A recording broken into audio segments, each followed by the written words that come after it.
like the Environmental Protection Agency, more spending on the Army and the Air Force and the Navy. That warms my heart, and I suspect it probably warms your heart as well. So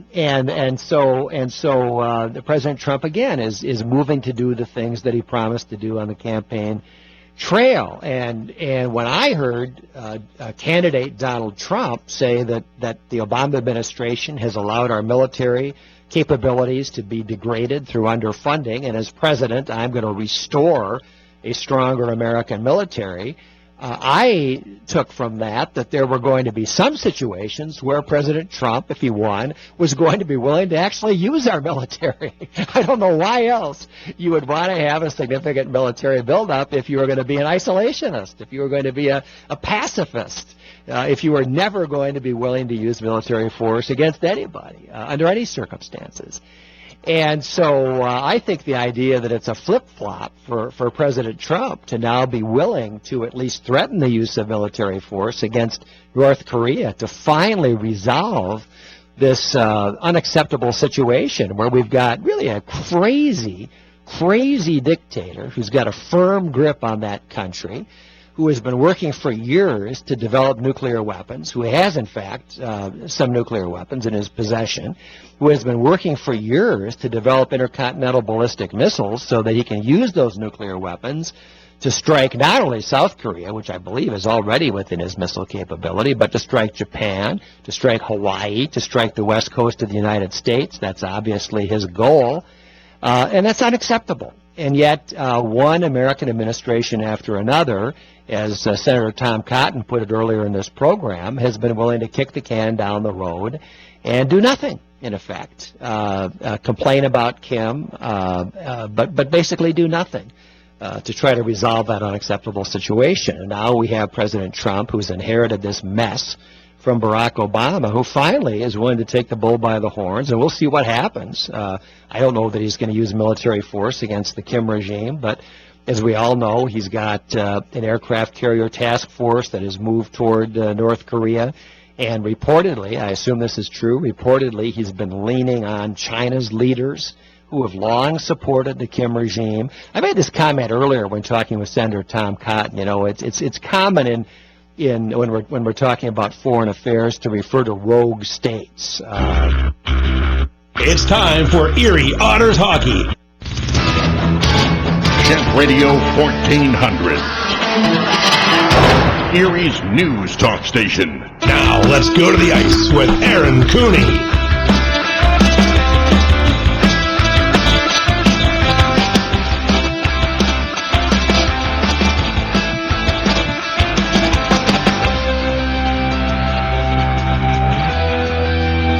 An Easter Sunday showdown at the Budweiser Gardens.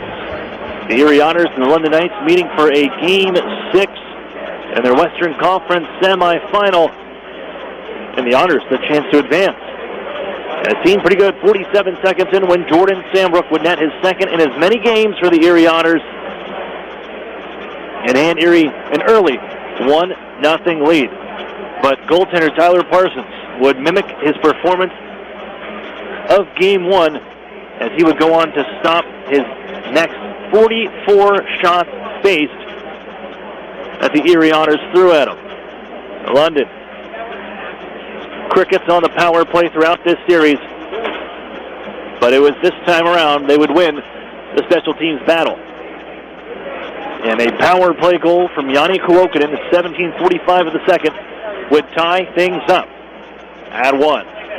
And as the Otters would go to outshoot the London Knights 35-20 in regulation time, including 11-3 in the third, it just wouldn't be enough time on the clock to find a decision. We would need overtime at the Budweiser Gardens. And even though the Otters carried the pace of play, and on this night, out-shooting London 45-26, nearly 20 more shots on goal than the opposition, the Otters just couldn't get that next one past Tyler Parsons. And it opened up for the best chance that London had since their power play, as Robert Thomas was able to scoot around the Erie defense and make a nice pass over a sliding defender to Mitchell Stevens, who would net his 6th of the postseason. His 4th game-winning goal, this one in overtime, as the London Knights would stay off elimination for a 4th consecutive time this postseason. Brings us here tonight. It's do or die at the Erie Insurance Arena. Game number 7. Erie Otters, London Knights. A chance to move on and play for the Wayne Gretzky Trophy as the Western Conference representative, as the Owentown Attacks are at home and waiting after completing their series with the Sault Ste. Marie Greyhounds. The Otters have never won a Game 7 in their team history. But what a nice time to change that and turn it around. Erie Otters, as the number 1 seed in the Western Conference and the entire Ontario Hockey League this postseason. They fought all year long for home ice advantage, and this is where they won it in game number 7 against the London Knights. Hello again, everyone. I'm Aaron Cooney, and this is the Erie Federal Credit Union pregame show. Oh boy, you can just feel the energy here from the Erie Insurance Arena. We are amped up. This is what it's all about. And we'll get you set for tonight's matchup. Otters and Knights, a deciding Game 7. That's up next. We'll have more for you. Also hear from Anthony Sorelli. He's got a pretty clutch history in big-time games. We'll talk to him later on as the Erie Federal Credit Union pregame show rolls on here on Fox Sports Radio 1330, The Fan. Gus, you're here. Thank goodness. What's up? Everyone's here and I don't have the games. Wait, what? For game night. I forgot the games for game night. What am I going to do? How about these? Bank on it. The new scratch-off from the Pennsylvania Lottery with top prizes of $300,000. Gus, you're a lifesaver. Let the games begin. Keep on scratching. Players must be 18 or older. Please play responsibly. Benefits older Pennsylvanians every day. So we had just moved here from out of state when the phone rang and this nice woman introduced herself as our healthcare concierge. She wanted to welcome us to her new health plan. I thought, well, this is something nice. But then she took the time to find us a family doctor near our new home, and I thought, no, this is something different. Customer service, unlike anything you'd expect. UPMC Health Plan.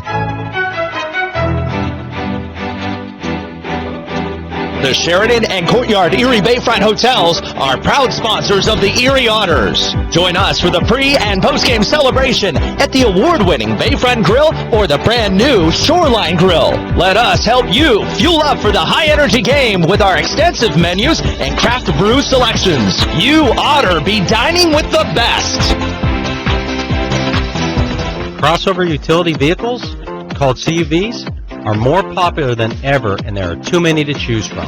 If you compare them closely, however, you'll know why we believe that only one CUV offers the most and costs the least. It's the 2017 Mitsubishi Outlander Sport CUV, and you'll find it in this region only at Interstate Mitsubishi. The Sport is now $19,990 or $239 a month, and that's with all-wheel control. The Sport also comes with a 10-year, 100,000-mile warranty, 7 airbags, 18-inch alloy wheels, and a 6-inch touchscreen, and more. If you like CUVs, please compare the Outlander Sport with all-wheel control for $19,990 at Interstate Mitsubishi, 1/2 mile south of the Mill Creek Mall on Route 99. Transfer pricing includes dealer APR cash, which requires financing through dealer indirect lending program. Lease figured at Tier S approval and is prior to tax, title, license, and dock fees. First month payment due at signing based on $23,390 MSRP. Erie's News Talk Station. Jet Radio 1400. Welcome back inside the Erie Insurance Arena. Aaron Cooney here with you. This is the Erie Federal Credit Union pregame show, and we are getting set for a deciding game number 7 of this Western Conference semifinal matchup. Otters and London Knights. Come on, like, this is the way it had to end, right?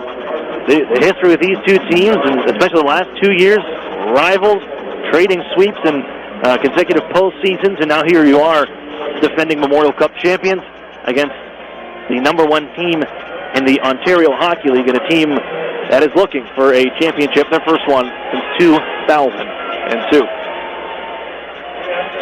Let's look at tonight's Marshall Marsh Real Estate Services lineup. Similar, the Otters will make one change. Troy Timpano will start, 6-2 and 1 overtime loss. in this postseason, 2.54 goals against average. That's fifth amongst goaltenders in the OHL playoffs, and 900 save percentage. Scratch number 3, Ryan Martin. Number 8, Carson Edwardson. Number 20, Josh Wayman. Number 42, Hayden Hopkins. And number 46, Cade Robinson. As Garrett Podolny back in the lineup tonight for the Erie Otters. That's also looking at our UPMC injury report. That is clean for the Erie Otters. Hopkins, a healthy scratch. The rest of those guys, healthy scratches. Garrett Podolny back in. He's got an American visa. He's good to go to play tonight. Tyler Parsons starting for the London Knights.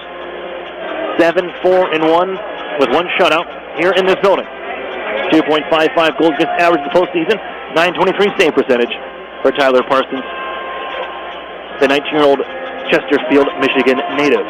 Scratches for London include number 12, Alex Turco, number 15, Cole Timken, number 26, Josh Nelson, number 42, Jacob Golden, and number 76, Billy Moxell. Keys for tonight, it's this first period. You got a loud crowd. You got cowbells. And you've outscored teams 20-4 in the first period. That's where Erie wants to start and get it done. They don't have much Game 7 experience, but they do have a guy in Anthony Sorelli on this team. Brought in for his character and also a wealth of experience in the postseason, especially in deciding games. He's got a Memorial Cup overtime winning goal. We're going to hear from Anthony Sorelli next here on on Jet Radio 1400. An Erie landmark since 1953, Nunzie's Place serves generous portions of great food at reasonable prices. Family owned for almost 60 years, Nunzie's prepares the finest Italian food in Erie. Come see why the Erie Times News said Nunzie's is known for food that tastes good. Nunzie's Place, located at 2330 East 38th Street, near the Bayfront Connector. To call for reservations or place an order for takeout, call 825-2940. Nunzie's, known for Italian food that tastes good since 1953. SEO, text message marketing, social media. As a business owner, you know the best way to reach customers is online. Viral videos. But you don't have time to keep up with the latest digital marketing technology. Web design. That's where Local Edge comes in, especially for the one term you're most concerned with. ROI. As a full-service digital marketing agency, Local Edge offers turnkey solutions to grow your business online. From search engine optimization and marketing, to social media, to mobile advertising, to video promotion. Our expert support team is ready to customize a program to your needs and track results throughout the campaign. Plus, as a division of the Hearst Corporation, Local Edge is backed by the largest, most diversified communications company in the nation. So when you're ready to generate leads, find new customers, and increase your revenue, talk to the digital marketing experts. Visit localedgemedia.com. Think digital. Think Local Edge. National Fuel says, smell gas, leave fast. Then call 1-800-444-3130. If you detect something that smells like rotten eggs, it could be a natural gas leak. Leave the premises immediately and contact National Fuel from a different location. Do not use your phone or turn on a light inside the area. Immediately leave the premises and call National Fuel's emergency line. Play it safe and remember, smell gas, leave fast. Then call 1-800-444-3130. I'm a night owl. You? Nah, more of a morning person. Do you like comic books? Historical nonfiction. Documentaries? Sci-fi. Window seat? Aisle. Beach? Slopes. Favorite color? Red. You? Blue. We all have different tastes. That's why Tim Hortons makes a rich, smooth, dark roast coffee served hot or iced. Try a small today for only $1 plus tax. Tomato? Tomato. At participating U.S. restaurants, offer available for a limited time. Keep up on all things Erie Otters by following us on social media. Follow the Otters on Twitter and Instagram at Erie Otters, and like us on Facebook at facebook.com/Erie Otters Hockey. You'll get up-to-the-minute news on all things happening with your Erie Otters, so check us out on social media today.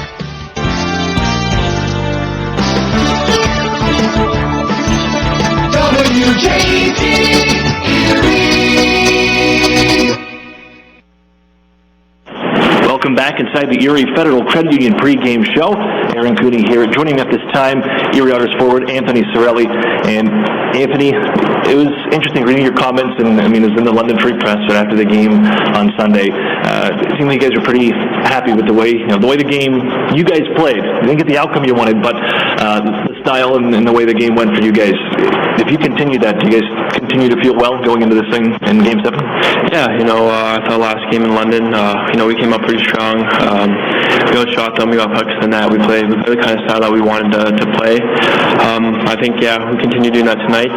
We should get the outcome we wanted. Looking a couple games ago, Chris, jumping up the lines a little bit, you've been playing with Alex and Taylor. What does that do for you offensively? What does it do for the team offensively, spreading out the offense and now maybe not just having 2 lines, but you got 3 lines well capable of putting the puck in the net? Yeah, like you said, we have all 3 lines rolling now. Playing with them is just unbelievable. They're 2 great players, and I just try and get them the puck and try to get open because, they make those plays. They can put the puck in the net. So it's been pretty fun playing with those 2 kind of players. Like you said, we have 4 lines that are rolling right now. Each line is doing their job, so we just got to continue doing that. You guys on the penalty kill have been outstanding this series. I mean, London finally gets their first power play goal, and it's the best, it's the top power play unit on home ice in the regular season. You thought they would get one, but to hold them like that and going throughout the rest of the series and looking here tonight, what is the key, and how have you guys been able to keep them silent on the power play with the man advantage? Yeah, like you said, they have a pretty good power play. They got a lot of personnel on there that could put the puck in the net. We just got to continue doing what we're doing. Force them to the outside. Don't give them a free lane to the net. Just get in the shooting lanes. Be blocking some shots. So, we just got to be fast on them. If we continue doing what we're doing, we should hold them. The end of the regular season, it was a pretty tough battle down to the end to get that number 1 seed and to get home ice. Here it comes into play. Home ice advantage, back in the Erie Insurance Arena at deciding Game 7. How important is it looking back and to have this, and what does this crowd do for you guys when you come out there and there's towels going, there's cowbells going, and these guys are pretty loud? Yeah, I know, the fans here are unbelievable. I learned that quickly, so to have home ice in this Game 7, it's huge for us. We go out there, they're roaring, they're screaming, they're cheering, so it gives us a lot of momentum boost during the game. Even we get last change here, so we worked hard to get the number 1 seed, and hopefully it pays off tonight. Not a lot of Game 7 experience in that locker room. Ken Lozada believes the only one that has a Game 7 from last season. But you've been there in some pretty high-stakes games, including a World Junior Final and a Memorial Cup Final where you came in through the clutch. What's the message? What have you told these guys? And have they asked you about what it's like to playing in such a high-pressure situation? Yeah, we just got to stay calm out there. At the end of the day, it's just another hockey game, even though it is a Game 7, it's a do or die. But, we just got to go out there, continue doing what we're doing.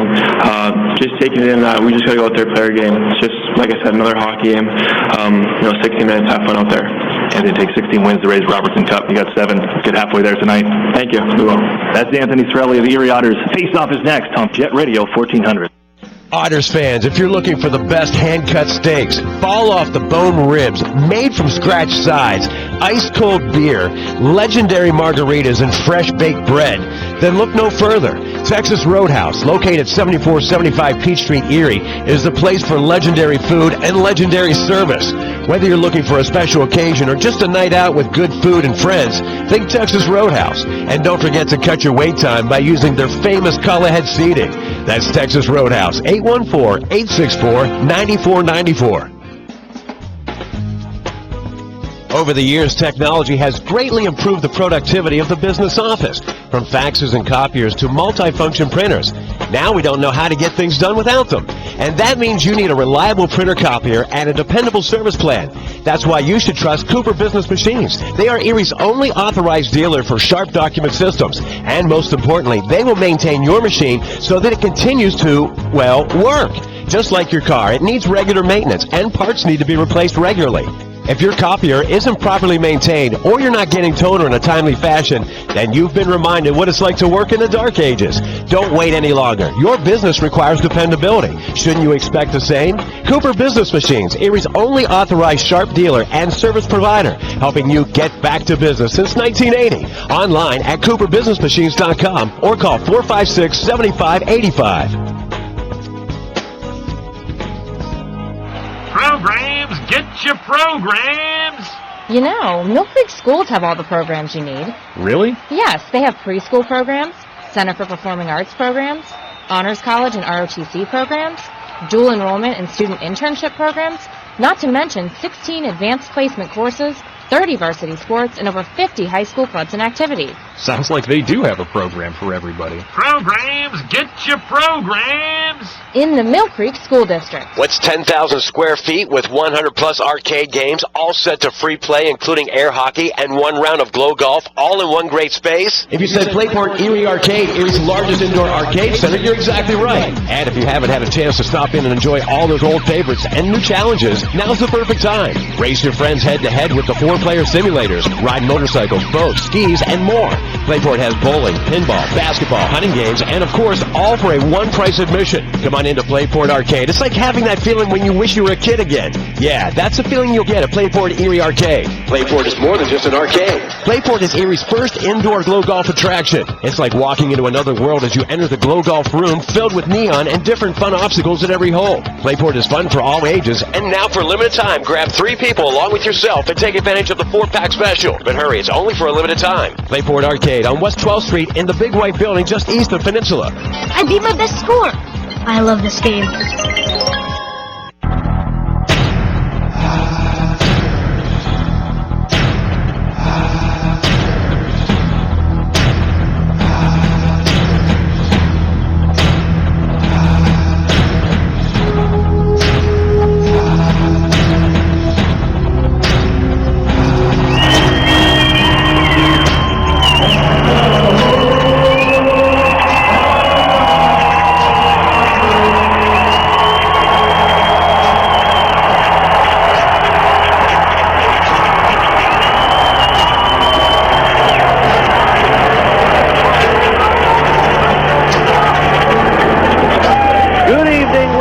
Gentlemen, and welcome inside the Erie Insurance Arena, where tonight the Ontario Hockey League presents Do or Die Game 7. The Erie Otters hosting the London Knights. Look at everyone. Aaron Cooney here with you in a rocking Erie Insurance Arena. Set to finalize this series. One team will take on the Owen Sound Attack in the Western Conference Final. We'll have that after 60 minutes of play. Troy Timpano for the Otters. Tyler Parsons for the Knights. And we're set from center. Zarelli against Thomas. After Game 6 went to overtime, Mitchell Stevens the hero as the London Knights fended off elimination for a 4th straight time. This one knocked out the center, and it's Anthony Cirelli down the right wing side. He'll flip it on in. Taylor Radish chasing after it. Got the stick here on Mete, and Cirelli trying to dig it loose to the near side corner. Has it. Little bump from Crawley, but the Otters keep in. Chernak down low for Taylor Radish. Comes down near side. Flip it on in front. That's off the stick of the paddle of Parsons. Here he gets down low to Brinkett now. Heads out to far side corner, Alex to Brinkett. Now on high. Got a room into the spot. First shot was blocked, and that goes off. Thomas in front and away, a chance for Klokonen. He's tied up. Thomas cannot get off the ice. He's down on one leg still. Ulevi for a shot. Hit his own man in front, Stevens. And the Otters pick it up, trying to stretch it out for Fogle. Throw him at that pass. Just flip over his stick. Erie does grab here, just a minute in. Warren Fogle twirls. In the offensive zone, sends it on across. TJ Fergus just on. Pitched on near side, just out of the reach of Darren Radish. Bring it towards goal anyways. It's off with the goaltender Parsons. Loose to the near side corner. Here's Strome with it. Give out to the blue line. Fergus off his stick out to center. Then the Otters reel back to their own end. The Otters have outscored their opponents 20-4 in the first period during this full season, including 7-1 over the Knights. You want to feed off this energy and get rolling early. Here's Warren Fogle down the right wing side, busting in on Olivia. Backhand try, another try, flipped on Parsons, and he covers tight to the near post.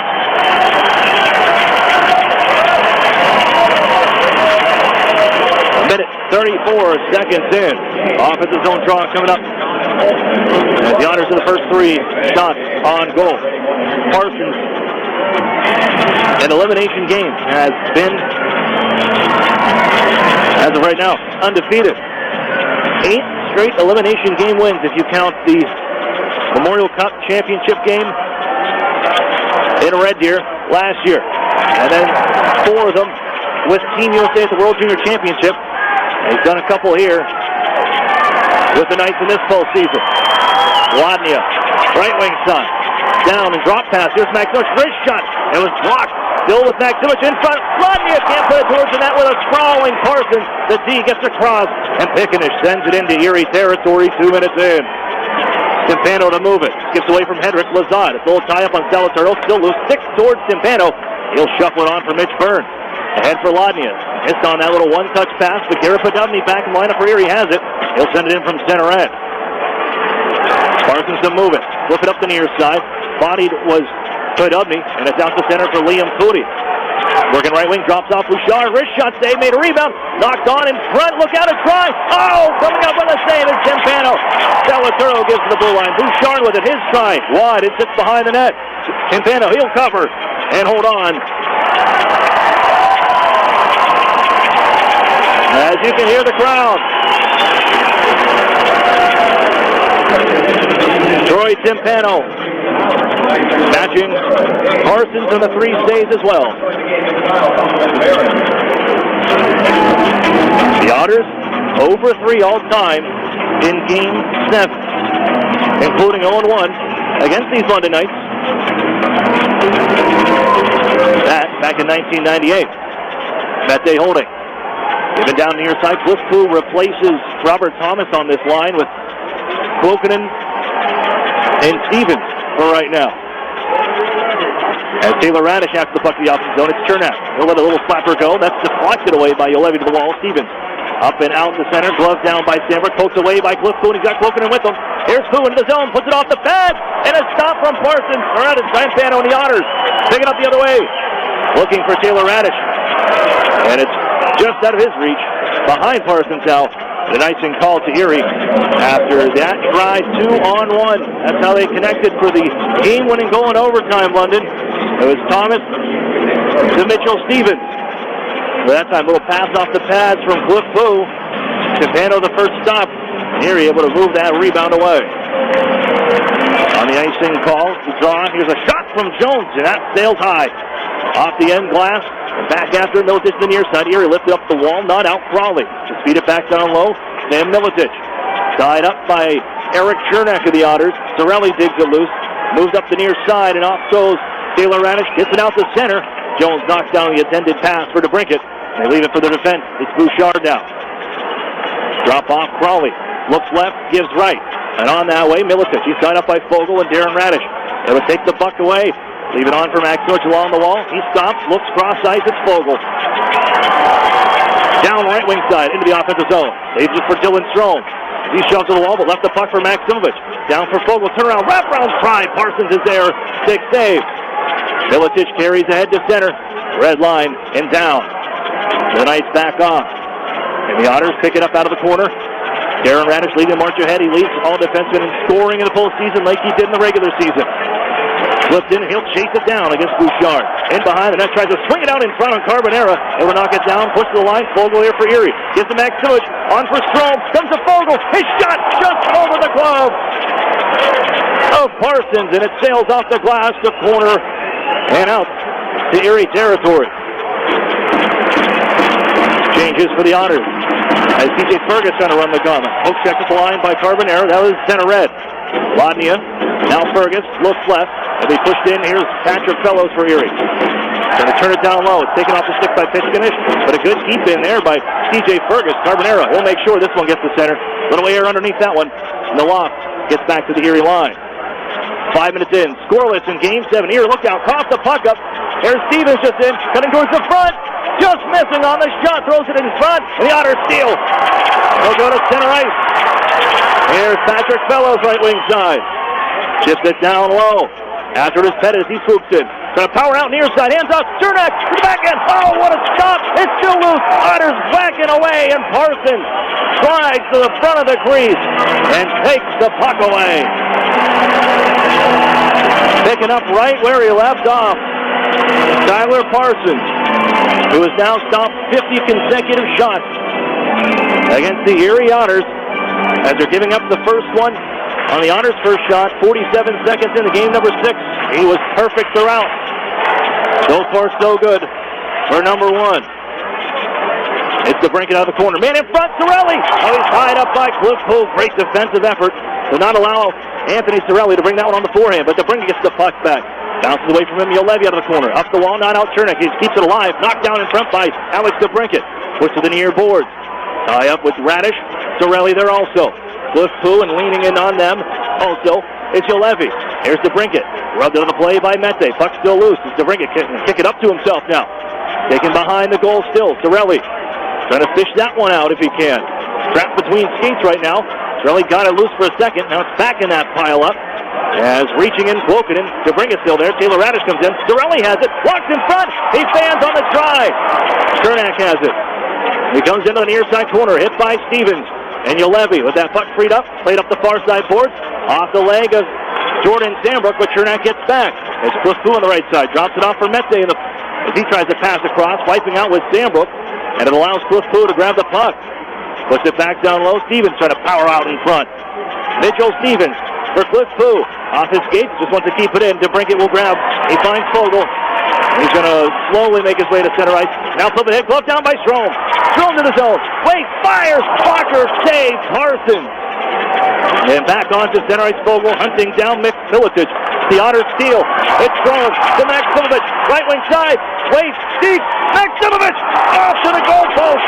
And just wide as Fogle was right there. And it bounces on near side. Along the wall, Crawley. He throws this one up. It'll get out to center. Hedrick rubs it down. Tied up on the near side boards. Hedrick pokes it loose. Strome now. He'll just loft it in and head off. Maximus to chase down. Another great chance from Erie, cutting to the front of the net. 7:20 off the clock in a scoreless game, number 7 from the Erie Insurance Arena. Jones will sweep the puck into the Otters zone. They tag up, and good. Watching Mitch Burns. We'll send it on near side 2 in gold.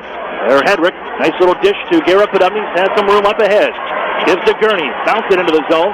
Ties up with Matten into the near side corner. Podubny trying to reach in. He's got it. He's put to the wall now.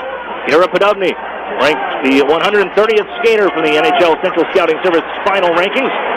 Sent around, and it will get out to center. Fergus will just leave it along the board. Podubny couldn't take it. Gurney bumps Foodie, but it's 18-1 in control. On for Carbonero. Nice stick there by Fergus, who is tripped up on the play. It's grabbed by Salaturo out of the right side. Tries a shot at it off the body of Darren Radish wide. Out of the near side corner, Gurney sweeping up the boards, looking for it. It's kept in alive instead of Mattinen. And the Erie steps in front of a man, and Darren Radish just gets it out to center. They got a man trapped in the zone here. They can't go and play. That's Carbonero, so the Otters, they got a chance to get a change of their own. And Eric Chernak wheels it ahead. Third line on for the Otters. Chernak was ahead of steam. He'll fire it in. Fellows down to the near side. Shots are 8-5 in favor here. Here's Ladnia seeking out in front. He scores!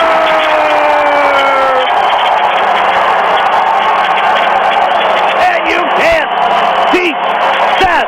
Ivan Ladnia. 1-0 Erie.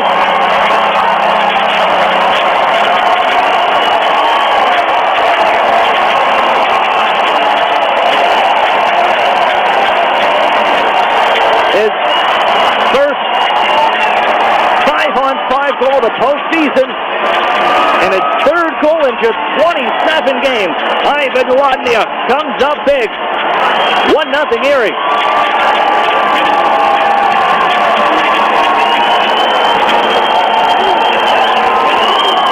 And here's still the problem for London. As you have not seen Robert Thomas take a shift, as now McDonald centering the Cloakinen unit. He blocked a shot early, first couple shifts, and has not come back since. McDonald to the blue line. Yolevi sends it wide. Skips on far side corner. Looking, blocked it. It looks like on the knee. There's a wraparound try. Cloakinen tied up by Taylor Radish. Pushed up the wall. DeBrincat picks it up. Skating ahead. He finds Anthony Cirelli. He'll get it in.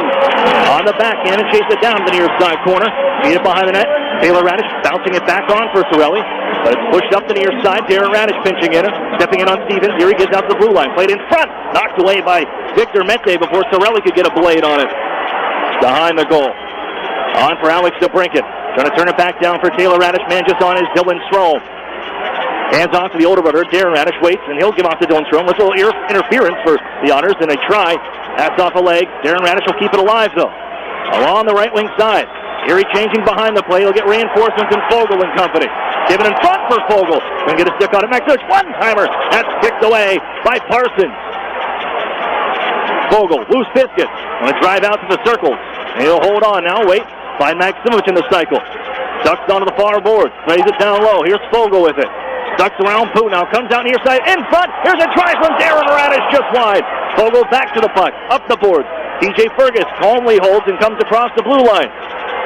Backhanded on for Strome. Along the half wall. Darren Radish's line. Without a stick is Stevens. And the Otters had it knocked away. Stevens is going to glove this one out to center. They can take the heat out of a hot kitchen. Otters want to come right back in. It's Strome, right wing side. Fogle to the goal. Strome cuts across. His dish intercepted. And played to center by Jones. Midway through. Erie back to the zone. It's Strome, right wing side. Wrist shot off the shoulder of Parsons. Lodney had just in. And it's floated down the ice. TJ Fergus will grab it. 1-0 Erie in Game 7. 9:15 to play in the first. It's TJ Fergus. Looks slowly going to come to center. Now the head fake trying to shake out Salaturo. Lost this one in on the backhand. All good as Parsons forced to play it. Rip it up the near side. That caught the referee. Bounces around. Jones out of midair as the Otters Mitch Burns keeps it along the board. Salaturo crashing, but he able to hit on to Max Jones. Comes down left wing side. Jones into the corner now. Wraparound try. Trying to stuff it in. The Otters fight that one off. And Burns gives the head to center ice Patrick Fellows. Stopped at the line by Bouchard. He'll shovel it out to center. Back to Erie ice. This will go for an icing call. It's waved off as Pegenish beats it out. The Otters, they get back to the play. His own Hedrick ties him up. Garrett Podubny stick handle through a little traffic. And skates ahead. His pass. Off his stick and Pegenish right back in. Hedrick puts Pegenish to the board. Carbonaire trying to come down deep. They leave it on right side. Vanasample drifting. Back up high now for 58 in white. Off the body of Carbonaire. He's able to corral it. Holds at the point. He'll let a long-range wrister go. Hit his own man. And Cam Lazat wants to get this one towards center. Steps around to check. Does the duty. And it's on for Podubny to flip in. On goal, Parsons. He'll stop it. And the whistle sounds with 8:02 to play in the first period. Ivan Lodnia with his second the postseason.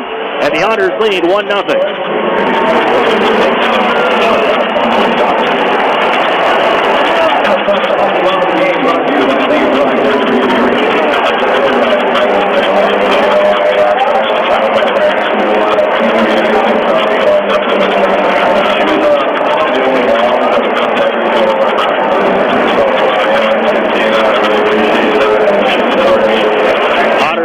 Real food, real beer, real historic atmosphere. That's what you'll find at the brewery at Union Station.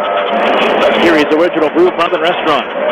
Located downtown at 123 West 14th Street. That's the brewery. Proud sponsor of the Erie Otters.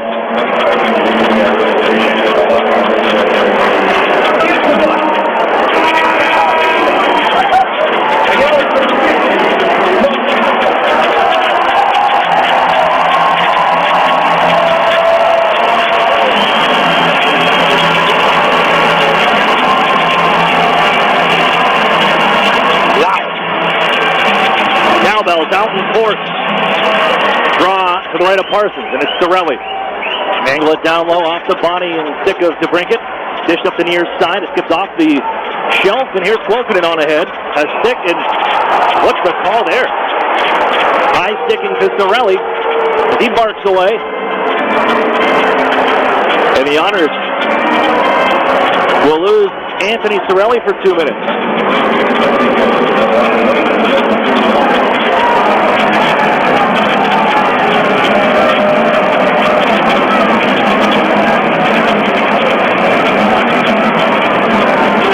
Otters with a penalty kill. A power play for London, where they finally connected on a power play in game number 6, second period.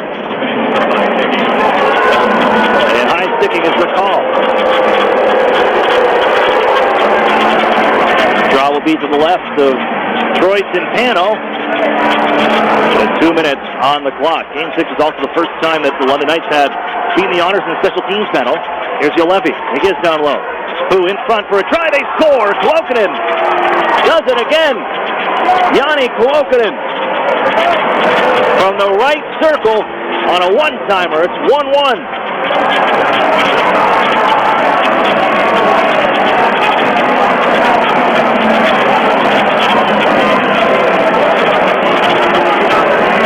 exactly where you want him. He had it gun cocked in the right circle. Cliff Pooh finds him out of the goal line, just around the near side post, able to feed it through. And the Knights able to strike with the man advantage. We're tied at 1.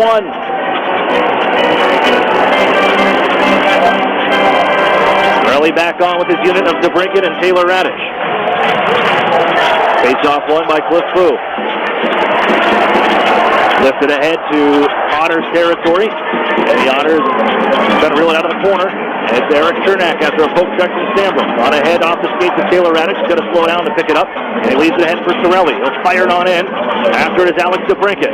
Slides down towards the side of it. DeBrincat able to sweep it out now. Turns and swing it onto the front of the net. And Sorelli was tied up. Stambro just leaves it for Taylor Radish. Nudged along, but it's bounced out ahead off the stick of Brandon Crawley. And it rolls back to Erie territory. And the Otters, Chernak, has to settle down from Timpano. Deflected in by Taylor Radish. Strome chasing after it. Parsons will leave it on to the near side corner. Crawley looking. He'll find McDonald. Ducks back now. Salvatore, Max Jones' wingers. He got the bingo balls out for Dale Hunter after they lost. Robert Thomas has not seen him take a shift since his first one of the game. Here's McDonald. Seeks around one. Tied up. Put it in front. And the Otters Fogle takes it away. And they've gotten away with one there. As Fogle turns it into the zone, pushed away, and flipped back towards center. Right back for Fogle. Dish it to himself. It's found by Strome on the right wing side. Hands off to Fogle, moving in, waits and fires. Big save, a pop high to the air. Loose to the blue pane. And the Otters whack at it, and it's moved away. Here comes Jones with a chance. Bouchard jumping in. Jones comes across now, fires. And that caught a man. They score. Bouchard finds the puck sitting in front after the shot is knocked down by Mitch Byrne. And the London Knights strike quick. It's 2-1.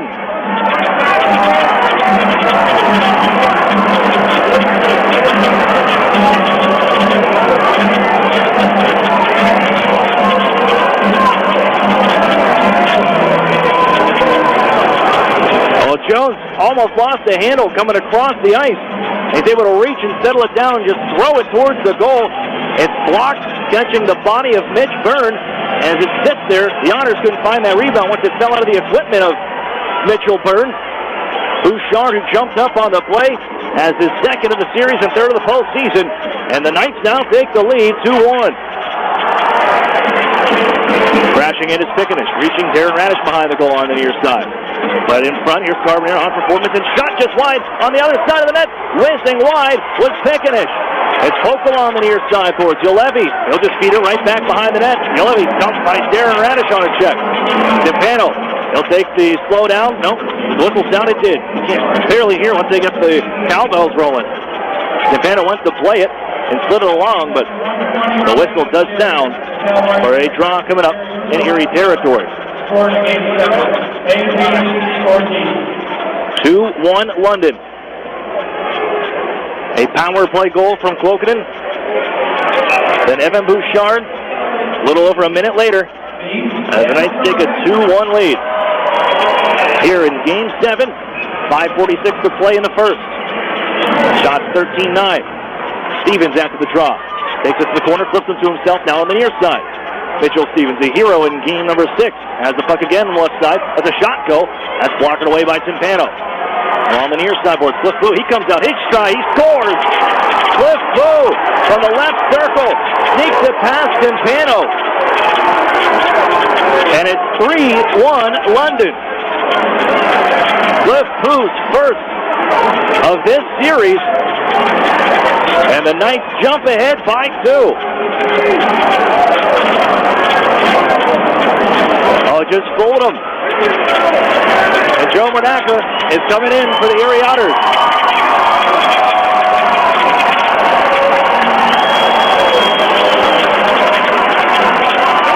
For a second home game in a row, Mordaka in to spark the Erie Otters if he can.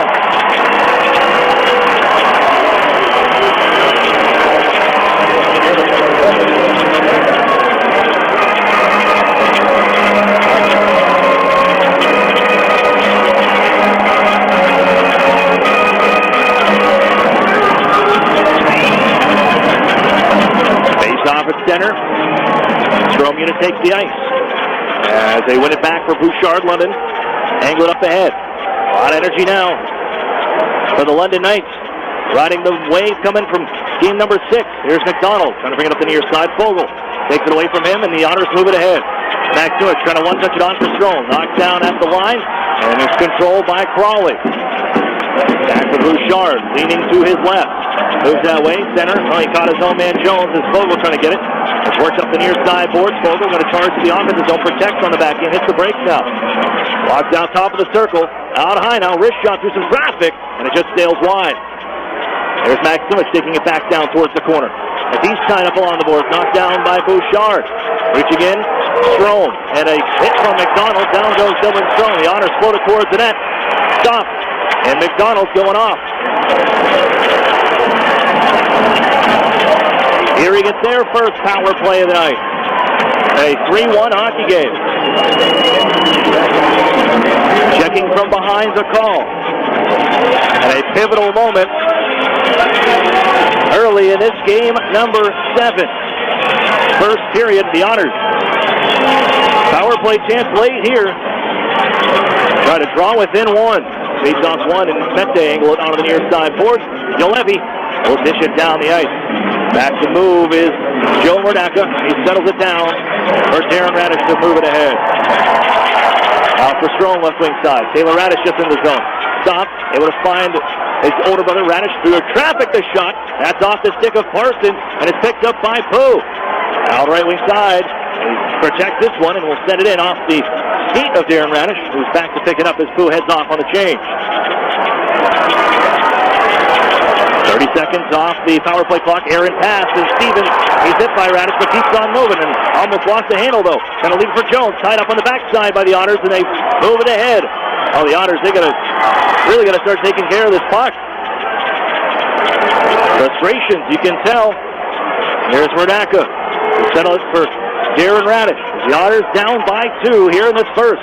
London striking quick with 3. Here's Maximich trying to make his way down the left wing side. Slow it a bit as it's put behind the net. On for DeBrincat out of his reach. Van Ensemble chasing. Hedrick poked it in on further. Along the near corner. They give to Taylor Radish. He turns. Trying to find Pettit. 2 Knights around him. A shove by Taylor Radish, but Klokonen able to play it down ice. We're finishing the change on the power play unit. Down to 33 seconds. Hedrick on for Maximich.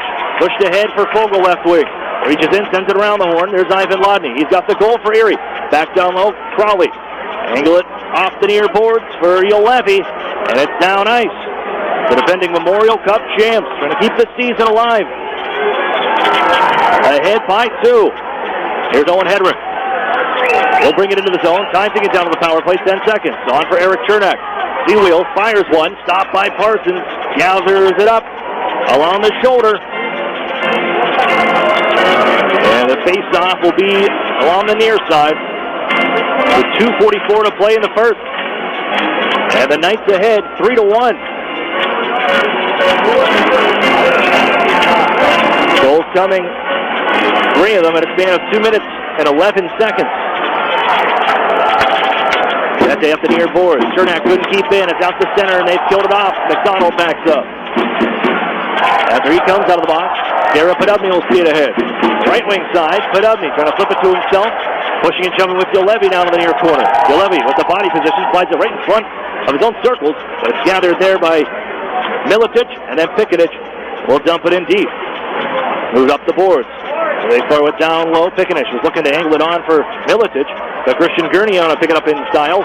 And out ahead for Podubny. Couldn't handle that one. It's Miletich on the charge the other way. Right wing side. He reaches around Sandbrook with the backhander towards Murdaka. That was caught up. Somebody lost the glove. It belongs to Pickett. The puck in the Otters zone. Carbonera. He smashed the wall by Sandbrook. Takes a little shove as well. The Otters looking to break out. Chernak on for DeBrincat left wing side. Trying to back down Jolevi with a shot. Jolevi blocks it. And it skips over the net.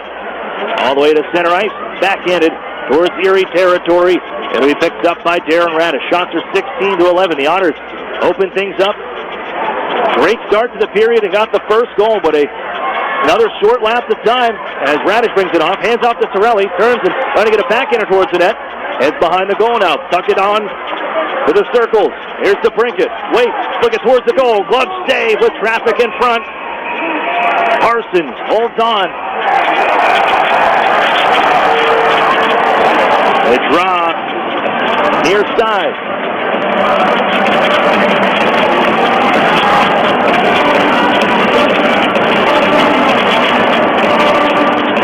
Borelli and DeBrincat. Look around. They're going to make a trade as Strome takes the ice against Cliff Boo.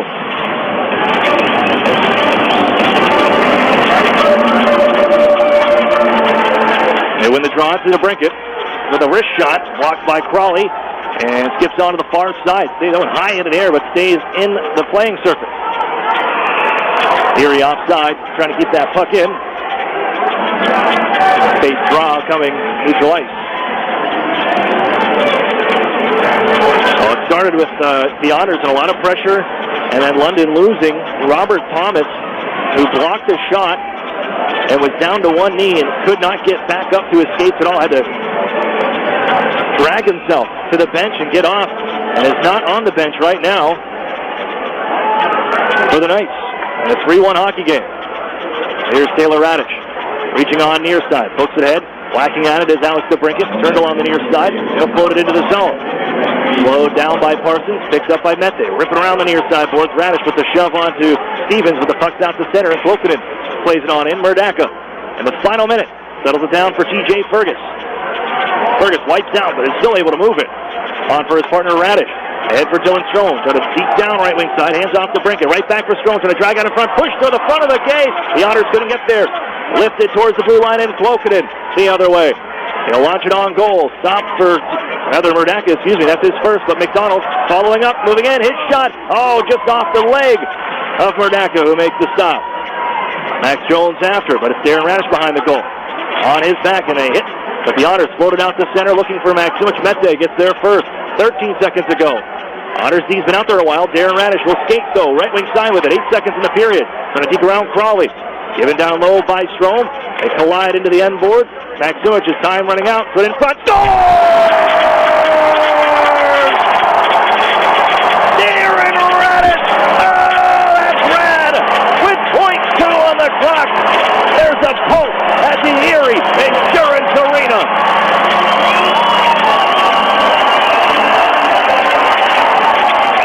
What a shot! Holy shnikes!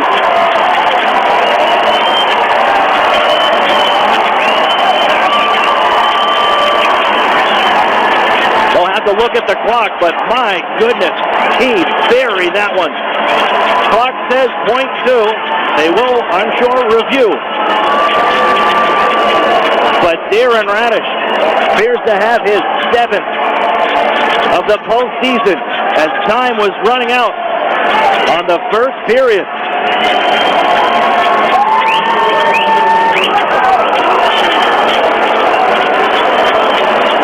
And we'll look to get a review of it. That angle that we had from up high was trying to see if he could find the green light if the period had expired.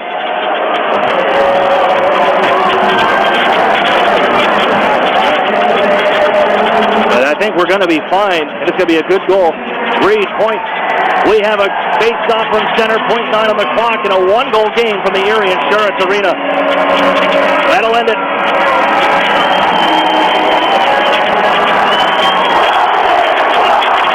We've played 20 minutes. Back and forth. With a spurt of 3 goals in 2 minutes and 11 seconds. And the London Knights have a 3-2 lead after 20. We will step for a break. So we're not done yet. We'll send it back to Rogers TV in London. You're listening to the Erie Otters on Jet Radio 1400. Early in the afternoon, Barbara checks in at a doctor's office. But if you look out the window, it's miles from the closest medical facility, because Barbara is in Highmark's Healthcare Mobile Clinic, a doctor's office on wheels that brings care directly to remote communities and members in need. By reaching out to Highmark members in need and inviting them to our mobile clinic, we're making access to care a little easier. Living proof of the difference you can make when you're all for health. Highmark Blue Cross Blue Shield. Visit highmarklivingproof.com. The Sheridan and Courtyard Erie Bayfront Hotels are proud sponsors of the Erie Otters. Join us for the pre- and post-game celebration at the award-winning Bayfront Grill or the brand-new Shoreline Grill. Let us help you fuel up for the high-energy game with our extensive menus and craft brew selections. You oughter be dining with the best. Why buy a used car when you can drive a brand new one for less than $11,000? The 2017 Mitsubishi G4 sedan is an all-new vehicle available in this region only at Interstate Mitsubishi, half-mile south of the Mill Creek Mall on Route 99. The Mitsubishi G4 is one of the least expensive ways to own a brand new car that's a new car with many features. Right now you can buy this new sedan for less than $11,000. It's $10,999 or $149 a month. That's $149 a month to own it, not a lease. And the G4's mileage, up to 41 miles per gallon. Makes it even more affordable with the tax on gas going up. Think about it. A brand new sedan, the all-new 2017 Mitsubishi G4, under $11,000. Only at Interstate Mitsubishi. Prices prior to tax, title, and license and includes dealer APR cash, which requires financing through dealer indirect lending service. Payment is figured at 84 months, 3.9% APR, at Tier 1 approval, and does not include tax, title, and license based on 14,830 MSRP. So we had just moved here from out of state when the phone rang, and this nice woman introduced herself as our healthcare concierge. She wanted to welcome us to her new health plan. And I thought, well, this is something nice. But then she took the time to find us a family doctor near our new home, and I thought, no, this is something different. Customer service, unlike anything you'd expect. UPMC Health Plan. Erie's News Talk Station. Jet Radio. 1400. Coming up next, we're going to hear from Emmett Sproul, the Erie Otters, a first-round pick drafted 21st overall from the Grey Bruce Highlanders. Well, Emmett, you see this. You see what's going on out here right now behind you. What's the feeling like for you? You know, it's just crazy watching these guys, you know, thinking we could be playing this next year. And it's really cool watching these guys, and it's going to be a cool game tonight. I'm just looking forward to it. What was the draft experience like for you in the days and leading up to it, and then on draft day when your name was called? Yeah, when my name got called on that day, it was just crazy. It was overwhelming. You know, words can't describe it. Me and my dad had a great day, and it's just crazy. I'm really thankful to be drafted to Erie first round. What's the mindset been like since then when you now all of a sudden have to start preparing for what's next? Yeah, like I'm going to prepare really a lot this summer, you know, just working out, working on my overall game, strength and conditioning to get me to this level. What do you want to see out here just about the pace of the game, the physicality, the intensity? What do you want to find out about the OHL game? Yeah, just like, and I see that the skill is good. They move the puck very, very well, you know. I think the game's changed a lot to more of a skill game more than of a hitting game. So I think I fit that really good because I'm a smaller guy with good vision on the ice. So I just feel like, yeah. What's it feel like to wear the jersey and come out here and be introduced to these fans? Yeah, Erie's a great organization, and it's great just knowing that Connor McDavid was here, drafted here, and Dylan Strome, all these great guys, and just knowing that I'm here under this jersey is just amazing. I got one for you, Emmett. Even talking to Hugh Morrison, and he said he compared you to Mitch Marner, the way you play with speed and the skill and the way you're able to make plays using your speed. Dave Brown echoed a similar sentiment. When you hear that name compared to yourself and your style of play, what goes through your head?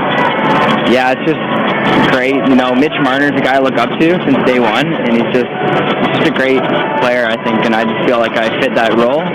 He sees the ice very well, good vision, and just sees his teammates, and he's a good playmaker, and I just feel like I can fit that role, and I just believe that I play like Mitch Marner just from the start of, Is that a lot of pressure to live up to play that stuff? We know what Mitch Marner can do both at this level and the NHL. That's a lot to live up to. Yeah, I know. He's a great player. You know, he's been shown in the NHL, and, you know, I'm just going to try my hardest to work on my overall game and just try to get to this level.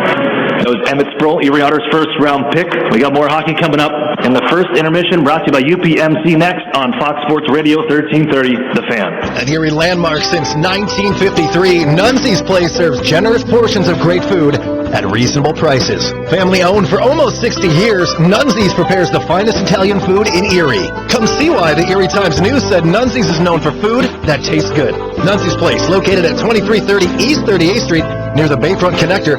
To call for reservations or place an order for takeout, call 825-2940. Nunzi's, known for Italian food that tastes good since 1953. SEO, text message marketing, social media. As a business owner, you know the best way to reach customers is online. Viral videos. But you don't have time to keep up with the latest digital marketing technology. Web design. That's where Local Edge comes in, especially for the one term you're most concerned with. ROI. As a full-service digital marketing agency, Local Edge offers turnkey solutions to grow your business online. From search engine optimization and marketing, to social media, to mobile advertising, to video promotion. Our expert support team is ready to customize a program to your needs and track results throughout the campaign. Plus, as a division of the Hearst Corporation, Local Edge is backed by the largest, most diversified communications company in the nation. So when you're ready to generate leads, find new customers, and increase your revenue, talk to the digital marketing experts. Visit localedgemedia.com. Think digital. Think Local Edge. National Fuel says, smell gas, leave fast. Then call 1-800-444-3130. If you detect something that smells like rotten eggs, it could be a natural gas leak. Leave the premises immediately and contact National Fuel from a different location. Do not use your phone or turn on a light inside the area. Immediately leave the premises and call National Fuel's emergency line. Play it safe and remember, smell gas, leave fast. Then call 1-800-444-3130. In 50 yards, turn right on Main Street. Continue on Main Street. On second thought, go directly to Tim Hortons. Order any freshly baked bagel and Philadelphia cream cheese for just $1.99, like the new Asiago bagel with chive and onion cream cheese. Recalculating route to your nearest Tim Hortons. Change up your morning routine with a bagel and cream cheese from Tim Hortons. Now, just $1.99 at participating U.S. restaurants for a limited time. Keep up on all things Erie Otters by following us on social media. Follow the Otters on Twitter and Instagram at Erie Otters, and like us on Facebook at facebook.com/Erie Otters Hockey. You'll get up-to-the-minute news on all things happening with your Erie Otters, so check us out on social media today. Stimulating talk. Erie's News Talk Station. Jet Radio 1400.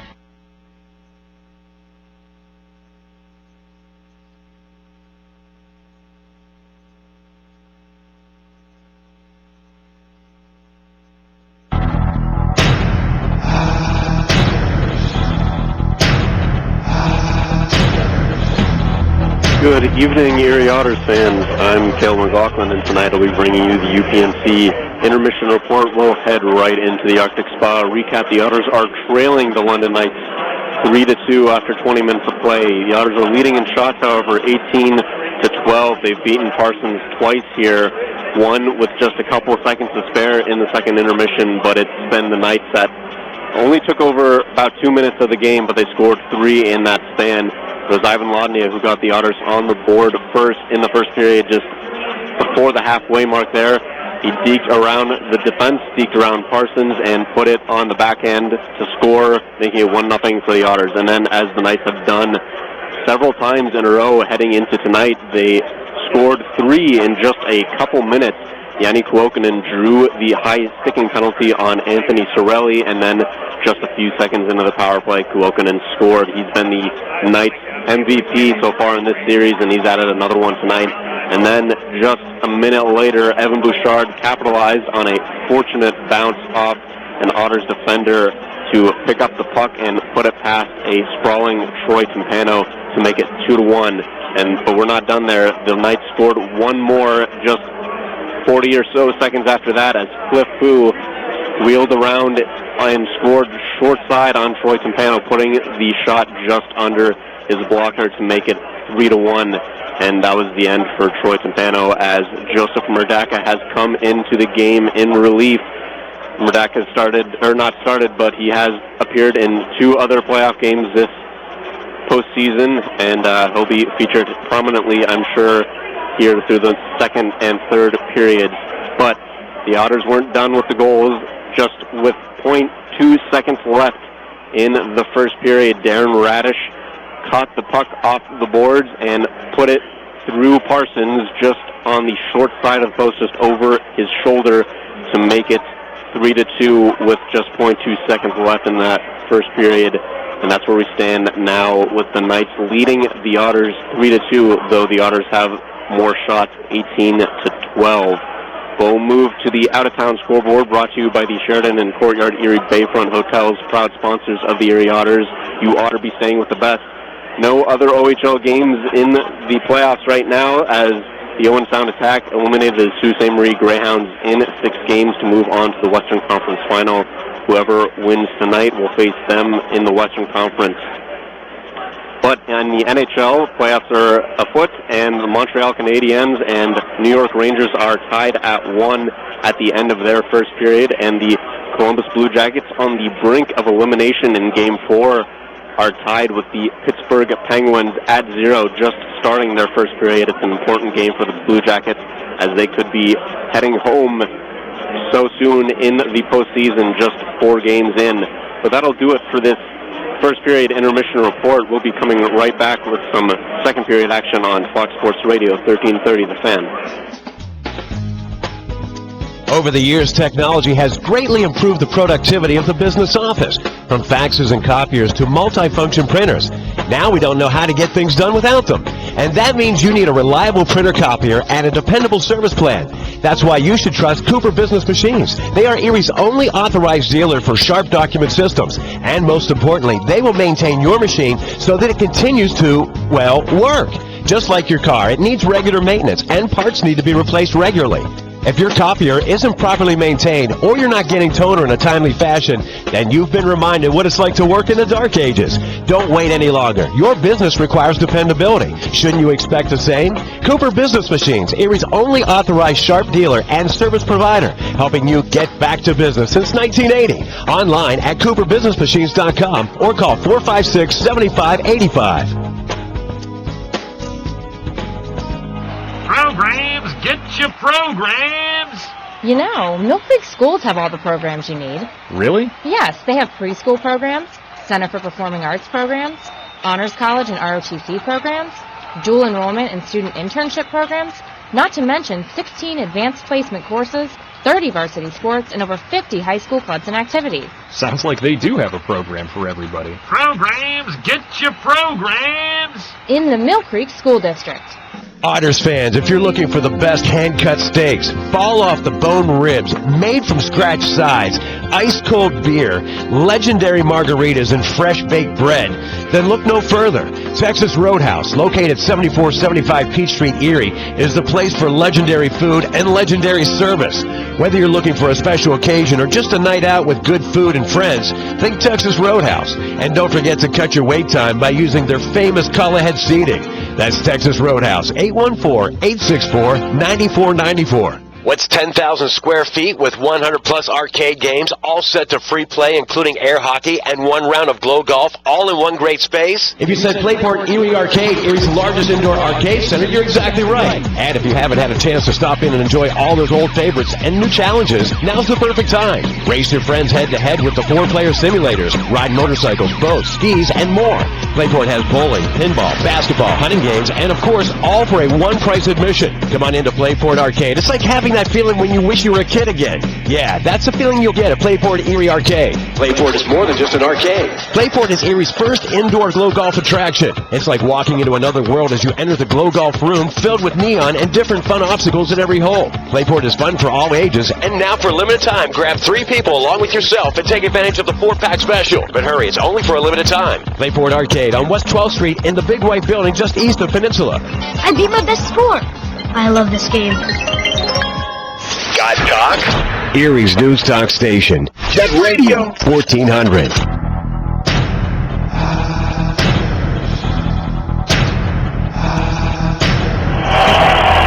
Welcome back inside the Erie Insurance Arena. 3-2 London. After 1. Even strength to start this second frame.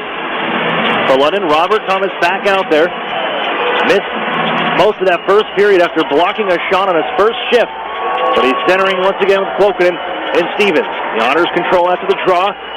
I'm Aaron Cooney as we welcome you back to the Erie Insurance Arena. As Pettit swoops in his own right wing side. Wheels in behind the net, trying to turn and play it out in front. It goes off the stick, and a clear off a stick of Fellows now is able to knock it away from Thomas and hits the line. Patrick Fellows bumped by Thomas. Otters slide across, but Thomas able to bounce it out off the stick of Ivan Ladnia, who throws it right back in. Let's move ahead by Thomas and send in. The Otters want to punish him as Sambrook puts him into the boards. Chernak wheels ahead, though, with control. Turns it over to Thomas. Look out, Thomas. Saved by Murdaka.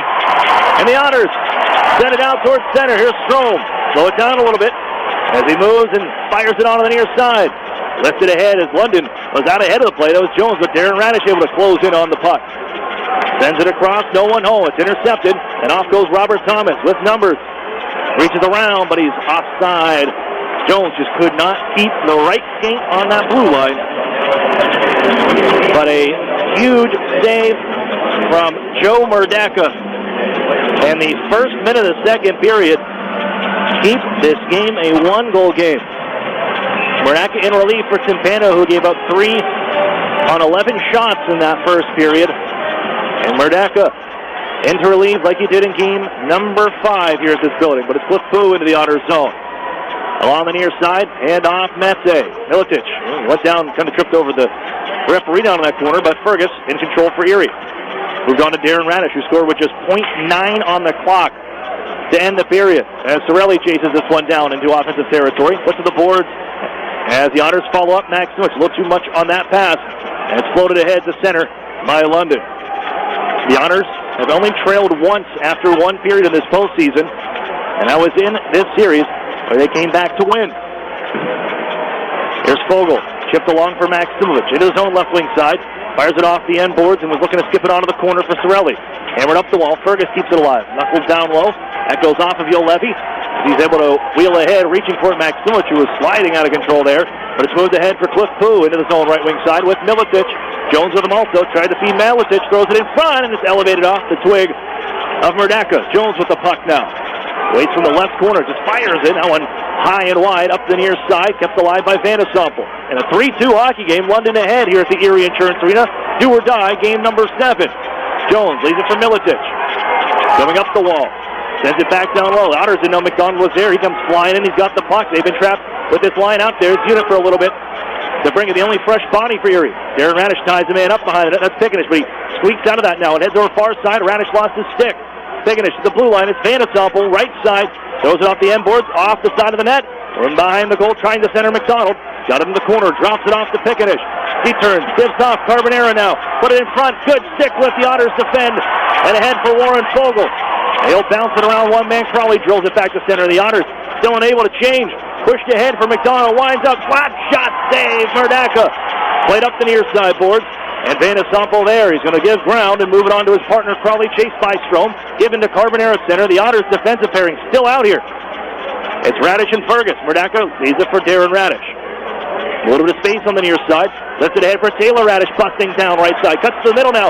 Drags across. Poke check. And it's loose in the zone.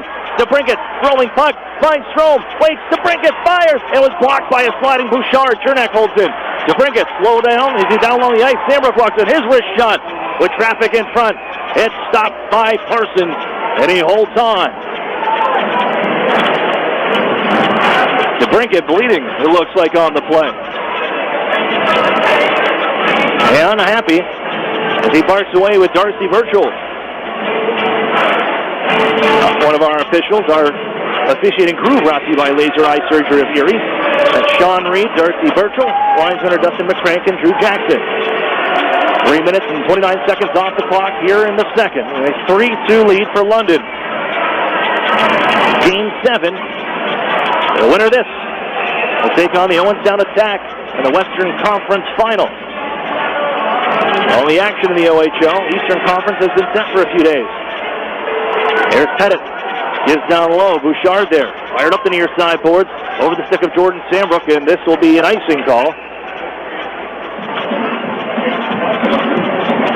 There's Chernak back there. We'll touch up. And the draw remains in London territory to the right of Parsons. The Otters have been very good on face-off throughout this series. And it's Pettit. Tied up with Thomas. This false draw. Do one more time.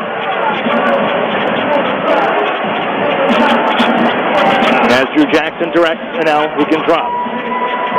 Pettit won it off his own leg. Lodnia gives to the blue line. It's Sandbrook. Waits, finds Fellows on the left side. Going to put it in front, just off the stick of Lodnia.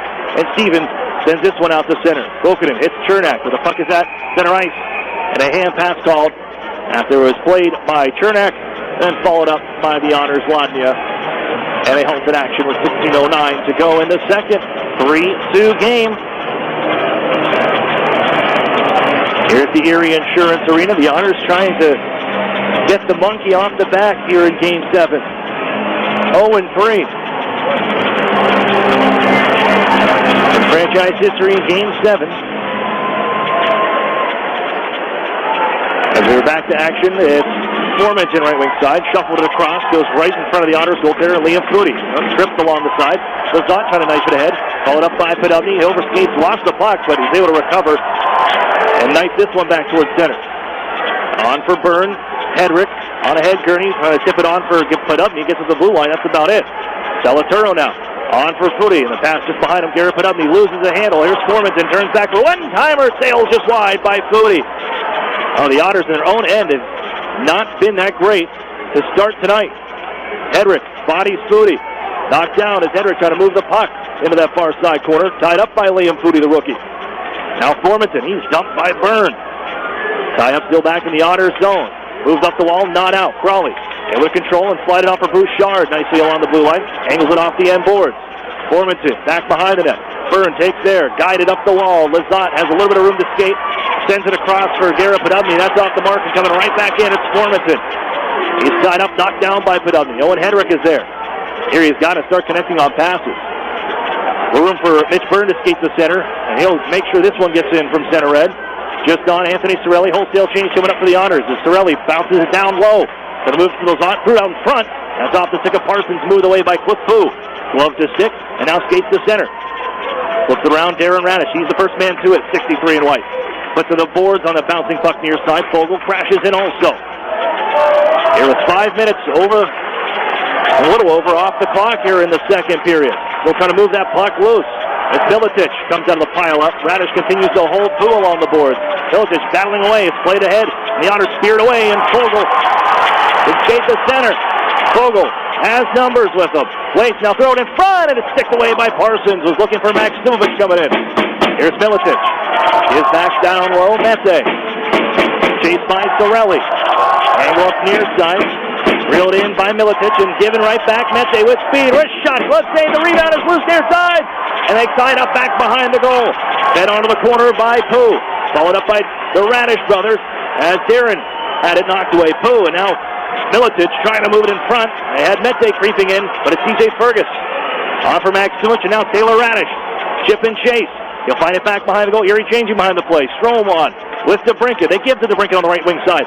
Has some room in front for Strome. Reaching for it. And it's covered by Parsons on the centering pass.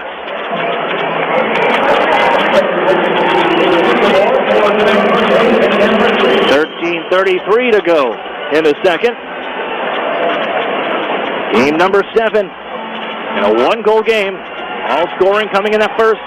There's Parsons. Top 19 of 21 so far. Otters outshot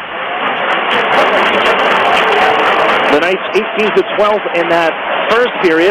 They started off getting the first goal, but it's been slow since then for Erie. Sandbrook gives off to Chernak. Throw it towards the front. Walk down. Taylor Radish has it. Coming out towards the circle. Twirls back down low. Watched by Olevi. Bounces it to himself. Radish. Nice poke check, but Radish comes out near side. Trades places with Sandbrook. Has some room. Here's Radish. Moving in. Waits. Gives it off for Strome, and it rolls away from him. I don't think he was expecting that pass. Given on Chernak. Overskate. And here's Stevens with a try. He'll just shovel it ahead.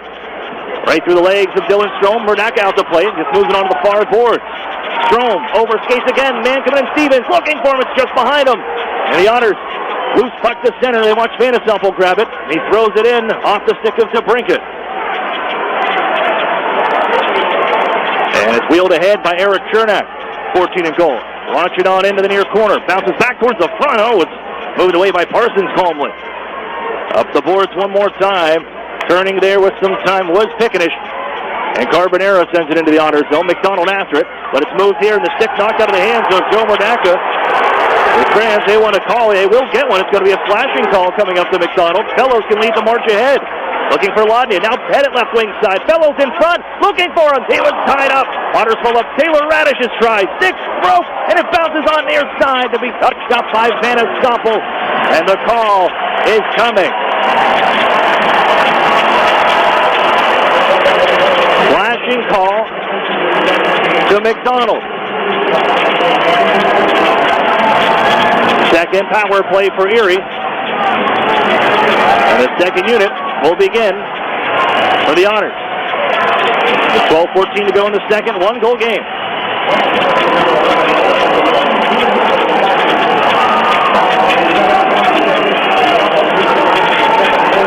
Cut in the face-off.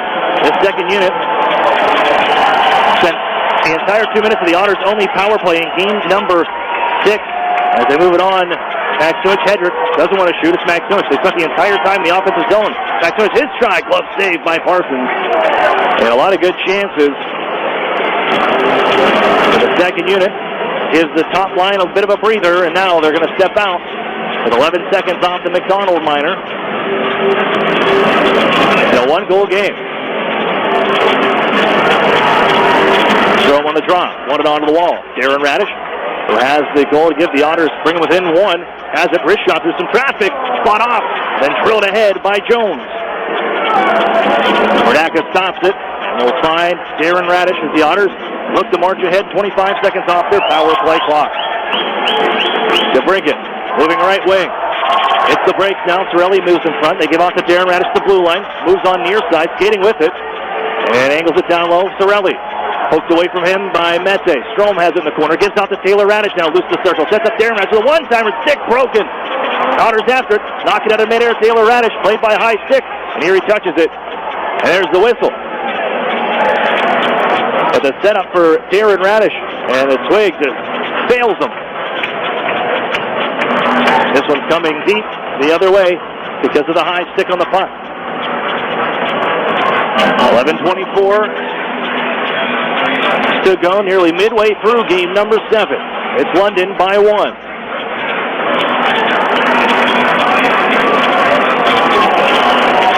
Radish lines up wide right. Strom will take the draw. Looking to win on the backhand. He does deliver behind the goal. It's Darren Radish. Ahead for Alex DeBrincat as he will skate towards center. Cross the red stripe. Gives to Taylor Radish. Quickly snap back. Strom tails it off the board. Feeds to Brinket. Looking up high, it's Darren Radish. Traffic heads to the front. Radish down low. Oh, good read from Mete as the Otters knock it down behind the net. Strom hits off to Sorelli, and right back to Strom at the right wing side. Down low, Sorelli. Wanted to drive, does not. They are going to hold it with Dylan Strom as he walks in. A wrist shot blocked out of play by Crowley. 41 seconds with the power play.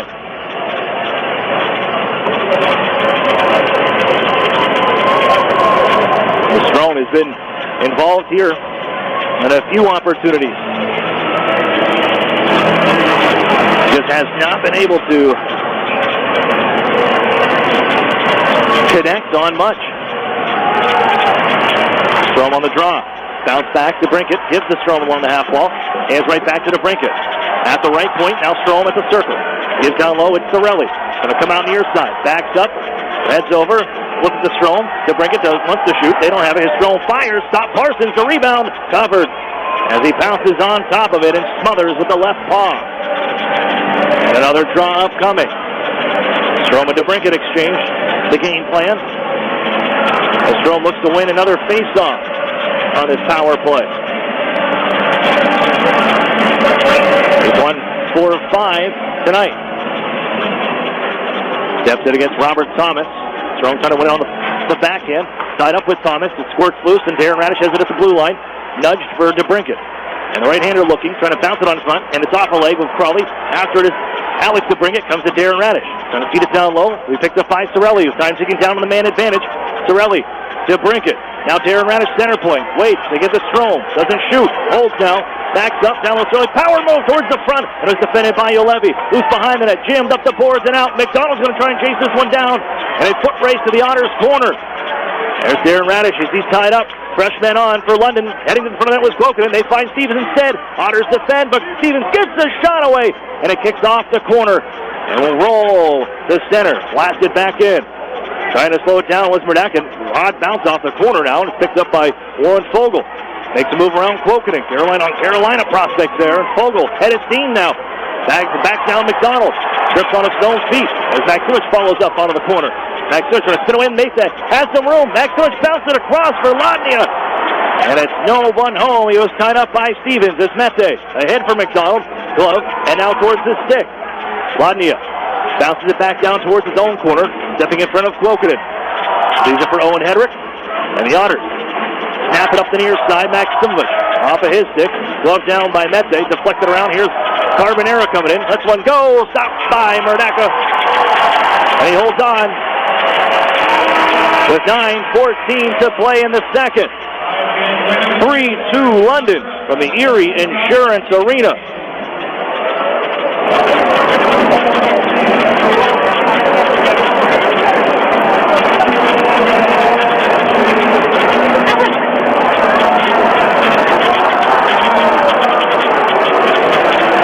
Otters fans, keep your clothes in top shape with Chino's Dry Cleaners. Complete with an easily accessible drive-through and free pickup and drop-off. Chino's Cleaners is second to none. That's Chino's Dry Cleaners, the official dry cleaning service provider of the Erie Otters.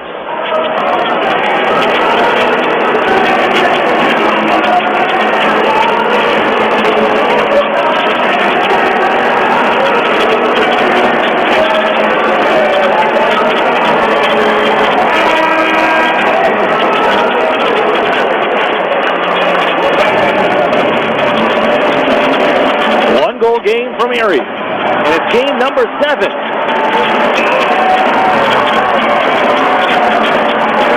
9:14 to play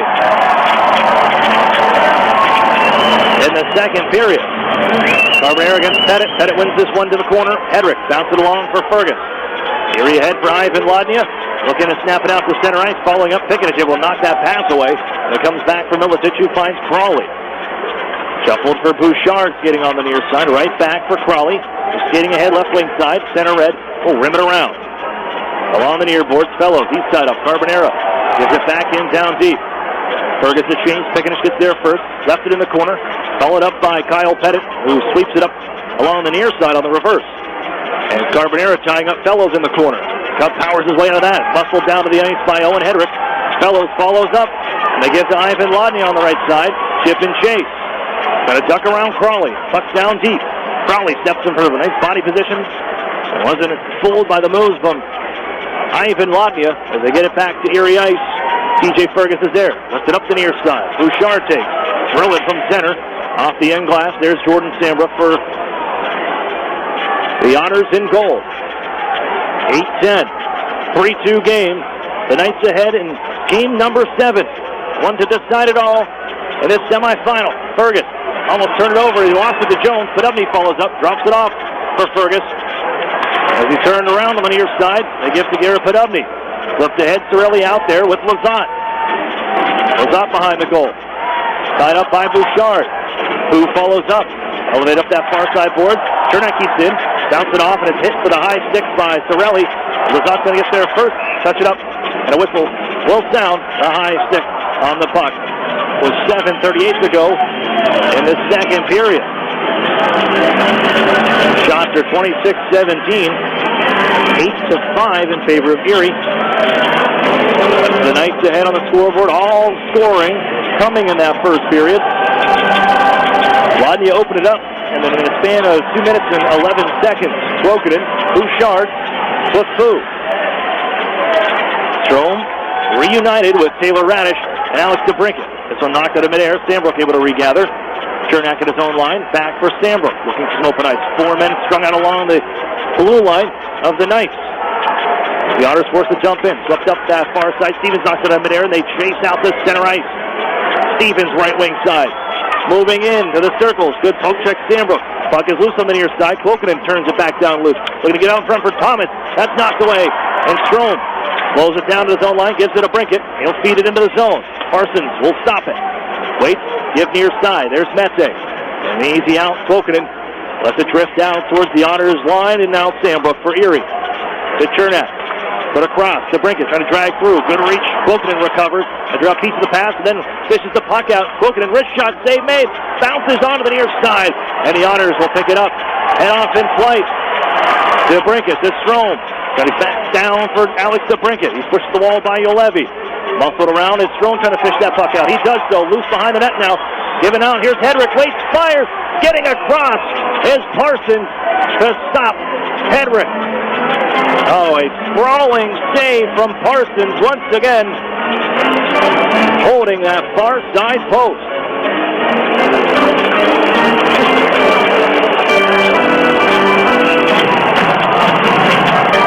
Draw to Parsons left. He led the league in save percentage at .925. Barely off that mark in the postseason at .923. Radish in a foot race. Carbonero going to beat him back towards his own end. Radish in front of it with the puck. Moves it on the near side. Maximovich steps in front of Pikinich. It's loose along the Otters boards. Carbonero digs it out. As he hits Hedrick, they tumble down to the ice. Darren Radish comes across. Moves it on for Maximovich, and the Otters just can't reel it in here. No puck luck. Just bounce it off the sticks as Maximovich finally able to get it in, and will chase. He's hit hard by Crawley. Sorelli in to help out. And he takes his way out. Hands off to Darren Radish. Waits. And now Warren Fogle left wing circle. Drags out to the front. His shot blocked by Mattinen. And it sails out of play. Now Mattinen and Fogle tied up. After the shot.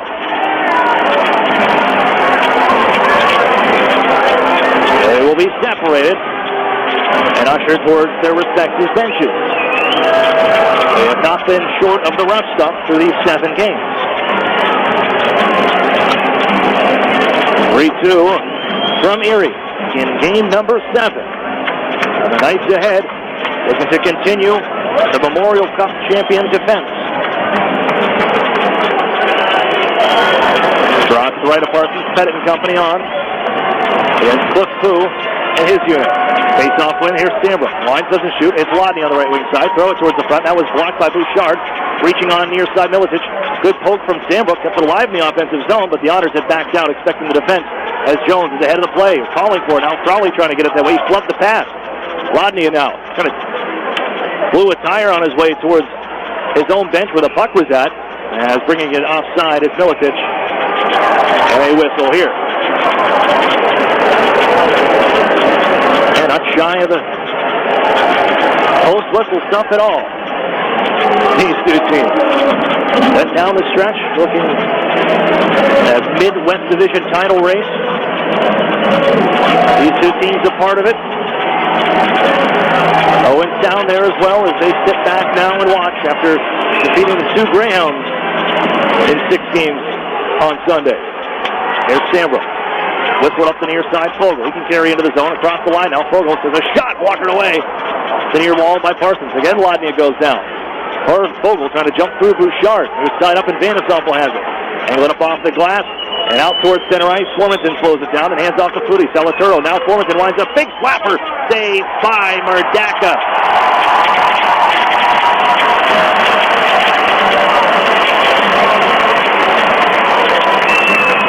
The Erie Insurance Arena loud here tonight, and the Erie Events Group proud to be named the host of the 2021 NCAA Women's Frozen Four, with Mercyhurst being the host school. They hosted that tournament, the Women's Frozen Four, back in 2011. So congratulations again here to the Erie Insurance Arena and their crew. We're hosting another big-time event. Stevens, they're going to give in front, bounce down Thomas, had to hop over his skate, and the Otters go to center, Podubny, they'll flip it in and heads off.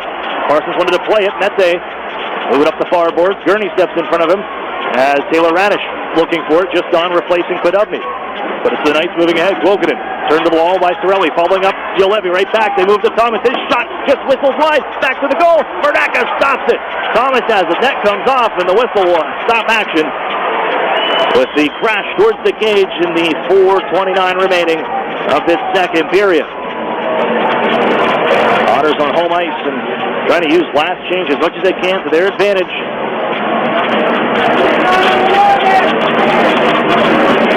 As Merdaka in to relieve Campano once again on whole ice. After Campano played a stellar game on Sunday. It's DeBrincat with it. On the left wing side, Erie taking the puck, and they'll launch it in. After Taylor Radish on a maneuver around Ulevi. Kicks it to himself, Taylor Radish. Bowls his way out through the front. Gives to Dylan Strome. To DeBrincat on the right side with the cycle. Trying to feed it back to Taylor Radish. Nudges it behind the goal. Radish trying to drag out in front. Crashing the net. After it's on the side of the cage. Wraparound try. DeBrincat poking. And it's covered by Parsons. Down to the knees and along the near side post. We were not going to beat him down low often at all.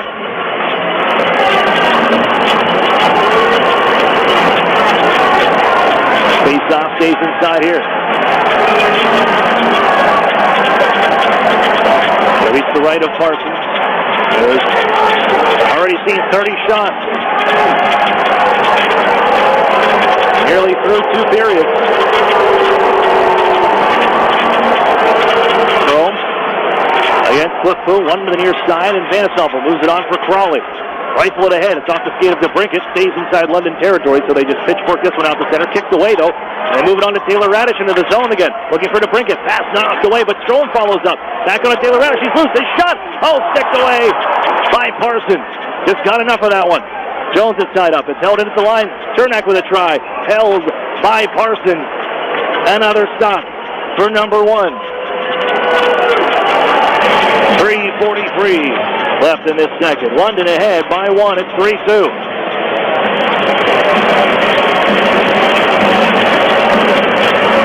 It draws to the left of Parsons, who continues to be stellar in this series, despite the Otters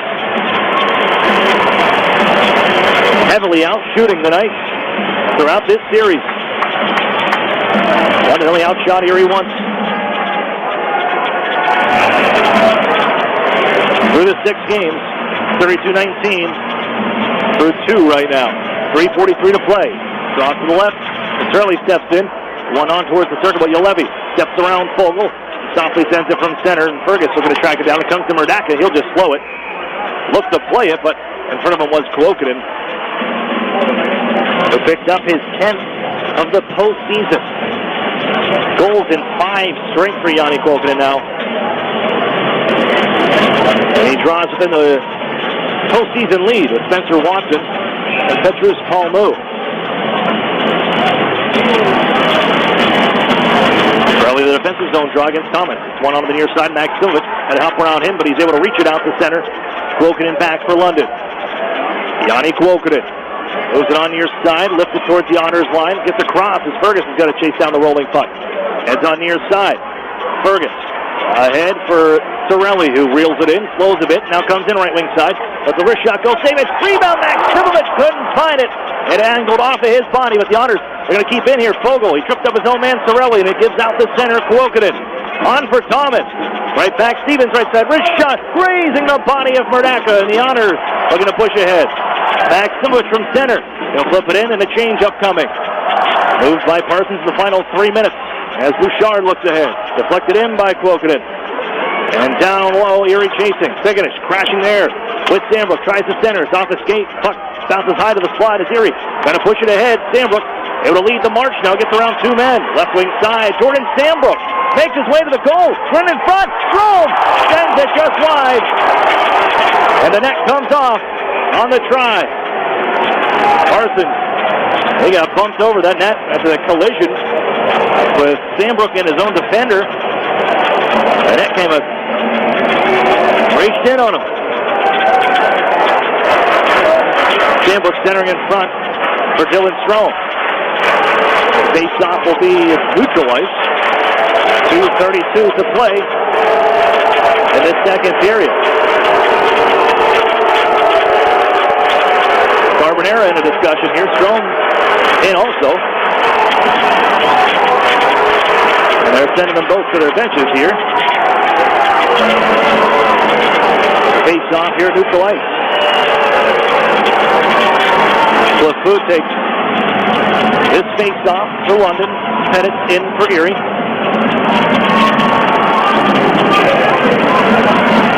Bennett, 7 of 10 on draws tonight. Got this one on towards Gurney, but it's Carbonera. He sends it back for his own defense. And the Knights ahead, looking for more. Clifford with his first of this series. Sends it in to his own bench. And his first is the go-ahead tally right now in this 3-2 game with 2:22 remaining in the second. From the Erie Insurance Arena in game number 7 is Western Conference semifinal for the right to play the Owen Sound Attack. And a chance to play for the Wayne Gretzky Trophy.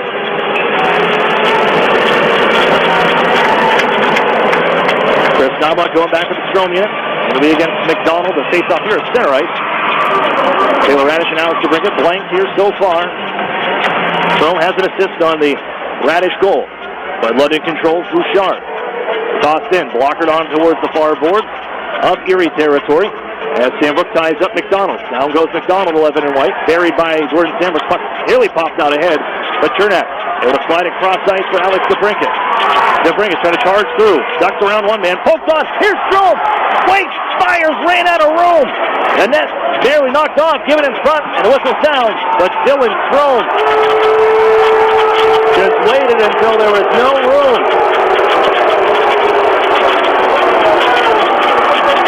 Thought he wanted to pass it. Taylor Radish is trying to get there. But Strom carried just too far down and just ran out of real estate.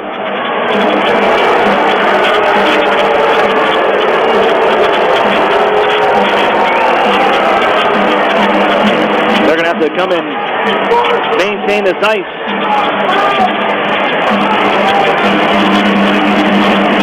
Bring the drill out here to the mooring. But a breather here for both teams. So a minute 55 to go in the second period. A one-goal game. It's 3-2 London.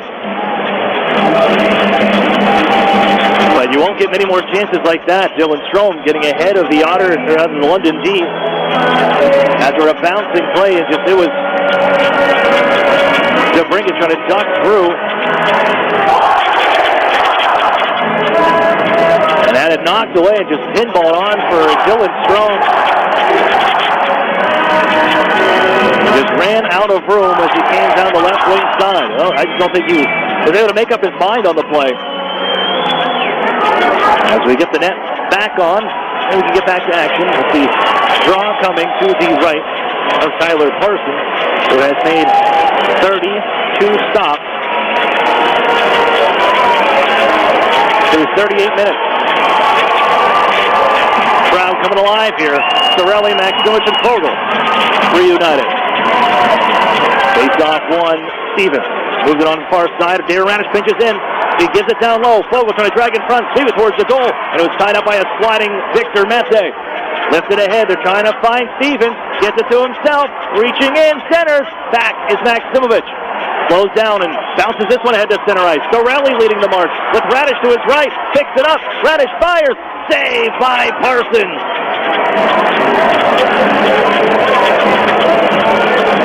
Up and down, and there was Mitchell Stevens, left wing side, who decided to pass across, but Maximowicz able to hustle back after Darren Radish pinched in and defend that pass, and led to the opportunity the other way. The Otters has got to come down, get some rebound action on Parsons, and put it right into the crest and across that Knights logo. Makes the stop as this one bounced to the line. Eric Chernak wants to wheel ahead, trying to step around Max Jones. Puts it in behind the goal. Pettit looking to move on near side. Pettit swoops out in front, turns and fires. Save and rebound. Oh, glove save. Parsons stops Fellows on the knuckler towards the net. Save number 35 for Parsons, and it's a beauty. Down to the split, up with the left paw, and right in to the mitt. 78 seconds left in this second period. Otters keep chipping away here at Parsons. Another over 18 shots on goal. They get 19. Mete drills around the boards. It kicks off a stanchion towards the front. all night there as Ulevi on ahead. Hedrick reaching in on Kuokkanen, who stops along the near side boards. Down goes. There's a lot of guys just going down. This is weird. As Kuokkanen gets out ahead. Ulevi waits, angles it down low. Stevens backing up now. Whirls behind the net. Reaching with Strome, trying to stay with him. Moves on far side. Chernak's going to put him towards the wall. Bounce around again, and it's Thomas following up along the near side circle. Thomas goes down low. Body position for Stevens. He's knocked down by Chernak. Reaching. It's a Brinket. Sends it on for Strome. 40 seconds to go. Lifted ahead for Taylor Radish. He'll pick it up out of the corner. Going to duck around Ulevi now. Gives off Strome. Waits. Fires. Save made. Off the shoulder of Parsons and lifted to center by Kuokkanen. 30 seconds in the period. Lifted. Cross ice. It's Ladnia towards the goal. Walkered onto the near boards. Pettit trying to knock it down. Chips it behind the net. Ladnia reaching. Picks it up 20 seconds to go. Ivan Ladnia with a backhander. That one off a stick of Jones, and Cliff Pooh is there. Trying to step around Fellows. Push it ahead, and Jones up towards the Erie line. Fergus with 8 seconds left. Now has it. Launched ahead for Pettit. Off his stick and in. No icing. 3 seconds. Pettit looking to fire it out in front. Off a glove. Fellows trying to get it towards the goal. But it's bounced to the wall as time expires. Tyler Parsons, 21 saves in that second period. We head to the final intermission. At least in regulation, 3-2 London. After 40 minutes, we'll step for a break. Kick it back to Rogers TV in London.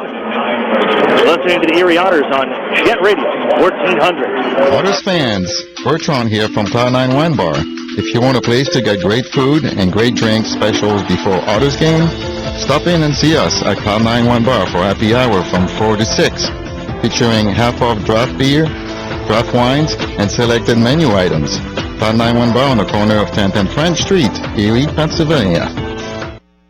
Whether you're a student athlete, a seasoned competitor, or a weekend warrior, UPMC Hammett Sports Medicine is the only regional program with more than 30 years of experience treating sports-related injuries. From sports injury prevention to specialized treatment, visit us in our facility located in the Bayview Center at 100 Peach. UPMC Hammett Sports Medicine is recognized for its expert treatment and rehab of any sports injury. Count on UPMC Hammett Sports Medicine, the choice of area athletes. Visit upmchammett.org for more information. The Sheridan and Courtyard Erie Bayfront Hotels are proud sponsors of the Erie Otters. Join us for the pre- and post-game celebration at the award-winning Bayfront Grill or the brand-new Shoreline Grill. Let us help you fuel up for the high-energy game with our extensive menus and craft brew selections. You Otter be dining with the best.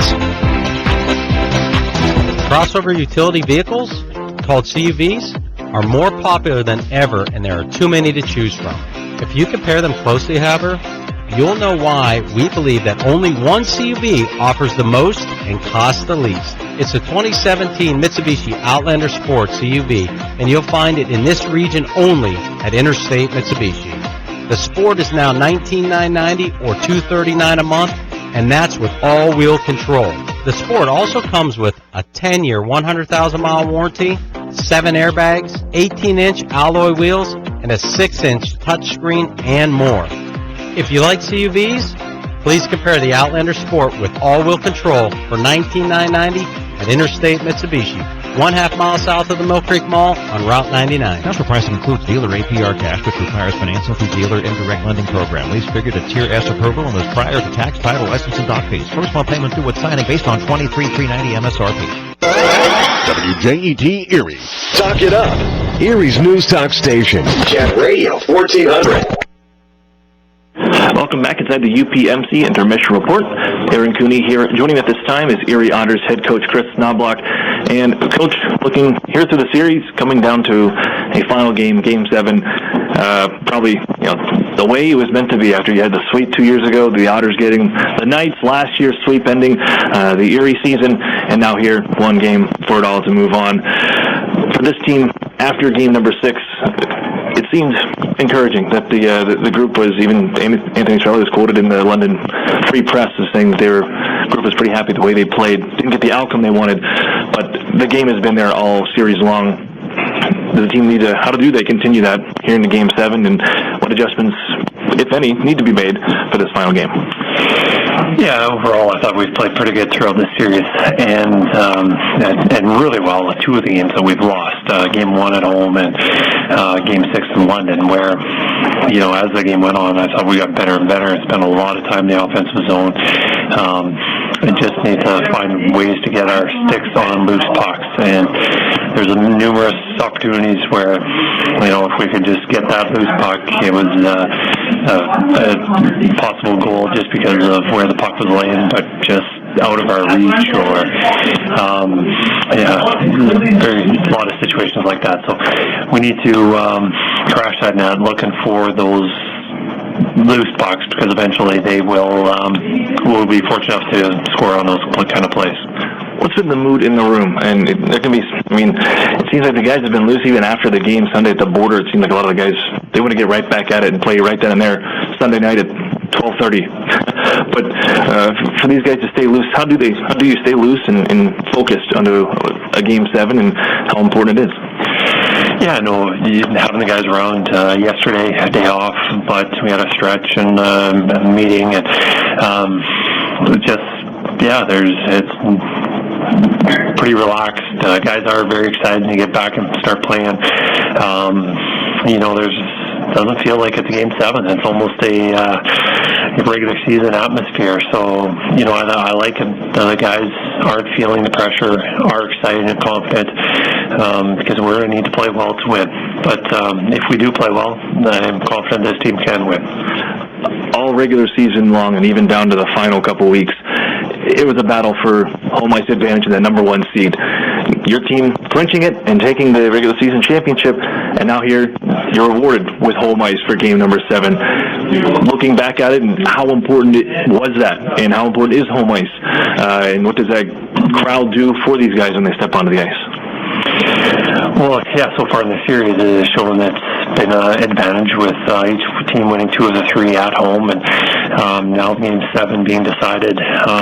We hope that having that last change and the support from our home crowd, that we play better. And throughout the season, it has shown that we are a better team at home, and not that just being at home is going to be everything, but I think there's also that air of confidence of just, we can get this done, and that's exactly what we want. You spoke before game number 6 saying how important special teams are. They finally got a power play goal, and eventually it will tie the game and led to help them out on their way to an overtime victory. But special teams, your team has been so good in this series.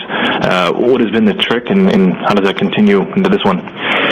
Yeah, I think that's been the first game that they beat us on special teams, scoring a goal and us not getting us one. But it's been so hard scoring 5-on-5 that just that one goal that you can get on special teams is going to make a big difference. And you saw last game it did. And, we only had one opportunity, and our number 1 unit didn't get 1 second of it. Our second unit was on the offensive zone for all 2 minutes and had some nice looks, but not too often that will happen, that Dylan Strome, Alex DeBrink does not get an opportunity. But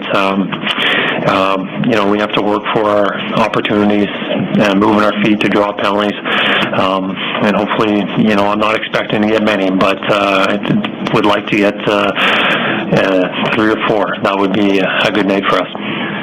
Now, there isn't a whole lot of Game 7 experience. There's some experience in some high-stakes games, and for yourself, this is your first Game 7.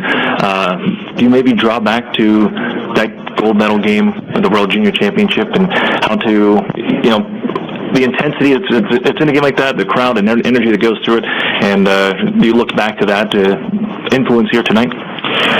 A little bit. I guess, with our preparation, we've been looking for every single opportunity. We've looked through a series of who's been winning face-offs against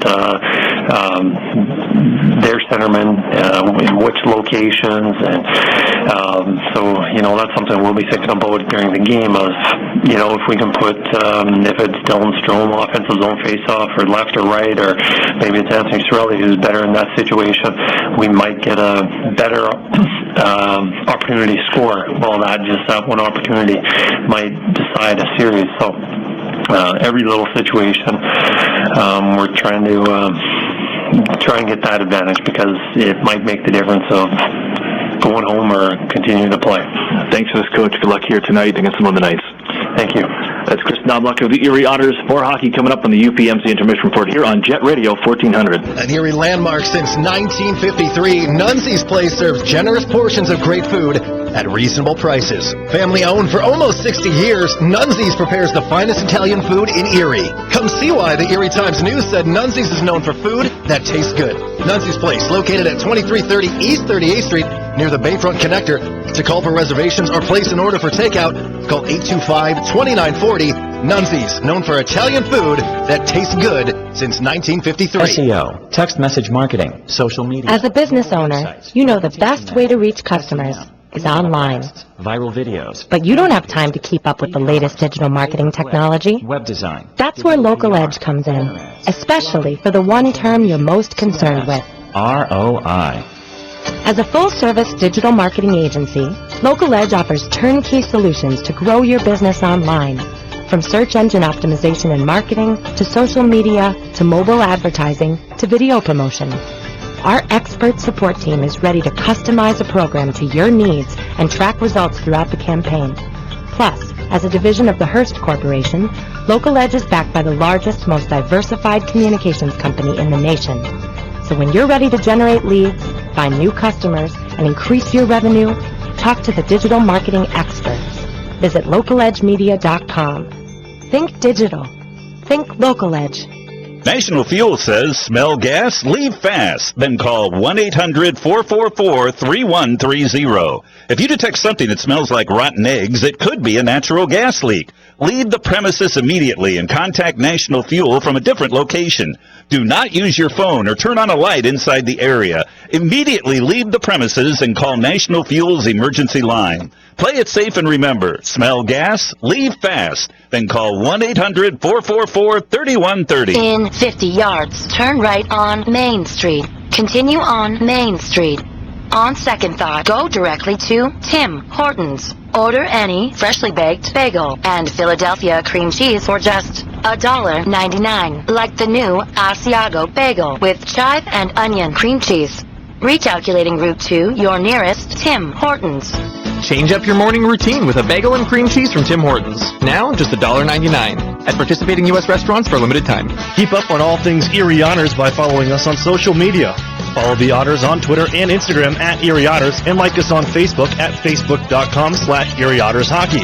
You'll get up-to-the-minute news on all things happening with your Erie Otters, so check us out on social media today.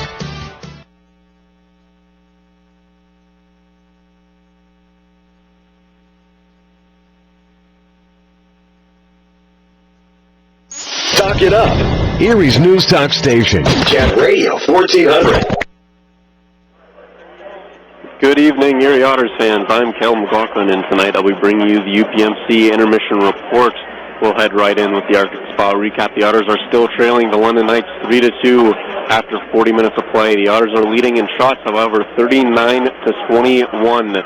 No surprise there. Tyler Parsons has been spectacular for the London Knights, and Joseph Murdaka in the second period has stopped every shot he faced, 9 in all, and the score is the same as it was after the first period. It was Ivan Lodnia who got the Otters on the board first in that first period. Just before the halfway mark, he deked around the defenders, deked around Parsons, put it on his backhand, and put it past the goal line to give the Otters the 1-0 lead early there in that first period. However, as they have done several times in a row coming into tonight, the Knights went on a couple-minute tear where they scored 3 goals within seconds of each other. Yanni Kuokkanen drew the high-sticking penalty on Anthony Sorelli, and just seconds later into that power play, Kuokkanen scored to tie the game at 1, and just a minute later, Evan Bouchard capitalized on a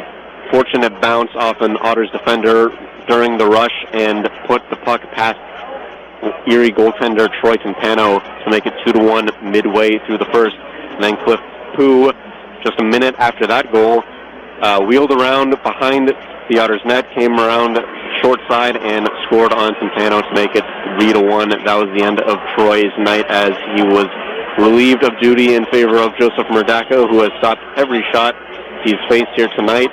But the Otters weren't done in that first period as Darren Radish managed to score with just 0.2 seconds remaining in the first period. He gave the Otters a bit of momentum heading into the second period, but Tyler Parsons has shut the door.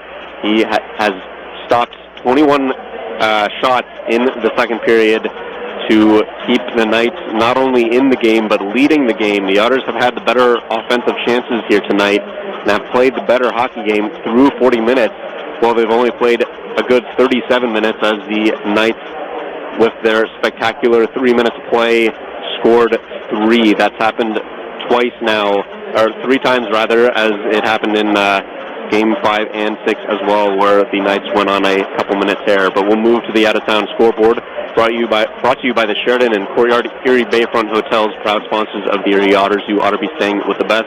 No other games in the OHL tonight, as the Sault Ste. Marie Greyhounds were eliminated by the Owen Sound Attack in 6 games. The Owen Sound Attack will face the winner of tonight's game between the Otters and the Knights. NHL playoffs are in full swing, though, in round 1, and the New York Rangers are leading the Montreal Canadiens 2-1 near the end of their second period, and the Columbus Blue Jackets, facing elimination in Game 4, are leading the Pittsburgh Penguins 2-0 early in their second period. A huge game for the Blue Jackets, as they may find themselves leaving hockey earlier than they expected in the first round if they lose to the Penguins tonight. So that'll do it for this second period intermission report. We'll be coming right back with some third period action on Fox Sports Radio 1330 The Fan. Over the years, technology has greatly improved the productivity of the business office, from faxes and copiers to multifunction printers. Now we don't know how to get things done without them. And that means you need a reliable printer copier and a dependable service plan. That's why you should trust Cooper Business Machines. They are Erie's only authorized dealer for Sharp document systems. And most importantly, they will maintain your machine so that it continues to, well, work. Just like your car, it needs regular maintenance and parts need to be replaced regularly. If your copier isn't properly maintained or you're not getting toner in a timely fashion, then you've been reminded what it's like to work in the dark ages. Don't wait any longer. Your business requires dependability. Shouldn't you expect the same? Cooper Business Machines, Erie's only authorized Sharp dealer and service provider, helping you get back to business since 1980. Online at cooperbusinessmachines.com or call 456-7585. Programs, get your programs! You know, Mill Creek schools have all the programs you need. Really? Yes, they have preschool programs, Center for Performing Arts programs, Honors College and ROTC programs, dual enrollment and student internship programs, not to mention 16 advanced placement courses, 30 varsity sports, and over 50 high school clubs and activities. Sounds like they do have a program for everybody. Programs, get your programs! In the Mill Creek School District. Otters fans, if you're looking for the best hand-cut steaks, fall-off-the-bone ribs, made-from-scratch sides, ice-cold beer, legendary margaritas, and fresh-baked bread, then look no further. Texas Roadhouse, located 7475 Peach Street, Erie, is the place for legendary food and legendary service. Whether you're looking for a special occasion or just a night out with good food and friends, think Texas Roadhouse. And don't forget to cut your wait time by using their famous call-ahead seating.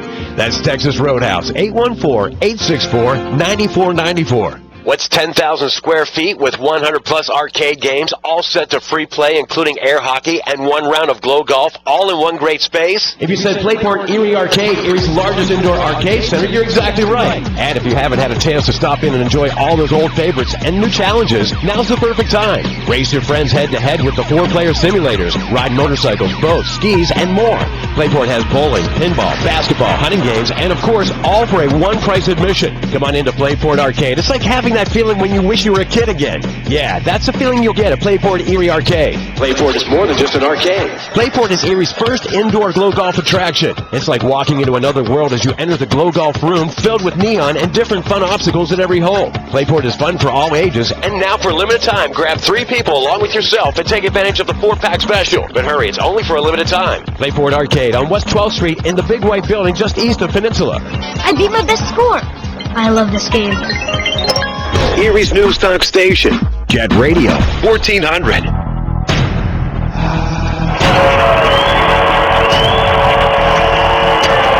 20 minutes on the clock. Game 7. 3-2 London. Heading to the final period of regulation. Western Conference Semifinals. One team is advancing to play the Owen Sound Attack in the Western Conference Final. This round far side fellows. Little bump on for Kyle Pettit. Looping ahead. He'll dump this one in and will change. The Otters out shooting London 39-21, including 21 shots on goal in that second period. Bouncing puck is Jones. Bumped by Chernak. Murdaka will slow it down for Ivan Lodny to pick up. He just leaves it for Sandbrook, and on back, it's Chernak. Looking out left. DeBrincat slows it down a bit. Launch it ahead for Strome. Off his back end and into the zone. Yolevi is going to get there first. He'll kick it up the far side. Picked up by Taylor Radish. Bouncing puck, though, off a leg and knocked out to center. Otters 0 for 1 when trailing after a second period in this postseason. During the regular season, 9-9. Up ahead, it's Darren Radish. He knocks one down. Dylan Strome wipes out behind the play, and they fan on the pass by DeBrincat. It allows Miletich to send the puck in. Erie ahead for Darren Radish. Trying to put it on a little bump for Strome still out here with Taylor Radish, but Ficknish takes it away.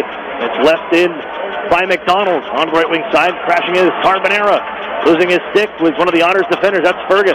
Held by Crawley. His try. It's off the stick of Taylor Radish and just wide McDonald. Gives down low. Maximovich with a bump and had the puck for a second. Taken right back by Carbonera. But he runs into Anthony Sorelli. He looks ahead. He just leaves it out to center as a man knocked down by Taylor Radish. Trying to come back in on the right wing side. And he tossed it in. Pickenish. Swept up the near side by Darren Radish, but Crawley holds in from the point. Angles it back down low. Pickenish is going to get there first.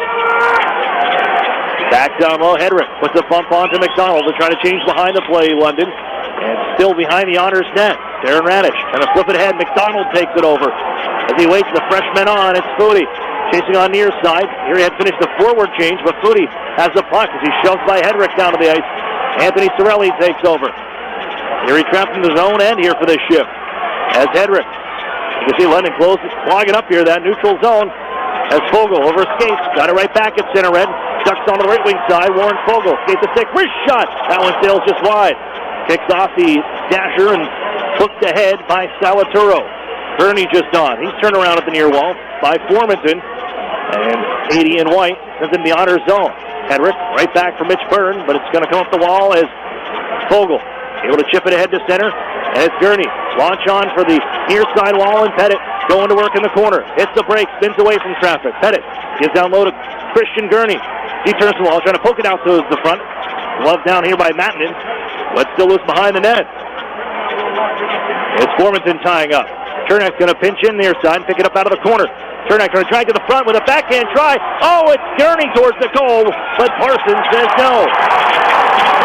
And Mattinen's going to bury Pettit down to the ice. Lodny tied up as well. And here he hits shot number 40. The play in front from Christian Gurney.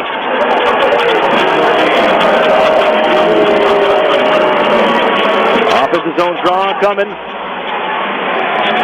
Here for the Otters. They had all goal scoring coming in the first.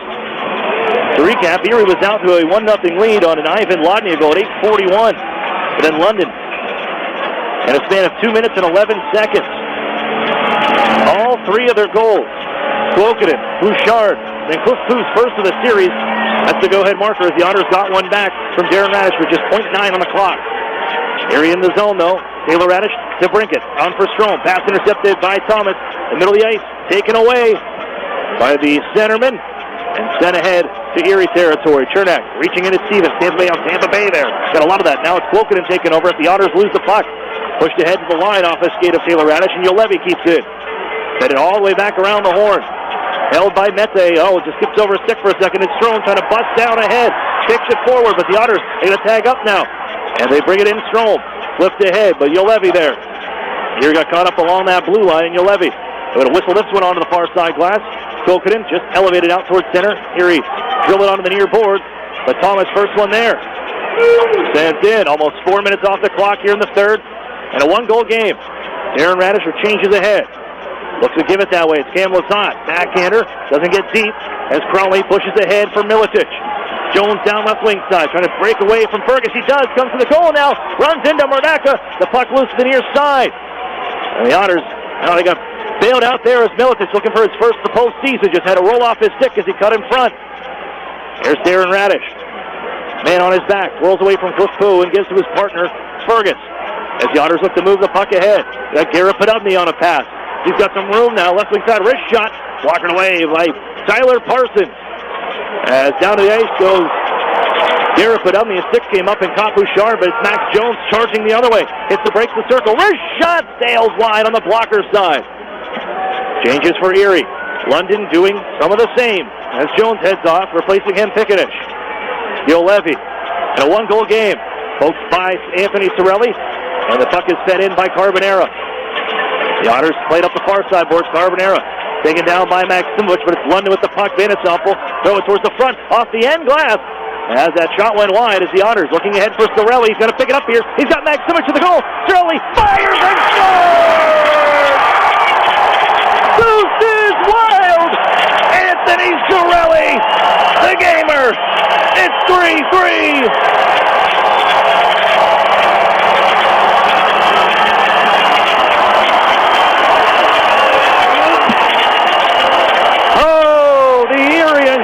Arena explodes. Anthony Sorelli, the hero for the Oshawa Generals in 2015, ties this game at 3.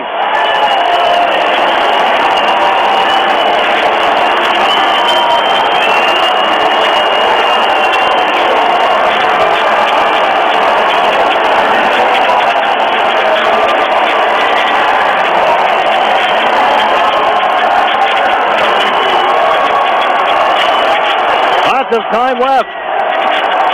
No rest for the Wicked. As the Otters, Stanbrook has chair pulled out from underneath him as the Otters trying to push it back towards center. Pettit and Stevens, but they're offside. London coming to the zone.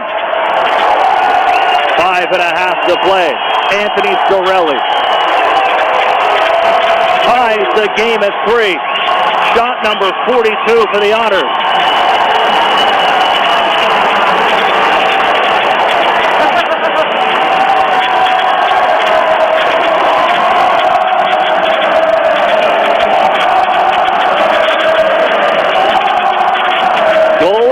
For the postseason for Sorelli.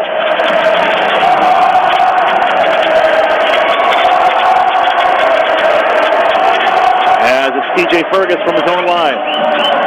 Skates ahead. The Otters' deadline acquisition. Anthony Sorelli. Darren Radish. Hochek brought in Thomas. Lets one go. That's kicked away by Vernack after the deflection. Taylor Radish going to wheel ahead. Radish moving up, trying to pass on, drags through some traffic, but Erie is offside on that play.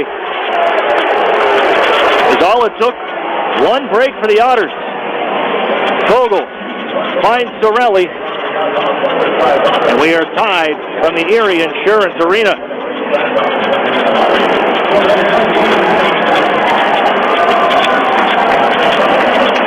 Back out there is 22. Played up the long Stanbrook, trying to get back to Sorelli.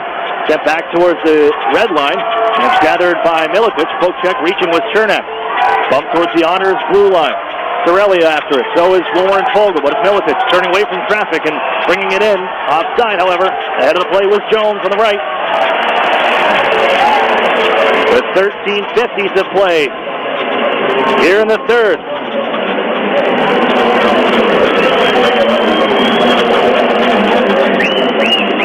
This crowd is, they got the cowbells out.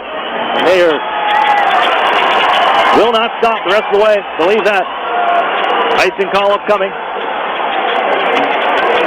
Back down to Erie territory. All of 6 seconds off the clock after that face-off win from neutral ice by the Otters.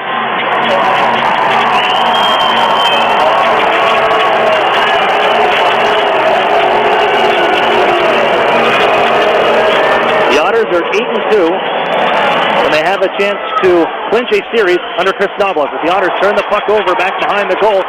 But a penalty coming. We're going to get two. Max Jones and Sandbrook. We got a tripping call and a diving call.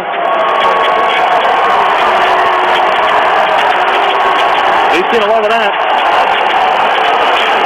throughout this series. Coincidental minors. 4-on-4 for the first time here today. And under Chris Knobloch as well, the Otters are 5-0 on home ice. And a chance to close out a series. This is game number 7. London has won 4 straight elimination games to continue their defense of a Memorial Cup championship. Otters take this draw. Darren Radish trying to lurch ahead. He does, left wing side. Trying to bust in. It's Torelli now, or rather, Radish trying to come across. Fogel's going to wind up in slap one. That one hits the crossbar and deflects out of play. Oh, and he rifled that one towards the goal, Warren Fogel. Well, unorthodox play. Darren Radish leading the march, and Fogel just steps into it. Woo! Just high. Draw to the right of Parsons. Here's 4-on-4. As Fogel turning away from Victor Mete. Fogel trying to stay with him, and Mete's going to bust up that right side and drop it off to Thomas. Moves on for Yolevi. Thrown into the Otters zone now. Murdaka out to stop it. Murdaka replacing Timpano in the first. As Berg holds behind the Erie net. 30 seconds off the 4-on-4 side. Here's Anthony Torelli. He's got one already. Torelli trying to deke on through. Trying to reach for the puck as he comes in. And it's just out of his reach. On to the near side now. There goes Mete for Cliff Pooh. Stevens on his right. They drop that way. Stevens with room down for Pooh. Trying to wrap it around now. Across is Murdaka. He makes the stop. And Fogel with the try out ahead. Fergus knocked down behind the play, but they want to come right back in. Strom will take over now. Watched by Cliff Pooh. And the Otters will move back to the defense. 50 seconds remaining. 4-on-4 to Brinkett. He's going to charge ahead. Right wing side, Alex DeBrinket. Bust on through, but it's poke check by Crawley. Ducks around that check now. Heads to the back of the net. DeBrinket trying to push it out the front. Here's Strom jamming. Oh, it just goes wide. Strom now defended by Vanderstumple. In front, DeBrinket fires just wide and maybe getting a piece of Parsons with the glove. Pushed ahead for Stevens. He'll cut across the ice and doubles back now. Has a little bit left in the tank. Poke check by the Otters. Chernak just on Miletich. And the Otters steal from him. Chernak with Miletich on his back. They take it away. And behind the goal. Roughed up by Hedrick. Chernak pushed ahead for Dylan Strom. And the Otters trying to break out. Here's Hedrick. Comes wide right. Changing behind the play is Erie with 8 seconds left. 4-on-4. Throw it towards the net. Mete leaves it for Yolevi. We'll have 2 out of the box in 1 second. Even strength. 5-on-5.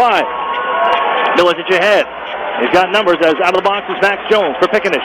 Yolevi now. Right back for Pickenish. He's knocked out of the play. The Otters holding out of the corner. Leave it up that far side. Maximovich for Taylor Radish trying to break down Crawley. Radish cuts across now. The late man's Fergus. Fergus can't handle the puck. He's knocked out of the play. Tied up by Jones. Able to recover and flip it down low. Maximovich will find it on near side. Out to the point. Fergus back to Maximovich. Off his stick. The Otters poke it down low. Taylor Radish here with Kyle Pettit trying to power his way out. His backhander just wide. Fergus at the blue line. Just enough to hold in. Maximovich tips it on for Taylor Radish. Trying to power away from Crawley now. Bust out towards the middle. Hands to Maximovich. Fires! And it was blocked by Pickenish. Following up. Erie dish in front. Crawley intercepts. And Jones sends this one down to Erie ice. We're tied at 3 from the Erie Insurance Arena. Third period. 10:35 to play. Sambrook. Rifle it in. Skips on the far side boards. Reaching is Garrett Podubny. Poke check loose. Lodnia after it. That was nearly kept alive. But able to knock it out the center was London and Byrne. Looks for Garrett Podubny. Deflect off the back end. The push right back forward here by London. Carbonera. Watched by the Otters and Sambrook pokes it. Loose at the Otters line. Carbonera coming in on down left wing side. Watched by Podubny. Byrne to help out. They shuffled ahead. Podubny up off the window. Tossed in further by Lodnia. Lodnia started the scoring here tonight. Parsons is to play it. And he'll find Carbonera on the right wing side. Stretched ahead. Trying to find Formanton to be knocked down by Jordan Sambrook, who gives to Lodnia. And moves back. Gives ground now. Pushes it ahead for Byrne. Just chip it out to center. Erie trying to finish a change behind the play. London doing the same. Under midway through this third period. Tied at 3. Game 7 of the Western Conference semifinals. Fergus, stick handling. Gives to Fogle. Looking for Anthony Sorelli, but he kind of lost the handle here at center ice. It's broken and hit by Darren Radish, and down to the ice he goes. Much to the right, and the Otters going to break forward. Fogle with a drop. Radish couldn't follow up, and they collide out at center with Stevens. And they push ahead for Robert Thomas, has broken with them, and Chernak able to keep that puck along the boards, bounces out the line. Stevens has a wrist shot. Oh, it just sails, maybe deflected by Kowalkinen, and off the back glass. And Warren Fogle looking for Maximovich out ahead to center ice. Kyle Maximovich hits the brakes now. Feeds Sorelli. He's tied up by Ole Olevi. Turned around now. Sorelli after it, but it's moved ahead here by London and tripping down to the ice. That was Kowalkinen, still down along the ice. Able to flip it ahead though. Here's Thomas with the try. He scores, but it's played by a high stick. Whistle sounds immediately. Face off going outside.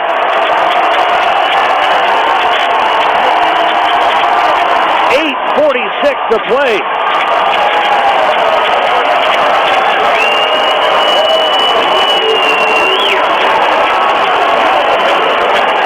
Robert Thomas thought he had the go-away marker. Play with a high stick. We get a stoppage. With 8:46 to go in the third, we are tied at 3.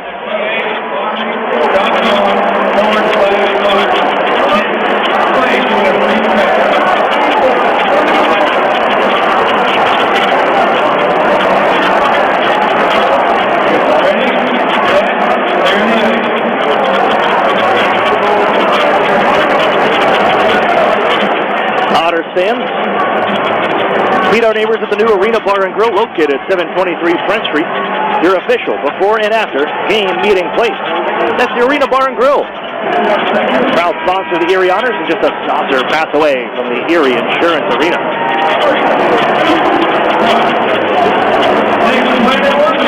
Oh, we're so close to having that go-ahead tally. Robert Thomas thought he had it. It was bounced ahead off the stick, juggled by Chernak, knocked out of midair by Thomas. Whistled illegally. We remain tied at 3. Bordaka stops this one behind the net. Gives to Chernak. Chased by Jones, but here he moves up the near side. Here's Ivan Ladnia. Trying to find Fellows, who picks it up on the left side. Going to duck around and try to make his move towards the net. Took a stick up high. The Otters come back out to the far side. Along the corner, he's tied up by Cliff Poole. Fellows still in control. Reaching in, Vanisovich. Pettit ties it up. Ladnia drifting. Here's Fellows trying to come out in front. Stopped by the paddle of the goaltender. The Erie Otters trying to tuck it out in front. Pettit whacking away. A backhander. Bounces around. It loose to the far side. Erie picks it up. On for Ladnia on the near side. Back for Pettit. Great shift from the third line. Here's Chernak following up. Wheels in. Sharp angle. Off the goaltender, and Parsons has it settle in front of him. And covers up with 8:01 to play. Oh, the Otters' third line.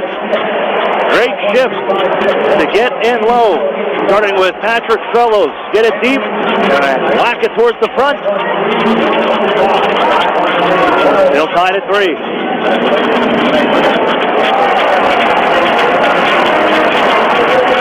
.801. A tie game. Game 7. This one iced by London. Trying to pick out his Pickenish. 2 Otters defenders back. And it's coming back to Erie territory.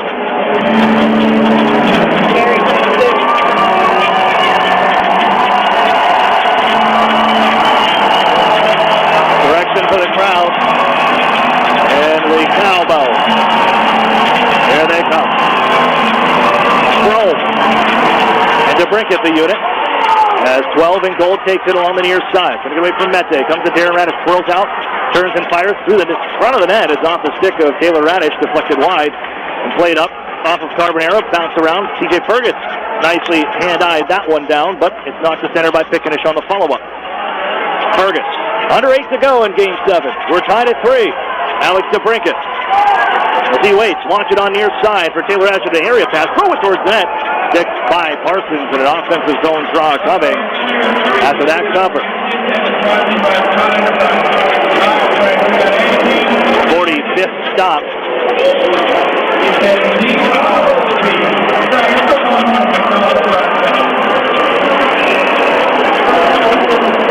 will change units as well. Sorelli, the game-tying goal. Warren Fogle with his ace. He wins the draw back. Chernak waits and lifts this one wide. Off the inboard. Klokanen holding. Skies this one back to Erie ice, and this will be on goal, no icing. Chernak picks it up there, chased by Thomas. Angled up the near boards for Warren Fogle. Bouncing on him, but he's able to get it back off the wall. A little nice nifty dish to himself, and he's going to charge ahead. Warren Fogle busting the backhand try. Moved away by the paddle of Parsons, and here they come to center. Launched into the near side corner. This could be an icing call, and it's washed out. Chopped at and left to the corner. Thomas with Fogle in the neighborhood. So is Sorelli, and 22 in goal. Little area behind his net. He looks ahead. He's got some room to skate. He'll bring it out the center. Cut across now. Anthony Sorelli into the zone. Got a stick handle. Play it towards the net. Stopped by Parsons. And covered once again.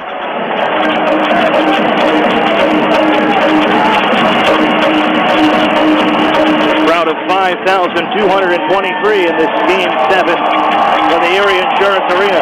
It sounds like it's been doubled. That's the noise factor.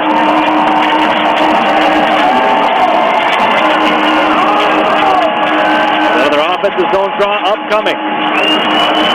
Strome bounces towards the middle of the ice, looking around. It's off the skate of Vandalsov when he's able to move ahead to Miletich. Put it off the body of Hedrick, and this one will roll down an icing call as Max Jones sends Darren Radich down to the ice after the whistle. Erie will bring it back down the other way on the icing call. This time on the opposite side, it'll be to the right of Parsons. London 8-7-1 all time in Game 7.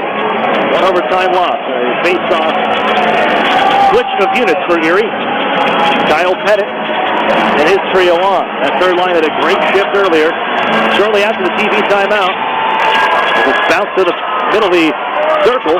Pushed ahead, though, and now Max Jones reaching his Hedrick. As they collide, loose puck down towards the corner. Ladnia just prods it along behind his own goal. Fellows will find it. Watched by Jones. Nice pass out for Ivan Ladnia towards center. Ladnia curl it down for Pettit into the corner.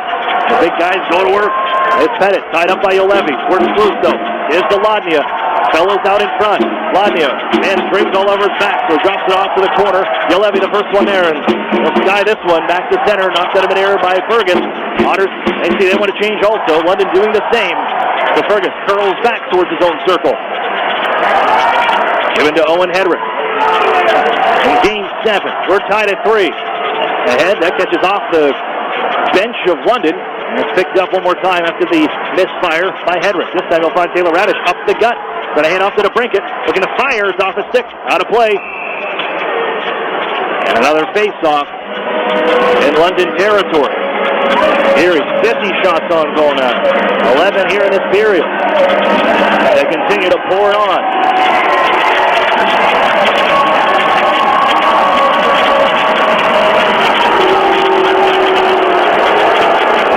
Strome will take the draw for Erie on the left wing. He's won 11 of 16 tonight. That is won by Stevens. Put behind the goal by Mete, and Olevi follows up, lifted towards center, kicks down off a stick, and Strome following up, gives the Chernak a little tie up there between a couple Otters, but the Otters do ground. Chernak off his skate of Taylor Radich and Strome. He'll send this one into the zone. Parsons waves through Olevi. He finds it on the near side. Chernak pinching in. It gets through him. Down ice. There's no icing on this one. Off of the body of Chernak. Sambrook to collect behind his goal. And the final 5 minutes of game number 7 of this Western Conference semifinal. Erie Otters and London Knights. What else would you expect here? Fogle moving the puck ahead. 4 Knights back. Fogle collects it down to the wall. Holds in the corner now. Trades places with Kyle Maximovich. As they look for an option, Fogle has to throw it down low. Maximovich will pick it up off the wall. Come out with a wrist shot. Sticks away to the corner by Parsons. Jones over there first. Sends this one high and out to center, off the glass. Glove down by Fergus. Settles down the rolling puck now. 4.5 to go. Maximovich back for Fergus. Right side, it's Darren Radich. Softly ahead. Wants to find Sorelli. Erie offside. Missing on that tip in And a whistle.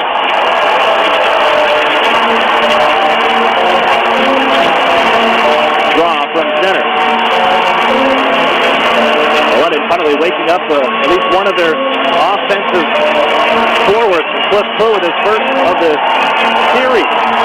He also assisted on the Kuokkanen goal. I got London on the board in that first period.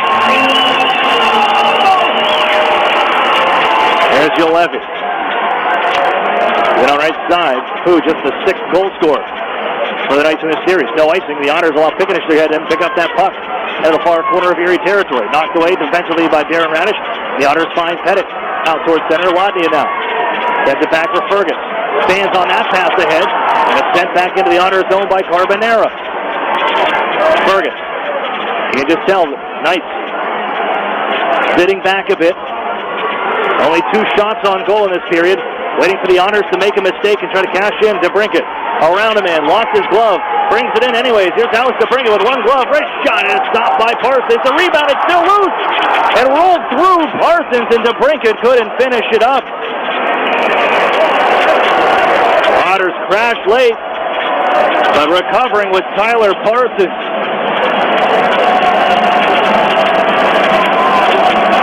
And another draw in his end. 3's on the board. All across. 3:33 to play in regulation.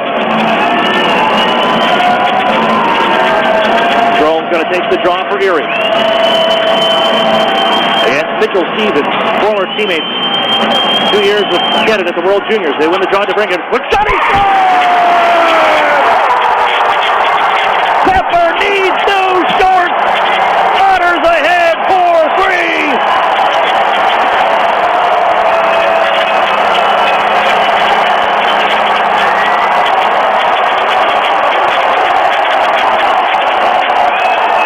Alex DeBrincat, 65 on the year. Pull this one back. Let loose, my friend. Bullseye. 4-3 Erie. 3:31 to play.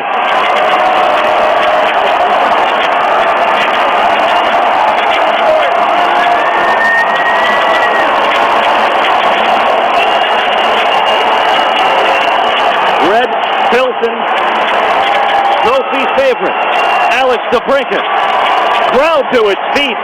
3:31 to play here in the third. 4-3 Erie. Will Levy on goal. Murdaka holds it. Takes direction from Sambro.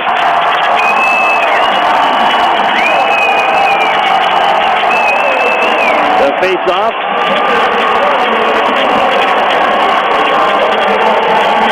Now hold on. This may come outside. Pointing is Dustin McGregor. And it will be outside. Back to center ice we go. It took 53 shots on goal, but the Otters have put 4 past Tyler Parsons.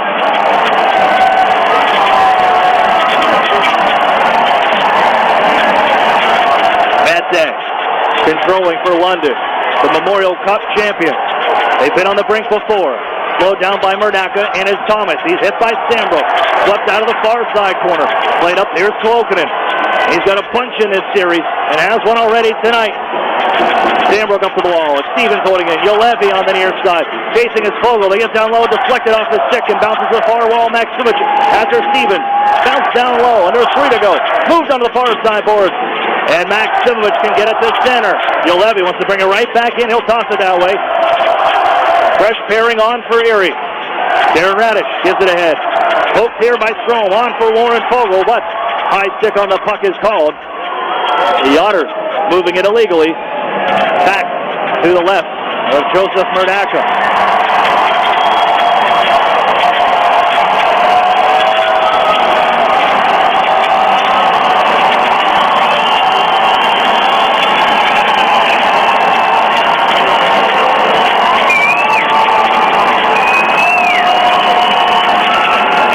Cliff Poe against Kyle Pettit. Pettit is waved out. Warren Fogel will take face-off duty for Erie.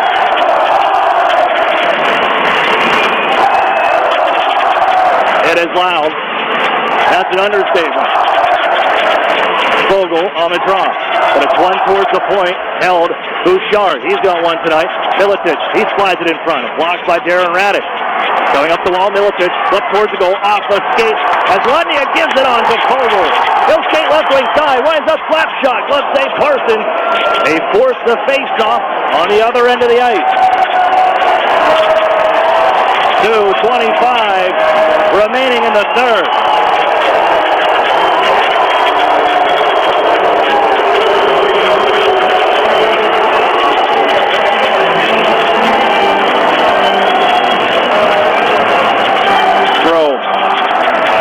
Robert Thomas. It was once 3-1. London. Otters have rallied back. A goal with 0.9 seconds left in the first from Darren Radish. Sorelli ties it, as he did in a Memorial Cup final. Lifted ahead for Taylor Radish by the Otters.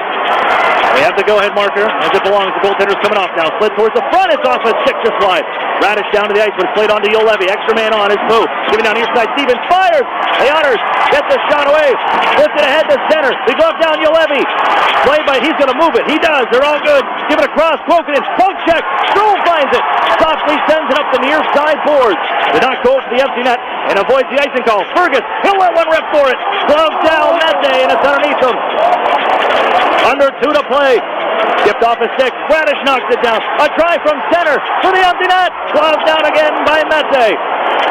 Pushed ahead for Krokanen. He'll tip it. He will not tip it. It's an icing call.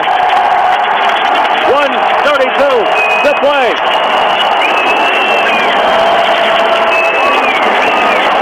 Parsons forced to retake the ice.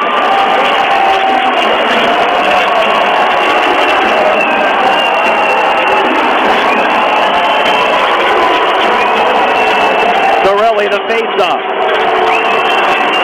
And London will utilize a timeout. 92 seconds remains in game number 3. Neil Diamond will take us out.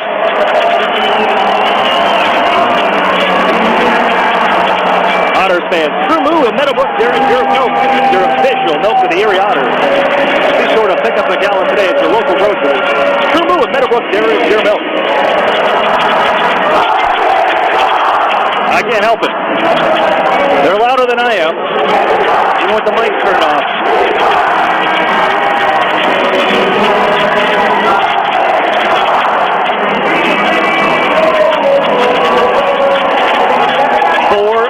The score. 92 seconds remain in regulation.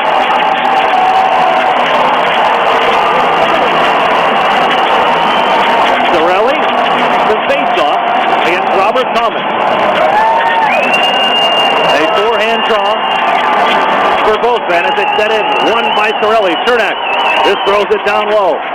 And thrown into the boards is Yolevi. Vogel will go to the box. This is oh boy. We're in for some drama from Erie. 1:25 remains. Vogel's in the box. Checking from behind. Hold on to your butt. 1-for-1 on the power play this evening. Vogel down for 2 minutes.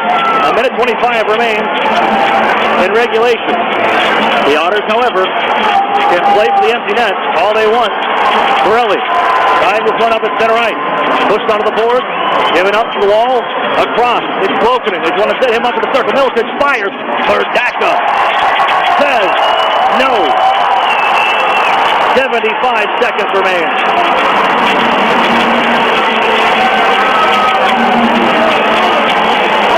Left side of the Erie zone. Throw him on will replace Pettit. The Otters have got a lot of analytical data on faceoff. They like to throw him against Pooh on the backhand here, but Pooh wins this one. Krokanen doesn't shoot, gets to Yolevi. Krokanen one-timer, that sails high. Off the glass now, loose to the near side. Dish to the corner. It's Stevens, blocked by Cernak, up high. Gillespie now, body to the front, broken in one-timer, loose in front, battled around, it trickles in.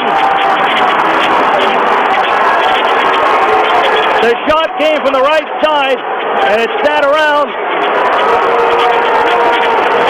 and ends up behind Murdaka. So will they look at it?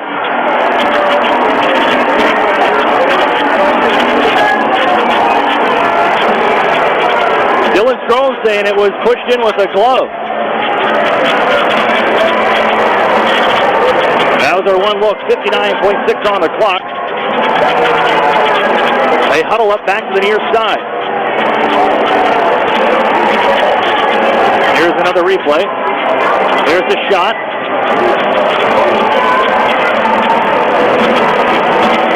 And on to the phone goes our officiating crew. One of our guys can slow it down just a little bit longer. So Mitchell Stevens, I believe, will get credit if it stands.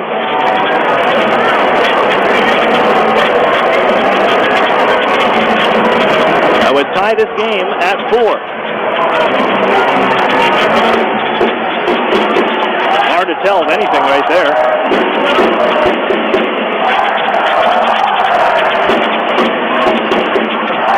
There's another look.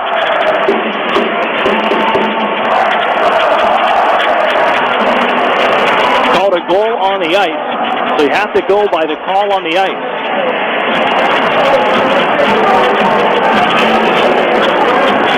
Darcy Birchall is on the phone. Mitchell Stevens, who won the game, the hero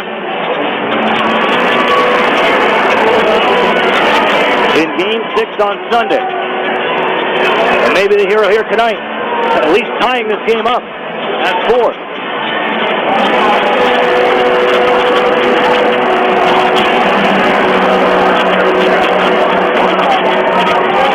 Long, lengthy review here. Erie opened the scoring in the first. Ivan Ladnia, 8:41. And then the London Knights, in 2 minutes and 11 seconds, rallied to take a 3-1 lead. Broken in 12-18. And then Bouchard, and then Cliff Boo to round things out, make it 3-1 game. Darren Radish scored with 0.9 on the clock to end the first.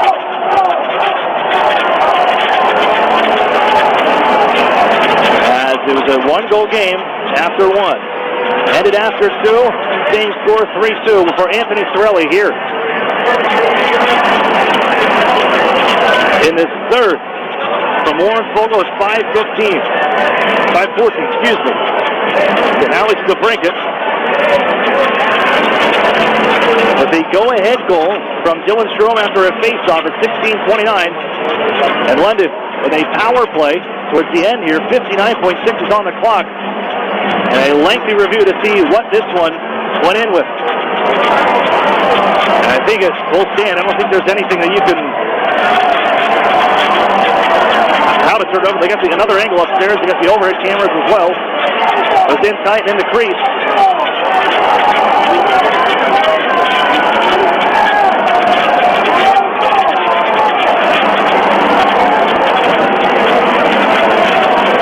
Birchall, he's off the phone now. They continue to review this one. It'll stay upstairs. 59.6 on the clock. It's either a tie game at 4, and Stevens has tied it, or it's played by a glove and into the net. It is the only thing I can assume is the change.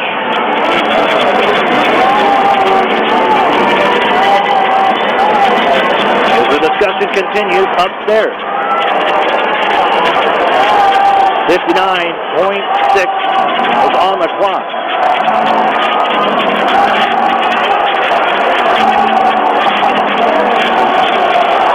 Telephone still on. Here's another look at it.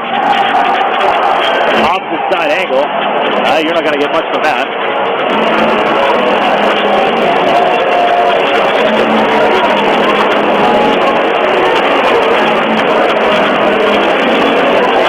There's a cross-ice angle again. You can't see much from there. Here, we'll slow it down. The shot will come from the right. Stevens in front, Jones there also. And Stevens has got the last piece of it. But you can't really tell from that angle what that touch lasts. Sean Reed, Darcy Burchell converse with Dylan Strom and J.J. Pickenish. There's one of the overheads. It never hit drop down to the ice, and that's the Otters' argument. And it was bobbled and tipped in front, and then went in. Burchell back on the horn here. The final 59.6. He gets I would assume, the final conversation coming from upstairs. The OHL video review crew. The Otters believe it was put in with a glove from Mitchell Stevens. He said he got with the shaft of the stick. And off the horn they come. Burchell. Good goal. We're tied at 4. A power play goal for London with 59.6 on the clock. And the net empty.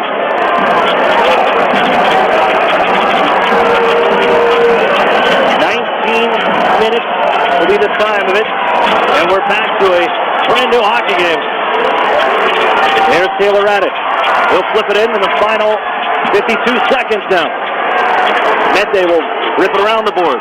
Volkinen lets it come up, but picked up by Darren Radich. Trying to fire in front off the side of the net.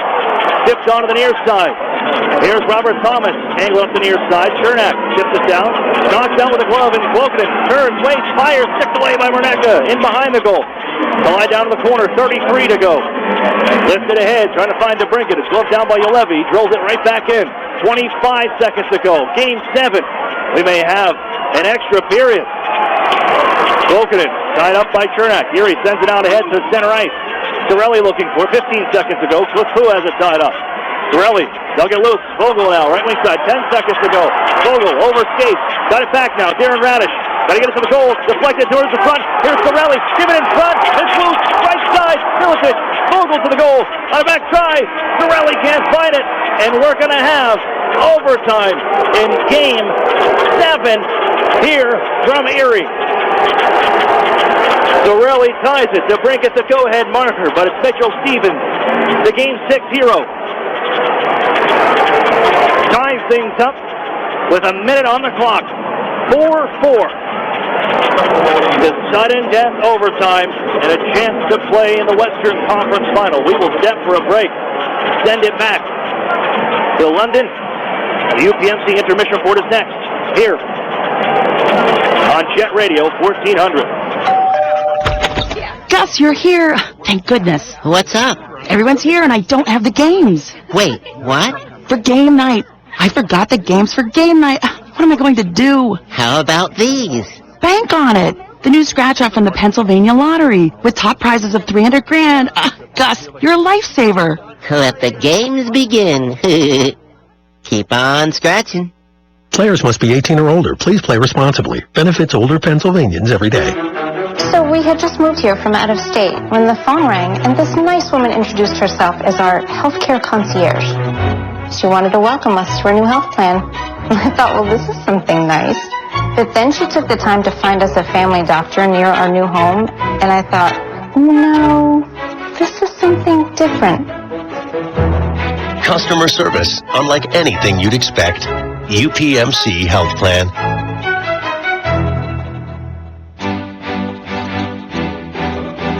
The Sheridan and Courtyard Erie Bayfront Hotels are proud sponsors of the Erie Otters. Join us for the pre- and post-game celebration at the award-winning Bayfront Grill or the brand-new Shoreline Grill. Let us help you fuel up for the high-energy game with our extensive menus and craft brew selections. You Otter be dining with the best. Why buy a used car when you can drive a brand new one for less than $11,000? The 2017 Mitsubishi G4 sedan is an all-new vehicle available in this region only at Interstate Mitsubishi, half mile south of the Mill Creek Mall on Route 99. The Mitsubishi G4 is one of the least expensive ways to own a brand new car that's a new car with many features. Right now you can buy this new sedan for less than $11,000. It's $10,999 or $149 a month. That's $149 a month to own it, not a lease. And the G4's mileage, up to 41 miles per gallon. Makes it even more affordable with the tax on gas going up. Think about it. A brand new sedan, the all-new 2017 Mitsubishi G4, under $11,000. Only at Interstate Mitsubishi. Prices prior to tax, title, and license, and includes dealer APR cash, which requires financing through dealer indirect lending service. Payment is figured at 84 months, 3.9% APR, and Tier 1 approval, and does not include tax, title, and license based on 14,830 MSRP. Shooting the bull. Erie's News Talk Station. Jet Radio 1400. Welcome back inside the UPMC Intermission Report. Aaron Cooney here. Joining me at this time is Erie Otters head coach Chris Knobloch. And Coach, looking here through the series, coming down to a final game, Game 7, probably the way it was meant to be after you had the sweep 2 years ago, the Otters getting the Knights, last year's sweep ending, the Erie season, and now here, one game for it all to move on. For this team, after game number 6, it seemed encouraging that the group was, even Anthony Charlie was quoted in the London Free Press as saying that their group was pretty happy the way they played. Didn't get the outcome they wanted, but the game has been there all series long. The team how do they continue that here in the Game 7, and what adjustments, if any, need to be made for this final game? Yeah, overall, I thought we've played pretty good throughout this series, and really well at 2 of the games that we've lost. Game 1 at home and Game 6 in London, where, as the game went on, I thought we got better and better. Spent a lot of time in the offensive zone. We just need to find ways to get our sticks on loose pucks, and there's numerous opportunities where, if we could just get that loose puck, it was a possible goal just because of where the puck was laying, but just out of our reach, or a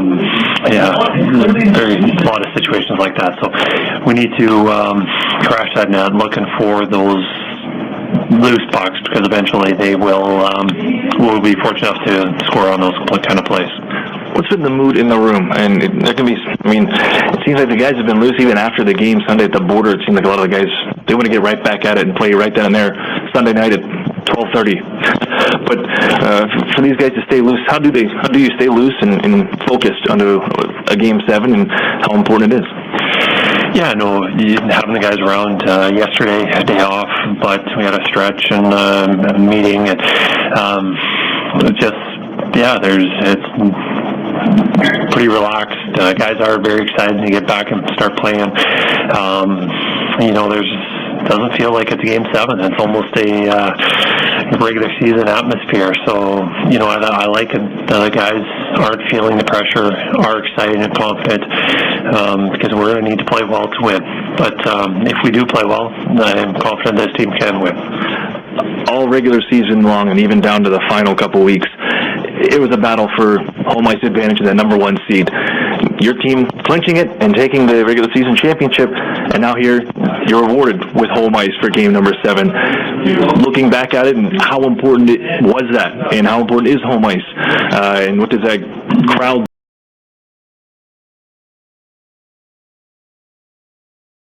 advantage with each team winning 2 of the 3 at home, and now Game 7 being decided. We hope that having that last change and the support from our home crowd, that we play better. And throughout the season, it has shown that we are a better team at home, and not that just being at home is going to be everything, but I think there's also that air of confidence of just, we can get this done, and that's exactly what we want. You spoke before game number 6 saying how important special teams are. They finally got a power play goal, and eventually tied the game and led to help them out on their way to an overtime victory. But special teams, your team has been so good in this series. What has been the trick, and how does that continue into this one? Yeah, I think that's been the first game that they beat us on special teams, scoring a goal, and that's not getting us one. But it's been so hard scoring 5-on-5 that just that one goal that you can get on special teams is going to make a big difference. And you saw last game it did. And, we only had one opportunity, and our number one unit didn't get 1 second of it. Our second unit was on the offensive zone for all 2 minutes and had some nice looks, but not too often that will happen, that Dylan Strome, Alex DeBrink does not get an opportunity. But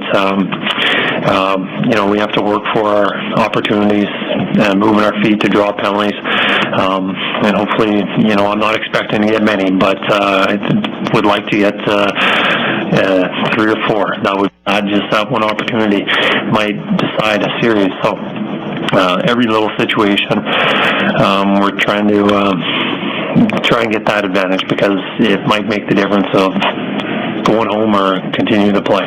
Thanks for this, Coach. Good luck here tonight against the London Knights. Thank you. That's Chris Knobloch of the Erie Otters. More hockey coming up on the UPMC Intermission Report here on Jet Radio 1400. An Erie landmark since 1953, Nunzi's Place serves generous portions of great food at reasonable prices. Family owned for almost 60 years, Nunzi's prepares the finest Italian food in Erie. Come see why the Erie Times News said Nunzi's is known for food that tastes good. Nunzi's Place, located at 2330 East 38th Street, near the Bayfront Connector. To call for reservations or place an order for takeout, call 825-2940. Nunzi's, known for Italian food that tastes good since 1953. SEO, text message marketing, social media. As a business owner, you know the best way to reach customers is online. Viral videos. But you don't have time to keep up with the latest digital marketing technology. Web design. That's where Local Edge comes in, especially for the one term you're most concerned with. ROI. As a full-service digital marketing agency, Local Edge offers turnkey solutions to grow your business online. From search engine optimization and marketing, to social media, to mobile advertising, to video promotion. Our expert support team is ready to customize a program to your needs and track results throughout the campaign. Plus, as a division of the Hearst Corporation, Local Edge is backed by the largest, most diversified communications company in the nation. So when you're ready to generate leads, find new customers, and increase your revenue, talk to the digital marketing experts. Visit localedgemedia.com. Think digital. Think Local Edge. National Fuel says, smell gas, leave fast. Then call 1-800-444-3130. If you detect something that smells like rotten eggs, it could be a natural gas leak. Leave the premises immediately and contact National Fuel from a different location. Do not use your phone or turn on a light inside the area. Immediately leave the premises and call National Fuel's emergency line. Play it safe and remember, smell gas, leave fast. Then call 1-800-444-3130. I'm a night owl. You? Nah, more of a morning person. Do you like comic books? Historical nonfiction. Documentaries? Sci-fi. Window seat? Aisle. Beach? Slopes. Favorite color? Red. You? Blue. We all have different tastes. That's why Tim Hortons makes a rich, smooth, dark roast coffee served hot or iced. Try a small today for only $1 plus tax. Tomato? Tomato. At participating U.S. restaurants, offer available for a limited time. Erie Otters 2017-2018 season tickets are now on sale. Take advantage of the advanced discount price by committing before May 31st.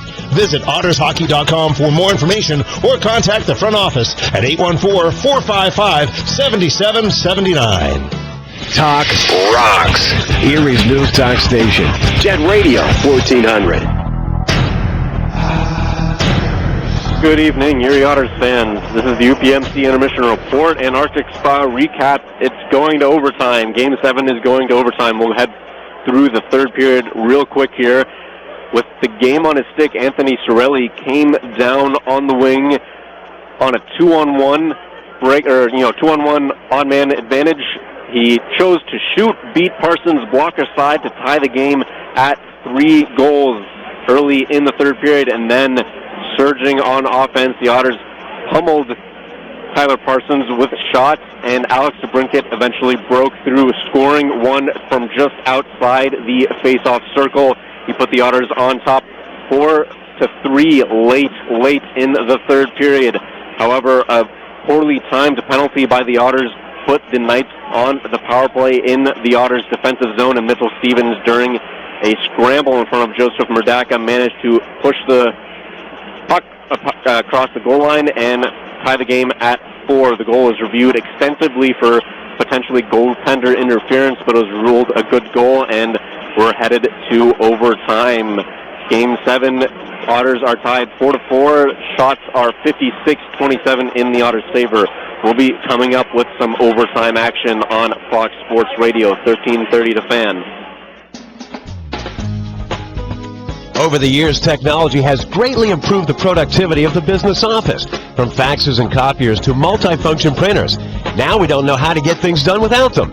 And that means you need a reliable printer copier and a dependable service plan. That's why you should trust Cooper Business Machines. They are Erie's only authorized dealer for Sharp document systems. And most importantly, they will maintain your machine so that it continues to, well, work. Just like your car, it needs regular maintenance and parts need to be replaced regularly. If your copier isn't properly maintained or you're not getting toner in a timely fashion, then you've been reminded what it's like to work in the dark ages. Don't wait any longer. Your business requires dependability. Shouldn't you expect the same? Cooper Business Machines, Erie's only authorized Sharp dealer and service provider, helping you get back to business since 1980. Online at cooperbusinessmachines.com or call 456-7585.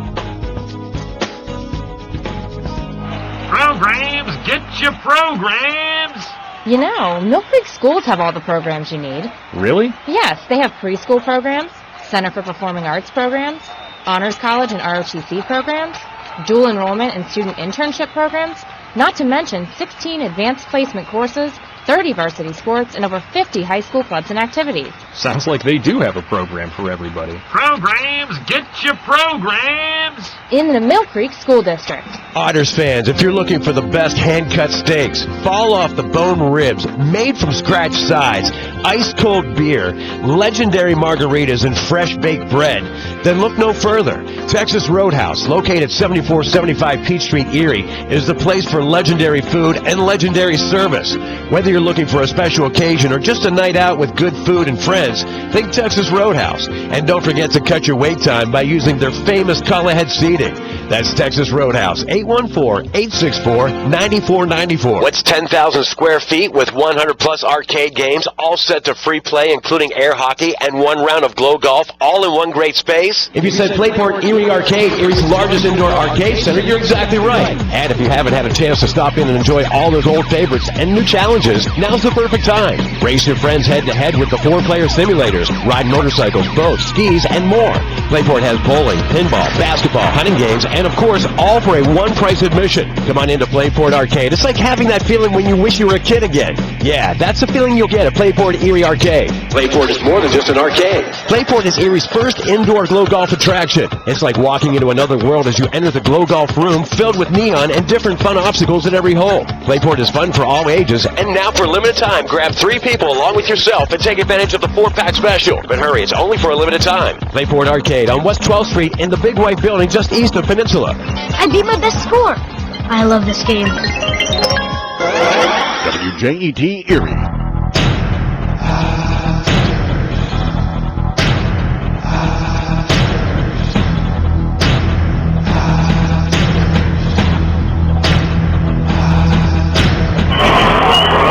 Welcome back here inside the Erie Insurance Arena. On to overtime.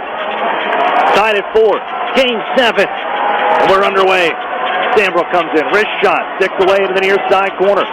Erie after that rebound. Pinching with Sandbrook. Maxim and Sorelli are back for the Otters defensively as Mete winds it ahead. I'm Aaron Cooney. Pleased to have you join us here for what has been twice the climactic end to this series. In Game 7. An extra frame needed. Thomas gives out in front. Klokonen trying to dish one more time. Fogle takes it away from in front. Fogle, who took the penalty that led to the power play goal to tie things up. Waits, kicks it back to himself on the near side. Throw it towards the net. It's off the body of Darren Radish, who picks it up behind the net. Trying to dish out in front. Guarded by Yalevi. Skips on to the near side. Darren Radish after it. Has Fergus up high. Gives that way. Erie changing behind the play. Right side. Here's Alex DeBrincat. Lines up. Slap shot. Save made. And it's kicked onto the corner. And Thomas up the wall, but not out. Pitch forward, glove down by Mete. And Thomas moving ahead, right wing side.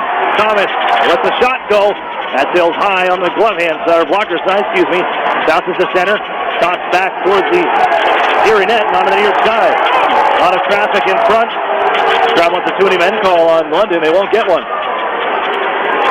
That was called in overtime. The game the other night has a chance for Crowley. Sends it off the side of the net. Skips off the skirt of the goal. And here is Taylor Radish is posted to center.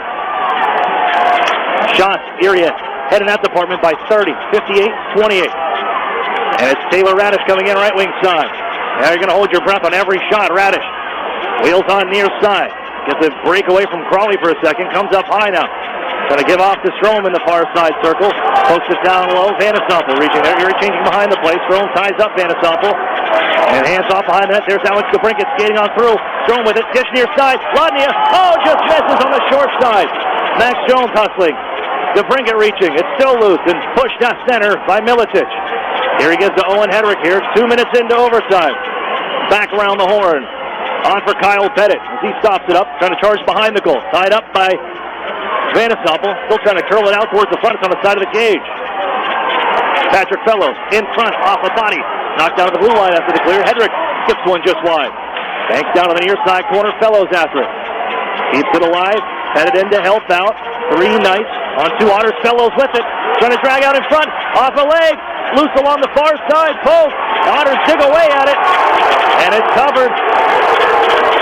Parsons able to reach on that right side of the net with Crowley there to help him out. And I guess the halt. Otters 15-11 all time in overtime. And fell Sunday 2-1 in game 6. On home ice, the Otters are 10-4 in overtime game.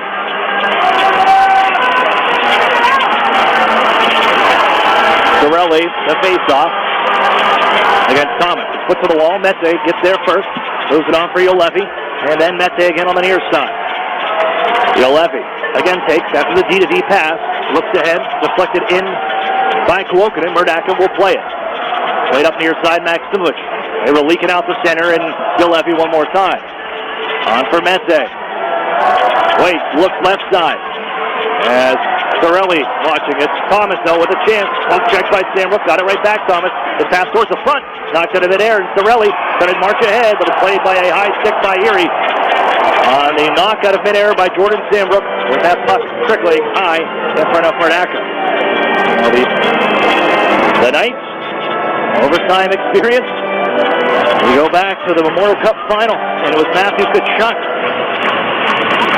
The golden goal there in overtime to give the Knights the Memorial Cup Championship 2016. Anthony Sorelli, he did it in overtime in 2015. Overtime here in Game 7 semifinals. DeBrincat trying to march forward. Watched by Carbonera. Chip and chase. After it is Alex DeBrincat to the corner now. Wheels behind the net. Hits the break. Going to get away from Vanasample and Mete. They tie him up. Taylor Radish looking, but it's Crawley on the back end. This one high. This will go down ice. An icing call. Chernak trying to get there. He will in time. And an offensive zone draw coming up for Erie.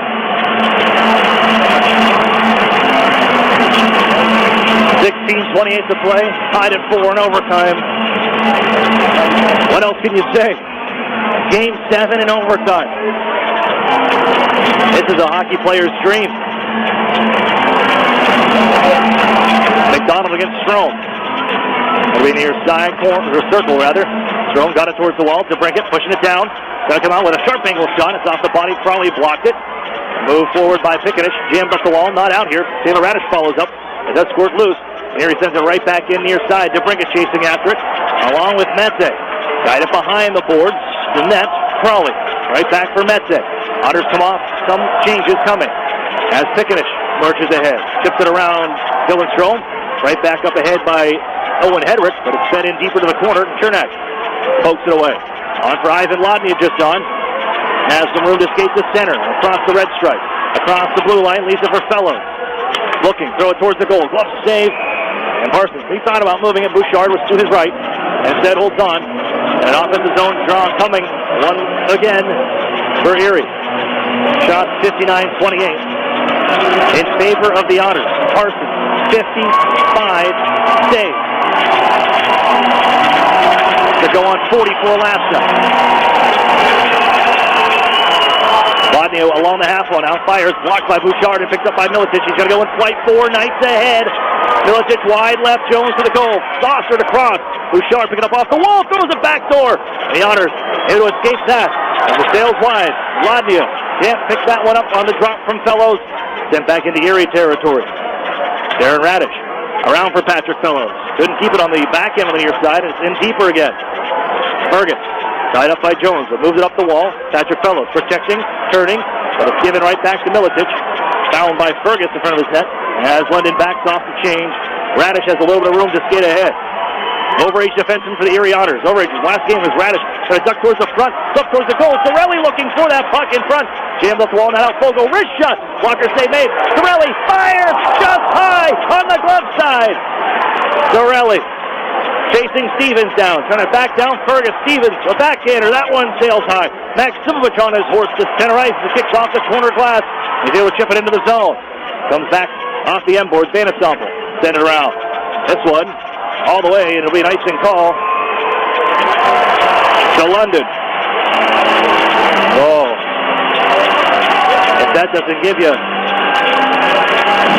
heart palpitations and skips a beat, I don't know what will. These two clubs and fan bases dialed in. Game 7 overtime. Strome on the face-off against Robert Thomas. Thomas got it back to the corner. Van Assemble up the board. Strome cuts it off. Trying to push it to the blue line. Chernak with a quick shot. Just sails onto the near side corner. Stevens trying to chase it down. He tied this game up with a minute on the clock. Thomas now skates to center ice. Going to curl it in, but offside.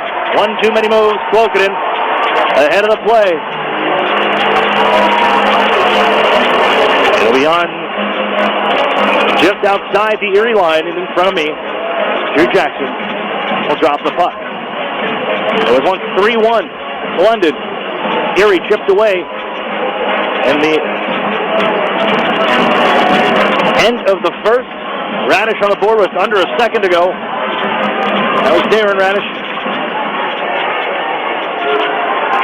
And then Sorelli to tie at 3.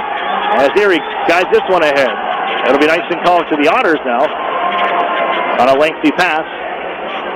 Erie says they got a tip on it. Ivan Latnia was stationed just in front of the Erie bench. They will not get that call. The draw.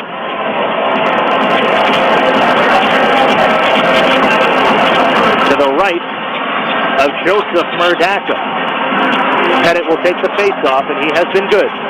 But it's won by McDonald. Chasing after it is Ivan Latnia. Great defensive effort from the draft eligible. As Latnia gets to the zone now. Looks, feeds Chernak. Lets a shot go. Blocked in front by Bouchard. Pettit after it. They'll rip it around near side. That's caught off of Patrick Fellows, and it settles down for Bouchard to carry ahead. 6 off the clock here in overtime. McDonald stripped at the Erie line. As Sambo, roughs up Bouchard just at the blue line. Chernak now on for Taylor Radish. Busting down the left wing side. Radish had a steam. Chipped away. Good defense from Bouchard. Van Assemble used the glass off the window. Gloved down by Darren Radish. And they say Erie's good. I thought that was offside. Radish has it though. Feeds on to DeBrincat. Pulls the trigger. It was blocked. Skips towards the front. And Parsons able to gobble it up. Nice. Not for sure Darren Radish is behind that blue line when he gloved that puck down. Brought it in.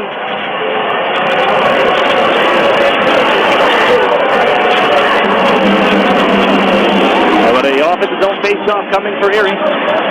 Over 100 saves now for Tyler Parsons over the last 2 nights. Sorelli. This one tied up with Thomas, and London takes over. Van Assemble just skips it out to center. Sent down towards Erie ice, flowed by Joe Murdaka, and given to Darren Radish. They'll march ahead here in overtime for Game 7. Vogel tied up by Stevens. Back is Sorelli, but chasing Darren Radish to the far corner of his own end. On his back, Klokanen. Pitch worked ahead. That one lasered down ice, and an icing call to Erie now. 12:57 to play in overtime. Draw to the left of Joe Murdaka, who had to replace Quintano in consecutive home games. Somebody's moving on to play the Owen Sound attack. And one shot will do it here from the Erie Insurance Arena. Otters will call a timeout. You don't take it home with you. Chris Knobloch utilizing it here. 30 seconds. Bit of a break. You can change should he decide to. Well, Owen Sound. I'm sure they're enjoying sitting back and watching these two teams beat up on each other.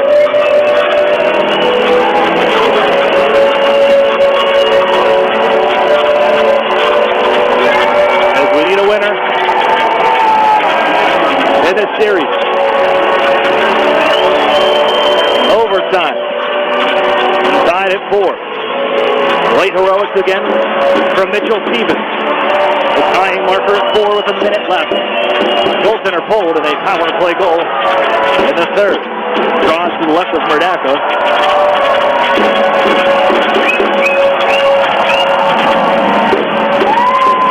Strom and company take the ice against Cliff Booth.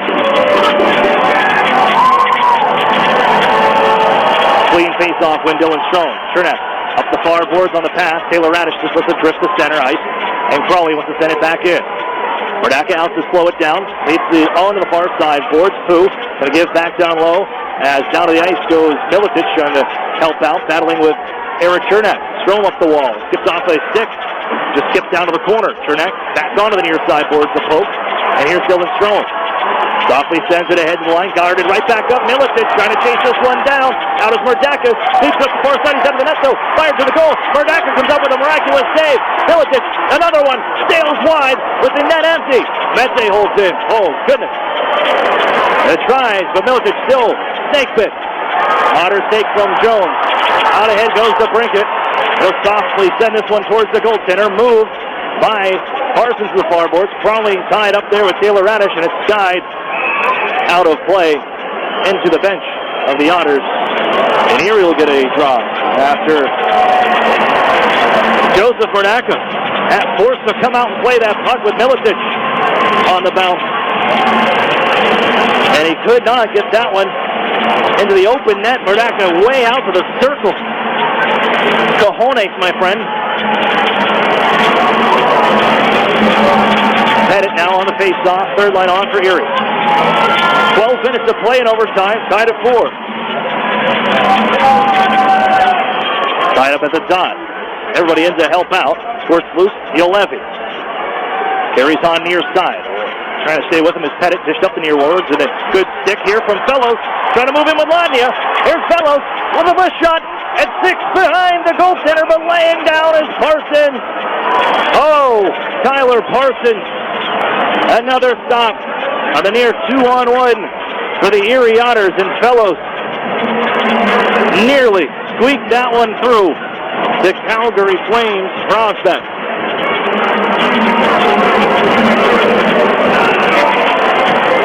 They'll stay on here. Pettit and McDonald now on the dot. Taken towards the corner, Levy. Boy, he has munched a ton of minutes. Him and Mete. Out for Pickenish on the left wing side. Given across, McDonald ahead of the play. Offside, stretched out with Cliff Pooh. Neutral zone face-off coming.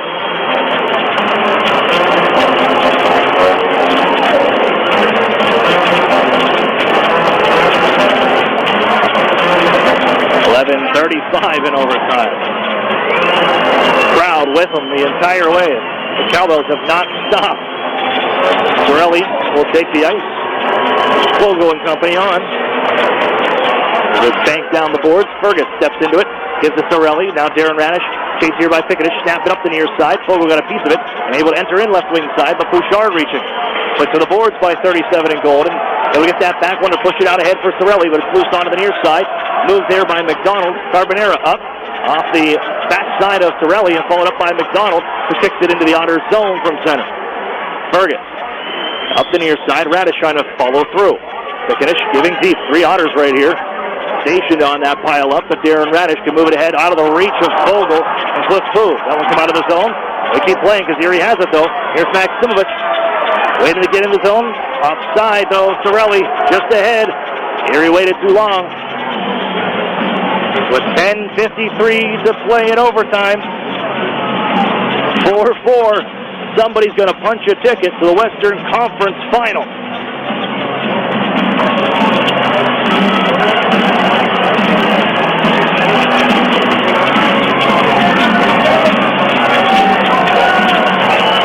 This game number 7. Mete back to his own corner.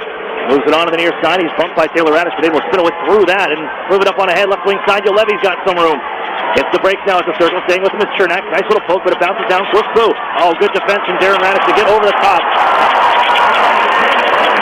of number 63 in white. Is Jones trying to give ahead now for Clifton. Trying to join his foreman and feed across. Strome gets back, knocks it away. As the Brinket.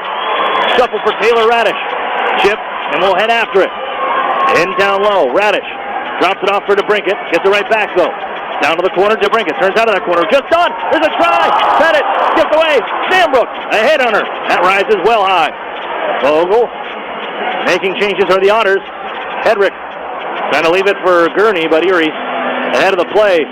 But that pass across the right through the box. Just skipping over the stick of Kyle Pettit. They wanted to let that one-timer snap. The left-handed shot just had it skip right over as we're nearly midway through this first overtime. Dennis Doppel drills it in. Murdaka drops it off for Fergus. Here we go. 9:55 to play. Fergus carries ahead. Leaves it on for Ivan Ladnia. Shoots into the zone around one man. Leaves it for Pettit. Gurney to the front. Even on the side of the cage. Pettit knocked down. He's slow to get back up. The Otters, they're going to get back defensively now. At Sandbrook's turnaround. Here's Klokonen with Stevens. A shot. Slide. Save. Third. Jacka.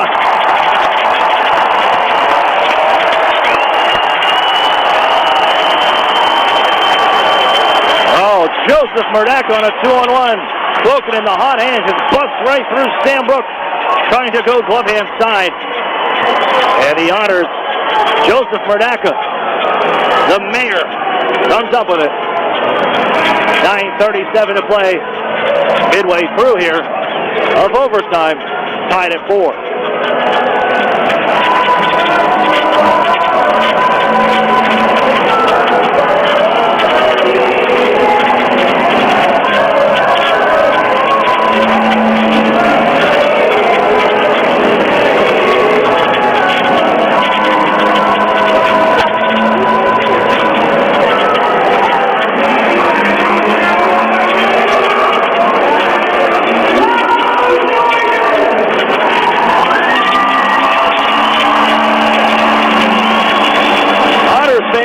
Meet our neighbors at the new Arena Bar and Grill, located at 723 Front Street.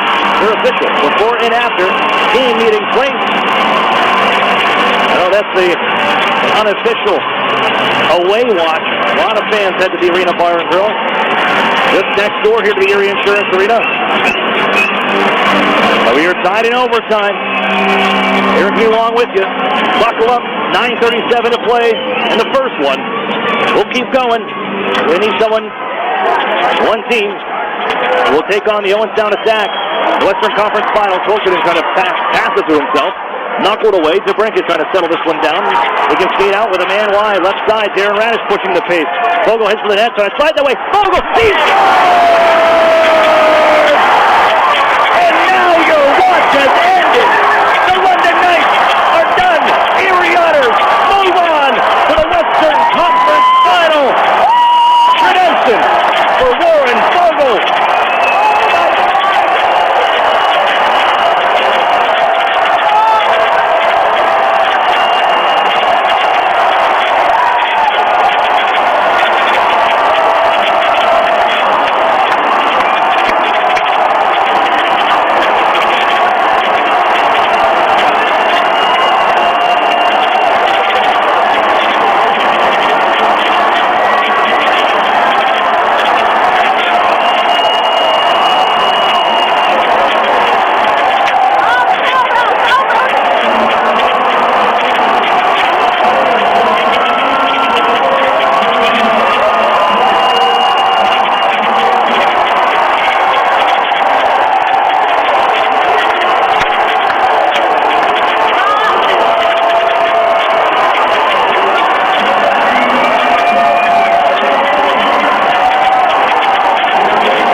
dramatic overtime fashion have usurped the throne and will play for the Western Conference title. The road continues through Erie.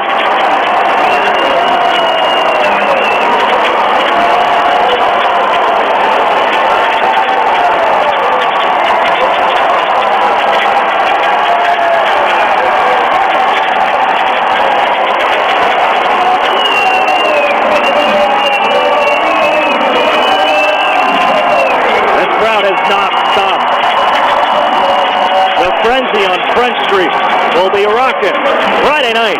Game 1, Western Conference Final. Erie Otters, Owens down attack. And boy, what a series. This was all-out war. Overtime to Game 7. And the Otters 5-4.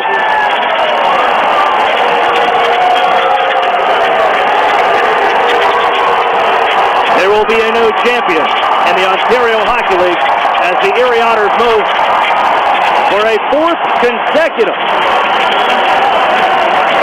Western Conference Final.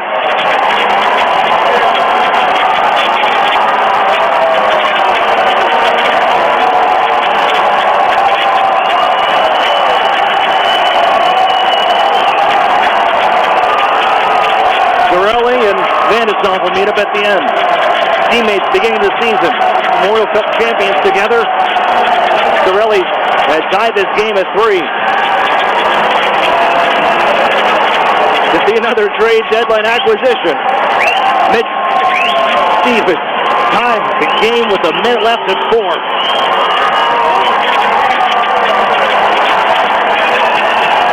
And this might be the last time you see cowbells given out. The ice has been littered with them. The Erie Otters with a send-off to the London Knights. But what a series this has been.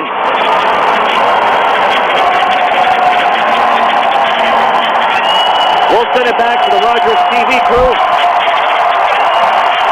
in London. Guys, it's been fun.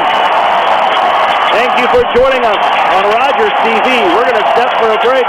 The Duskus Martin Funeral Home postgame show right after this as the party in Erie is moving on. Friday night, Game 1, Western Conference Finals. Postgame show after this on Jet Radio 1400. Gus, you're here. Thank goodness. What's up? Everyone's here and I don't have the games. Wait, what? For game night. I forgot the games for game night. What am I going to do? How about these? Bank on it. The new scratch-off from the Pennsylvania Lottery with top prizes of $300,000. Gus, you're a lifesaver. Let the games begin. Keep on scratching. Players must be 18 or older. Please play responsibly. Benefits older Pennsylvanians every day. Dr. Jones is right over there. Early in the afternoon, Barbara checks in at a doctor's office.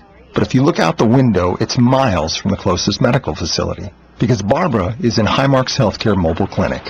A doctor's office on wheels that brings care directly to remote communities and members in need.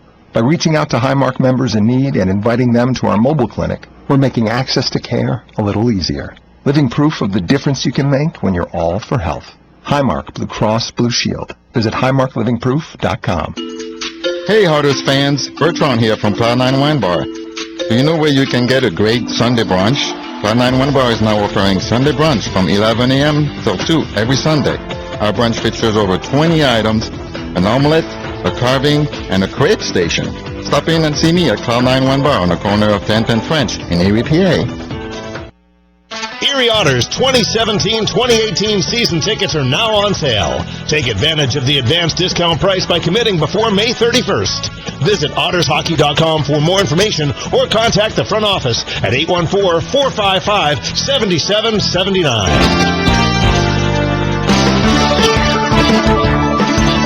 WJT Erie.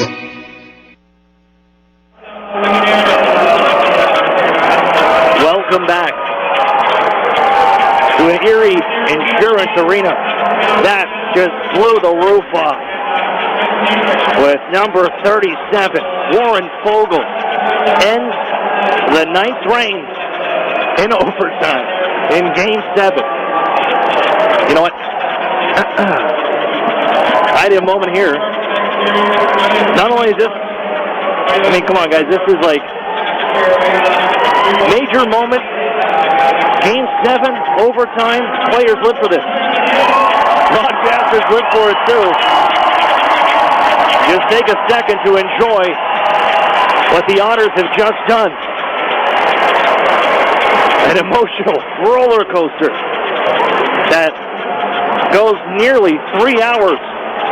Overtime, Warren Fogle, who took a penalty that led to Yoli Olevi, that led to the Mitch Stevens goal with a minute left to tie things up. And we go to overtime. And after Joseph Murdacco comes in twice on home ice to help the team and get them back on track after 3 quick goals from the Knights, he stands tall in overtime and throughout the remaining, well, darn near 3 periods he had to play if you add everything up. And Murdacco backstops the Otters to it. And you know what? You're going to need some excuses for work around the Erie area for Wednesday. Because what a story just completed here. And the semifinals. The Erie Otters have knocked off the London Knights.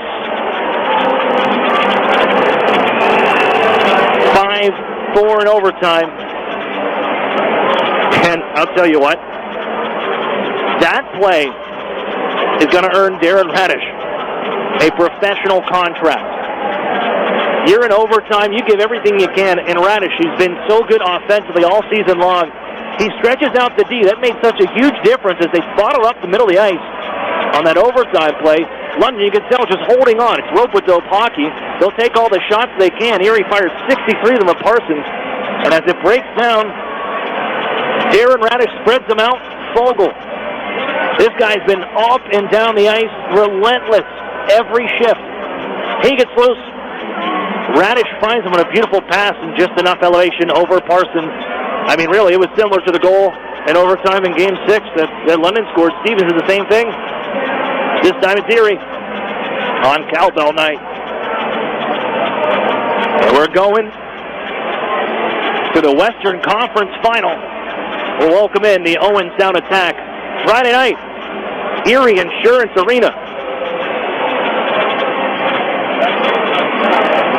Welcome you back. This is the Duskus Martin Funeral Home Postgame Show. Duskus Martin working tirelessly to give your loved ones dignity. Folks, we'll have an excuse out for you soon if you want to go out and enjoy this one. Everybody gets off tomorrow. That's my role. But there's still work to be done. That's only, after all that, we're only midway through. That's 8 wins. Anthony Sorelli guaranteed it in the pregame show. He said, we'll get it done. He delivered. He tied the game. And his line mate, Warren Fogle, puts him ahead. And it's on to the next one. Arctic Spas recap.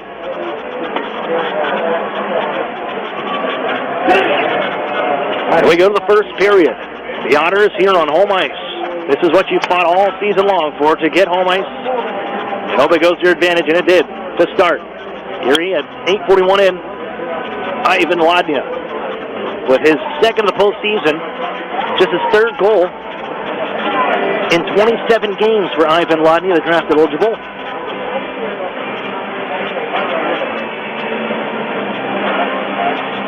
He put the Otters up 1-0, but the London Knights, as they've done all series long, all it takes is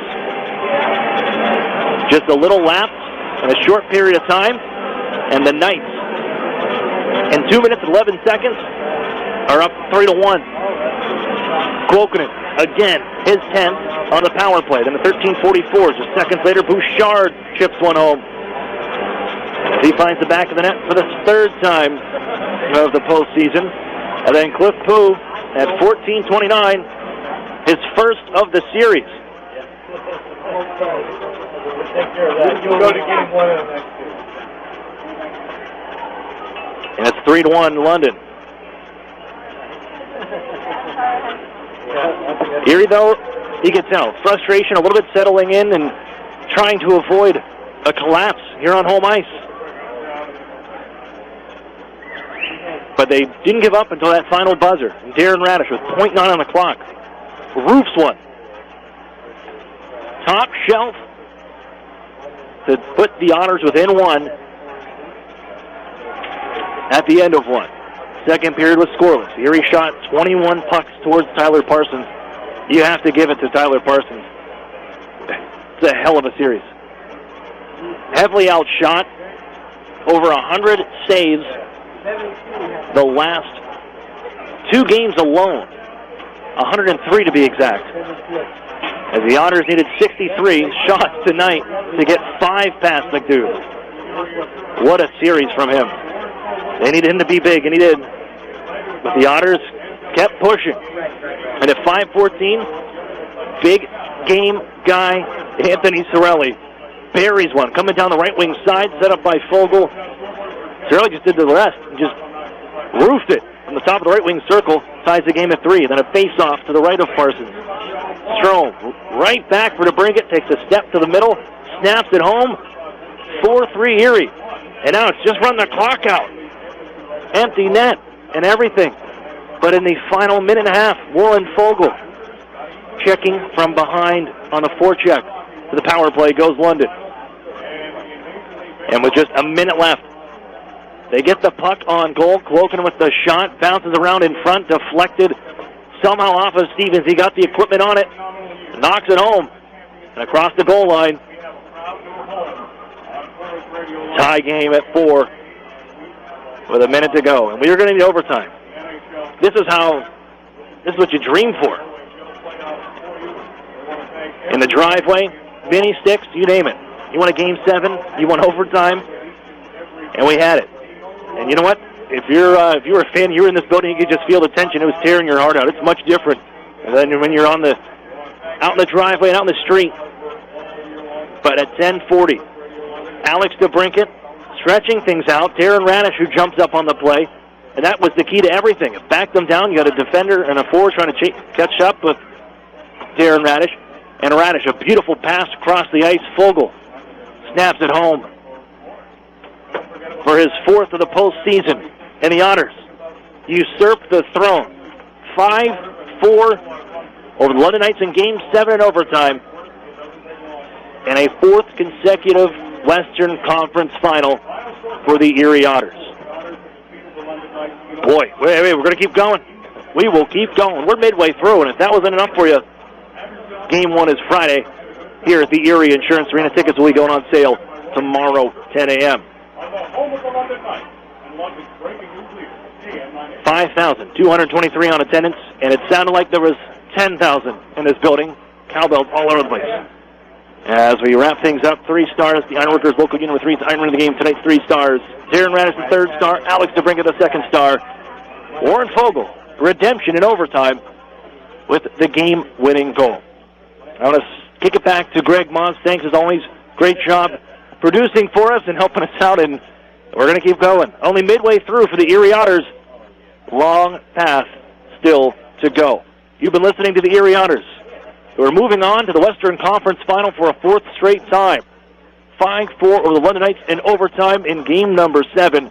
They will host the Owen Sound Attack Game 1 Friday night at the Erie Insurance Arena. For Caleb McLaughlin and Greg Mods, I'm Aaron Cooney saying so long. You're listening to the Erie Otters on Jet Radio 1400. What you're about to hear is real. It has not been edited or enhanced. RVP, Radio Voice Phenomenon, the process by which the talk host communicates to the listeners through the speakers of modern electronic radios. What we've all hoped to be true is in fact possible. Information can reach us. Radio Noise. Erie's news talk station. Jet Radio 1400. Oh, I've heard him. Here's the 1-2. Just missed with the backdoor breaking ball. It is 2-2. Joe's the only one left that I've heard, but I've heard him. Oh, no, there's Is there a few more out there? Yeah, I think that we looked at it last year. I think there are 6 or 7. Oh, all right. Now, many of them came in maybe around your last year or so, last couple. We now join Pittsburgh Pirates baseball, already in progress on Jet Radio 1400. Joe West was umpiring in the major leagues, I believe, when you were in high school. 76? No, I would have been out of high school. You were in pro ball then? Graduated in 74. Okay, 76 was his first big league game. Here's a 3-2. Swinging a foul off to the right. O is up in the Cardinal pen. He saved the game last night. Nicasio getting up and back of LeBlanc if needed. 38,806 paid to be here tonight. Pretty good crowds first two nights. 40, I think, last night, wasn't it? Yeah, it's a great baseball town. There's no doubt. 3-2. Swinging on a roller towards third. Freeze has it on the first. Big stretch by Bell, and they get the second out. 2 gone. Let me try that again. We got to look at our play that made a difference. I know I'm tonight, and I mean, you know what? I guess it's going to be Osuna's at bat. As much as you don't want to put pressure on a guy in his first major league plate appearance, but he came up pinch hitting. He was the best option. 2 on, 1 out. Hit double play. Hit into a double play, kind of thwarted the chance to tie. That'd be my vote, I guess. Piscotti lines one into the left field corner, but foul by a foot. Be a major league lifesaver with the Pirates and Central Blood Bank. Make a difference by donating blood. Looking ahead to that ninth inning, the Pirates would have Freeze, Cervelli, and Bell. Maybe the play hadn't happened yet. Let's hope. Yeah, that's just so far. Pirates have Hanson, Goslin, and Stewart left on the bench. That's another byproduct of the Starling Marte 80-game suspension today, too. That weakens your bench. If Frazier's playing every day, and if Freeze is playing every day because Gung is still in Korea, well, now here's the 0-1. A wave and a miss. Good change up that time. 2 strikes. Now, those are 2 guys you can't use strategically. They're already in your lineup. But the Pirates have been getting good starting pitching. Bob, you said it earlier. That's the key to every team's success, and I think the Pirates have really delighted so far in that department. They're swinging a pop down the right field line. Long run for Frazier, and he can't get it. It falls a foot foul as he slides past it. 2 strikes. But here's another way to look at that. The bench stuff is that you're glad that you have him at there starting. That's true. Frazier has been your hottest hitter at the beginning of the season. So you're happy that you had an opportunity to put him in the lineup every day. And Frazier's hitting 300. Yeah, Frazier's been doing a pretty good job with the bat himself. So, it seems like a day doesn't go by where somebody doesn't say, hey, what are the Pirates going to do with Frazier as far as, the place for him to play? So, it's opened up opportunities.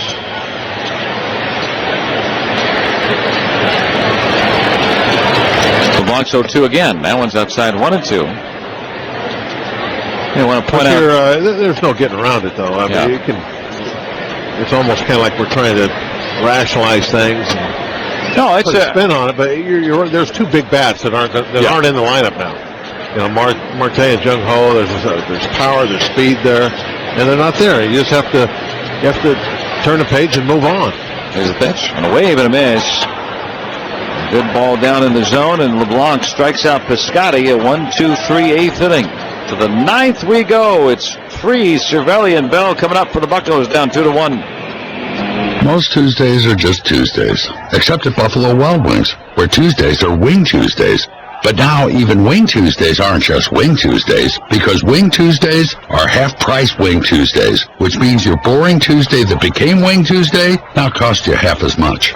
In case you're confused, we have half-price Wing Tuesdays. We do it for you. Buffalo Wild Wings. Wings, beer, sports. Prices and participation vary. See participating locations for details. Void where prohibited. The Honda Dream Garage sales event is back, just in time to enjoy spring in your favorite kind of Honda. Whether that's the spring getaway kind of Honda, or the perfect Honda for you. Because right now, well-qualified buyers can get 0.9% APR on a 2017 Honda Civic. That's the Kelley Blue Book's KBB.com overall best buy kind of Honda. Visit your local Honda dealer today. Great cars, great people. Online at shophonda.com. See dealer for financing details. For more information, visit KellyBlueBooksKBB.com. Kelly Blue Book is a registered trademark of Kelly Blue Book Co. Inc.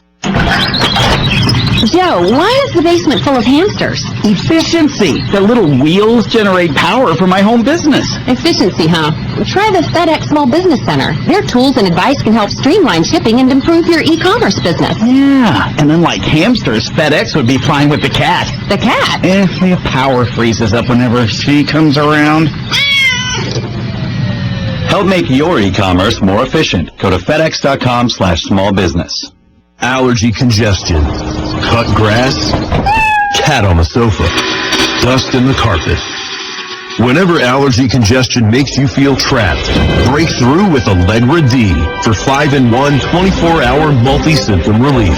Allegra D combines a non-drowsy antihistamine with a powerful decongestant for fast relief that starts working in just 1 hour. Break through allergy congestion with Allegra D. Use only as directed. Guaranteed or your money back. Visit Allegra.com. Here we go, ninth inning, and it's brought to you by the Hartford. When the unexpected strikes, the Hartford strikes back with small business insurance. Pirates trail the Cardinals 2-1. Freeze, Cervelli, and Bell do up against Sun Hwan Oh. Got the save last night. Didn't do it cleanly, though. Gave up a run. Gives up a run here. We've tied it up. That was his first save of the year. Freeze will lead it off. He has doubled in 3 trips tonight. First pitch from the righty. And pumps a fastball in there for a strike. 93 miles an hour. Oh, was one of the best once he took over as the closer of the Cardinals in June last year. Here's the 0-1. And a check swing on a splitter strike. That's 0-2. But he has given up a run in 4 of his 5 outings this year.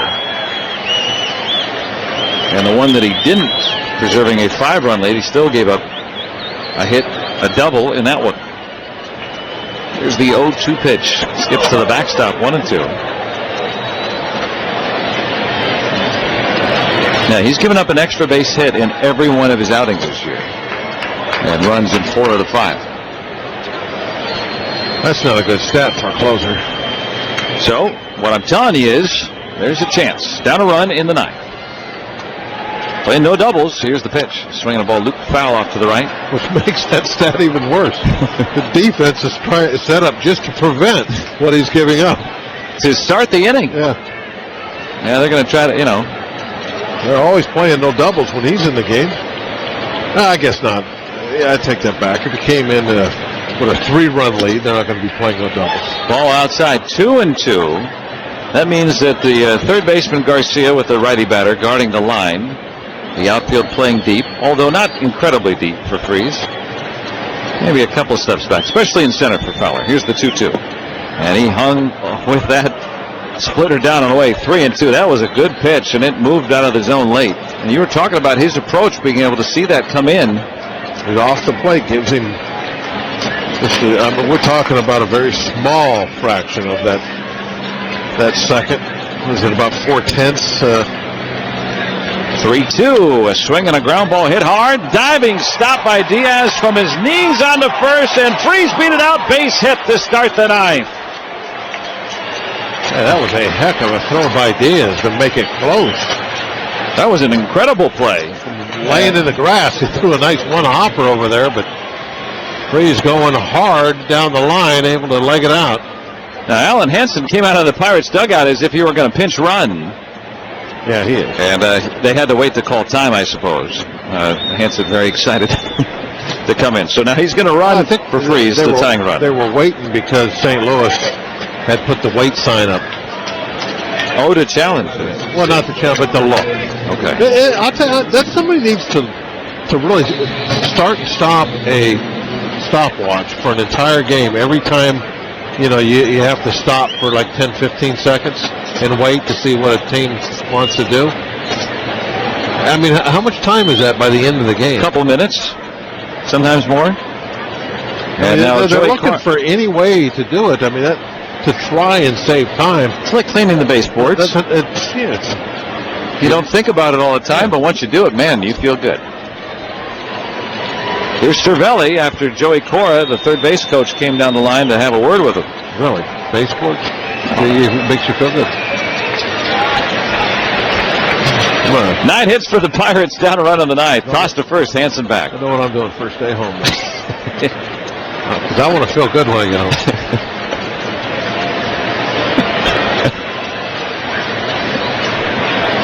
Garcia playing in at third.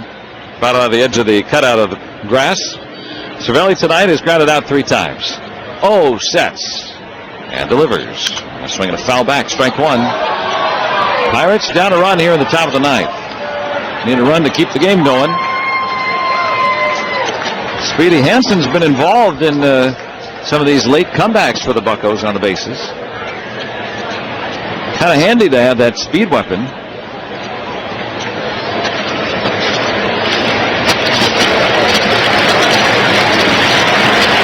Garcia a couple steps behind the bag now at third for the righty batter Cervelli.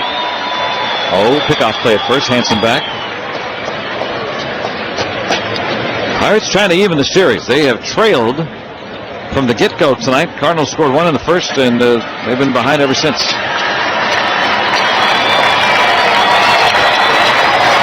Those remaining from the 38,806 cheering on their cards. Oh, comes set. Molina sets up away the 0-1. Fastball high. 1 ball, 1 strike. I've been watching O the last couple nights. He doesn't hit his spots very often. No, doesn't. Yeah, interesting to see how this plays out over the year.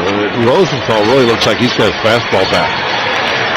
He sat out a little time with an injury, and he's back to where he was again. Yeah. There's a set, the 1-1. Swinging a little poke into right. It's going to drop in, base hit. Hansen had to make sure it got down. He'll get into second. And the Pirates with back-to-back singles to start the ninth. Nobody out, and Josh Bell coming up. We got to pause 10. Station ID on the Pirates Baseball Network.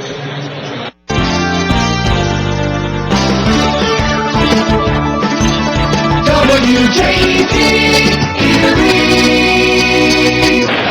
Joe and Bob with you here on a Tuesday night. It's getting interesting. 2 on with nobody out.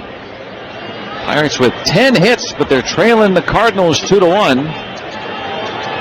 Josh Bell singled his last time, 1 for 3. He's coming up, and the whole infield and the battery converging on the mound. But no interpreter for who speaks Korean. Might know enough to those baseball talk. I'm sure. Have that communicated. Bell waiting to Speedy Hansen at second. Cervelli trailing at first. Nobody out. 9th inning. First pitch from O. And that is in for a strike.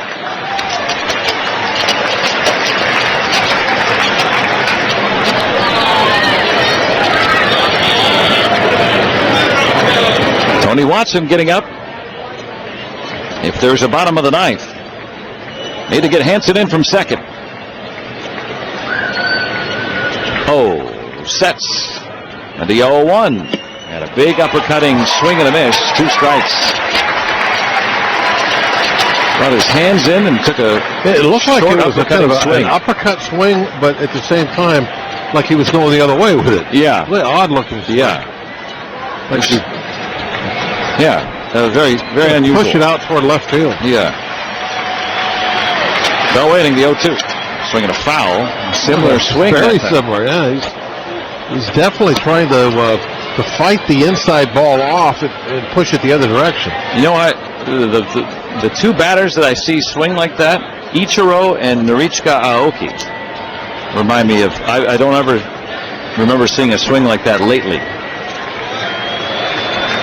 Almost perpendicular to the ground. There's the 0-2 again, and almost hit him. Near his legs, and it's 1-2 on Bell. I kind of like that in this scenario a little bit. He is trying to fight the ball off the other way. You're not going to roll your hands over and hit a ground ball double play. So doing anything you can to punch it out there, huh? You're more likely to hit the ball in the air if you go that direction. Doesn't mean you can't hit a ground ball over there, but talking about likelihood. 2 on, nobody out. O steps off. And that's where the opening is in the infield. You got Diaz really close to the second base back, so there's a nice hole on that side. And he's trying to keep Hansen close. Here's the pitch. It's inside. Fastball at 92. 2 balls, 2 strikes. Also part of the shift, I would imagine. Left fielder Grichuk, like you said, Bob, he plays shallow. Even for this no doubles, he's kind of regular depth right now. Oh, comes set. 2 on, nobody out for the Pirates. Down a run. The pitch. High. 3-2. Boy, Bell has such a good eye. He can spit on that pitch just outside the zone. Remember how many walks he got last year? I think he had more walks than strikeouts, or close to it. Oh, really wanted that pitch. The 2 guys that stand the furthest from the plate, Fraze and Bell.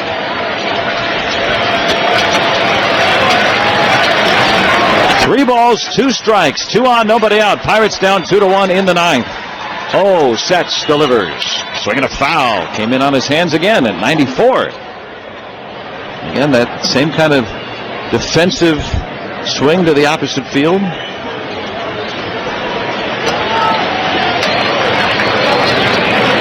The way he's swinging the bat right now, the only thing he's going to pull is if messes up and leaves something slow out over the plate. It's an off-speed pitch. 3-2. He checked his swing and couldn't hold up on a low fastball, and that's out number 1.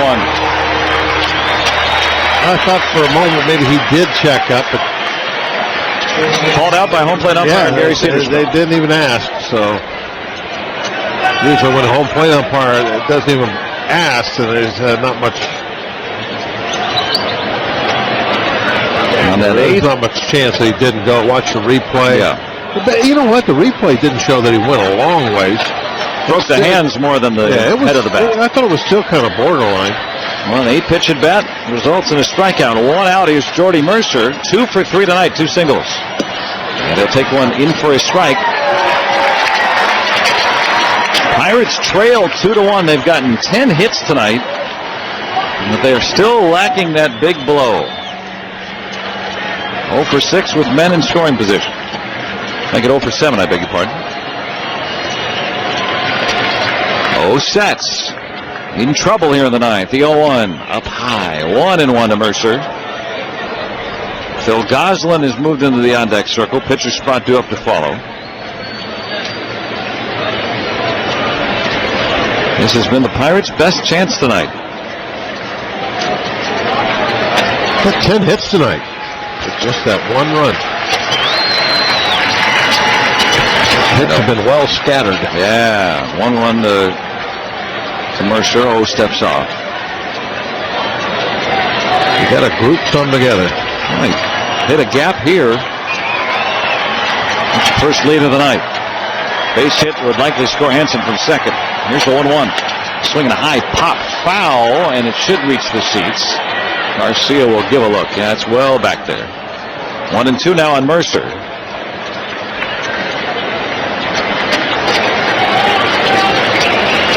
Well, the Pirates have shown that they can have some late inning heroics. They did it twice in Chicago, Saturday and Sunday. 1 out in the 9th. Pirates trail 2-1. Hansen pinch running for Freeze. He's at second. Cervelli at first.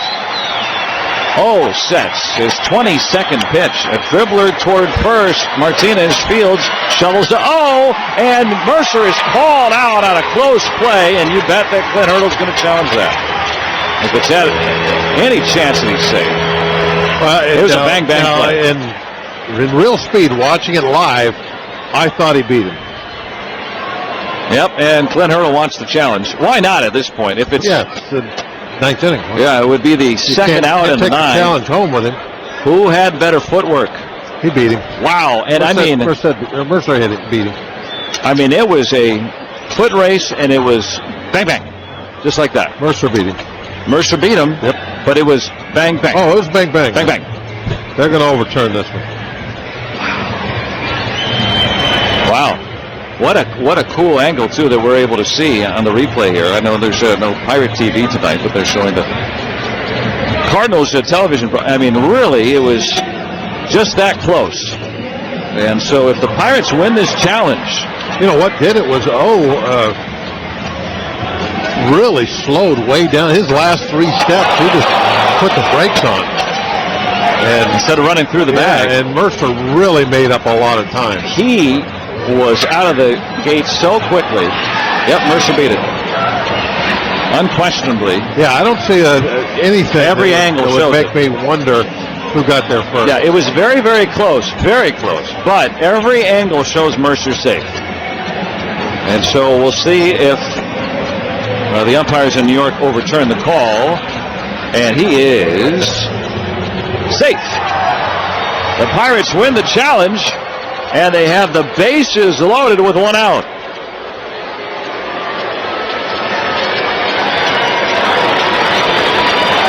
And Phil Goslin will come up. He's 1 for 12. Has only hit a bunt single this year. But it's either he or Chris Stewart, the backup catcher. Those are the Pirates' options right now here with a 2-1 game here in the 9th with 1 out. Yeah, bunt single work here. Hey. Tie game, bases still loaded. You need a run. Fly ball can tie it up.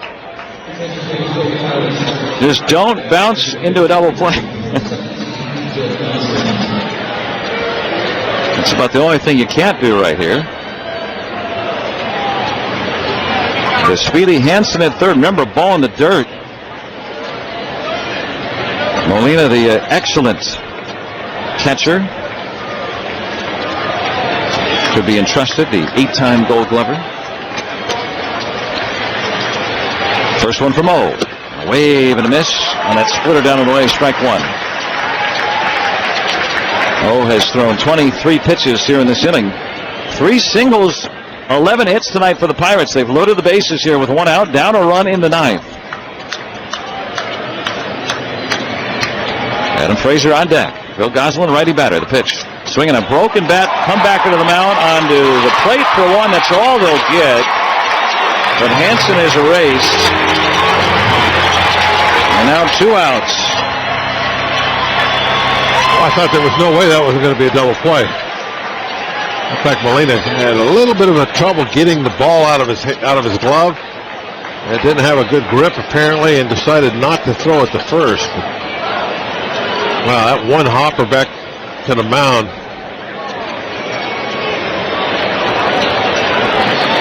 You'd like to just see one big hit. And Adam Frazier tonight, watching 1 for 4. Watching that replay, what really messed Molina up there was a very low throw, and that got the ball kind of just barely in the web of his glove, and because of that he couldn't find it right away, and we still got one more chance now. Base is full, 2 outs, the pitch, and Frazier takes a strike on the inner edge. A fastball from O. Now Cervelli at third, Mercer at second, Goslin at first. None particularly speedy. Pirates need a run to keep this thing going. They're down 2-1 with 2 outs in the 9th. Frazier, the lefty, against the righty O. And the 0-1. Swinging the ball, slapped foul off to the left, 2 strikes. Now Frazier last year hit .320 once he had 2 strikes out on, the best in baseball.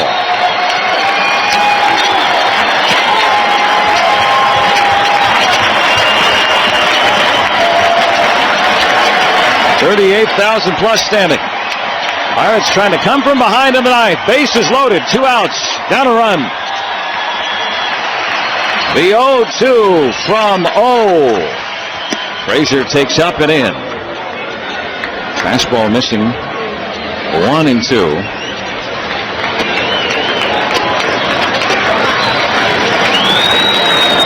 First baseman Martinez playing off the line a bit for the lefty batter. Everyone else pretty much straight up. The pitch. Swinging a ball flared out to left. Easy fly ball for Grichuk. He'll squeeze it. And the Pirates threaten but cannot bring home the equalizer. 3 hits in the 9th off O, and he survives And for the second straight night, the Cardinals beat the Pirates 2-1. That's a tough one when you get that many hits and only get one run across. And another good start goes by the boards. But I'm encouraged by this starting pitching. As I said a couple hours ago now, as long as the starters keep doing this, we'll get the W's. Just hadn't worked out like that the last two nights. Yeah, two tough 2-1 losses at the hands of these Cardinals here tonight. Postgame coming up next right here on the Pirates Baseball Network. Hello, this is Jack Martin, owner and supervisor of the Duskus Martin Funeral Home, 4216 Sterretania Road. Play ball is a familiar term during a baseball game. Our team here at Duskus Martin will make it so simple for a pre-arrangement or an at-need arrangement. We are here for you to assist in planning a dignified but yet personal funeral. Stop in and see me at the Duskus Martin Funeral Home anytime. Thank you. Swimming pools can be lots of fun, but they can be dangerous too, especially for young children. Always practice simple safety steps to prevent tragedies. Fence all pools. Teach kids to swim. And always watch them around water. No horseplay. Simple steps save lives. To learn new life-saving steps, visit poolsafely.gov. A public service message from the U.S. Consumer Product Safety Commission.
Pirates Baseball has been brought to you by Allegheny Health Network. Health for all. By Highmark Blue Cross Blue Shield. All for health. By 84 Lumber, your hometown building partner since 1956. By Giant Eagle. Stop into Giant Eagle, the supermarket that feeds Bucko Nation. That's another Giant Eagle advantage. And by Barrel Automotive. Check out the Barrel Hot List at barrel.com. Pirates Baseball is also brought to you by Toyota. Let's go places. By Sunoco. Save 5 cents on every gallon with your Sunoco Rewards credit card. By FedEx Ground. Think fast. Think reliable. Think FedEx Ground. By Pennsylvania Insurance Fraud Prevention Authority. SeeHowTheyLie.com. And by PNC Bank. For the achiever in you. Pirates fall to the Cardinals by the same score as last night. 2-1. And faster than the competition, just like FedEx Ground, they deliver $200 to Laurel Highlands Council Boy Scouts of America Scout Reach program for every stolen base by the Pirates this season. They have stolen 9. That means $1,800 already pledged, thanks to FedEx Ground. Pirates fall tonight, 2-1 to the Cardinals. We'll check scores around baseball right after this here on the Pirates Baseball Network. My son Aiden has asthma. Secondhand smoke has triggered his asthma so badly, he ended up in the emergency room and spent multiple nights in intensive care. Now he's on a whole bunch of medications. My tip to you is, don't be shy about telling people not to smoke around your kids. Half of U.S. kids are exposed to secondhand smoke. If you or someone you know wants help, call 1-800-QUIT-NOW. A message from the U.S. Department of Health and Human Services and CDC. When do you need a really nice car or van rental? Relatives or friends visiting? Need a special vehicle for a special occasion? God forbid an accident. Rent-A-Wreck on West 26th has been offering the lowest prices on real nice recent model cars and 12-passenger vans for more than 30 years. Now, we've made a lot of friends over the past 3 decades, but if we hadn't had the pleasure of your company, let's fix that the next time you've got a rental need. Low prices, great vehicles. You can count on us at Rent-A-Wreck.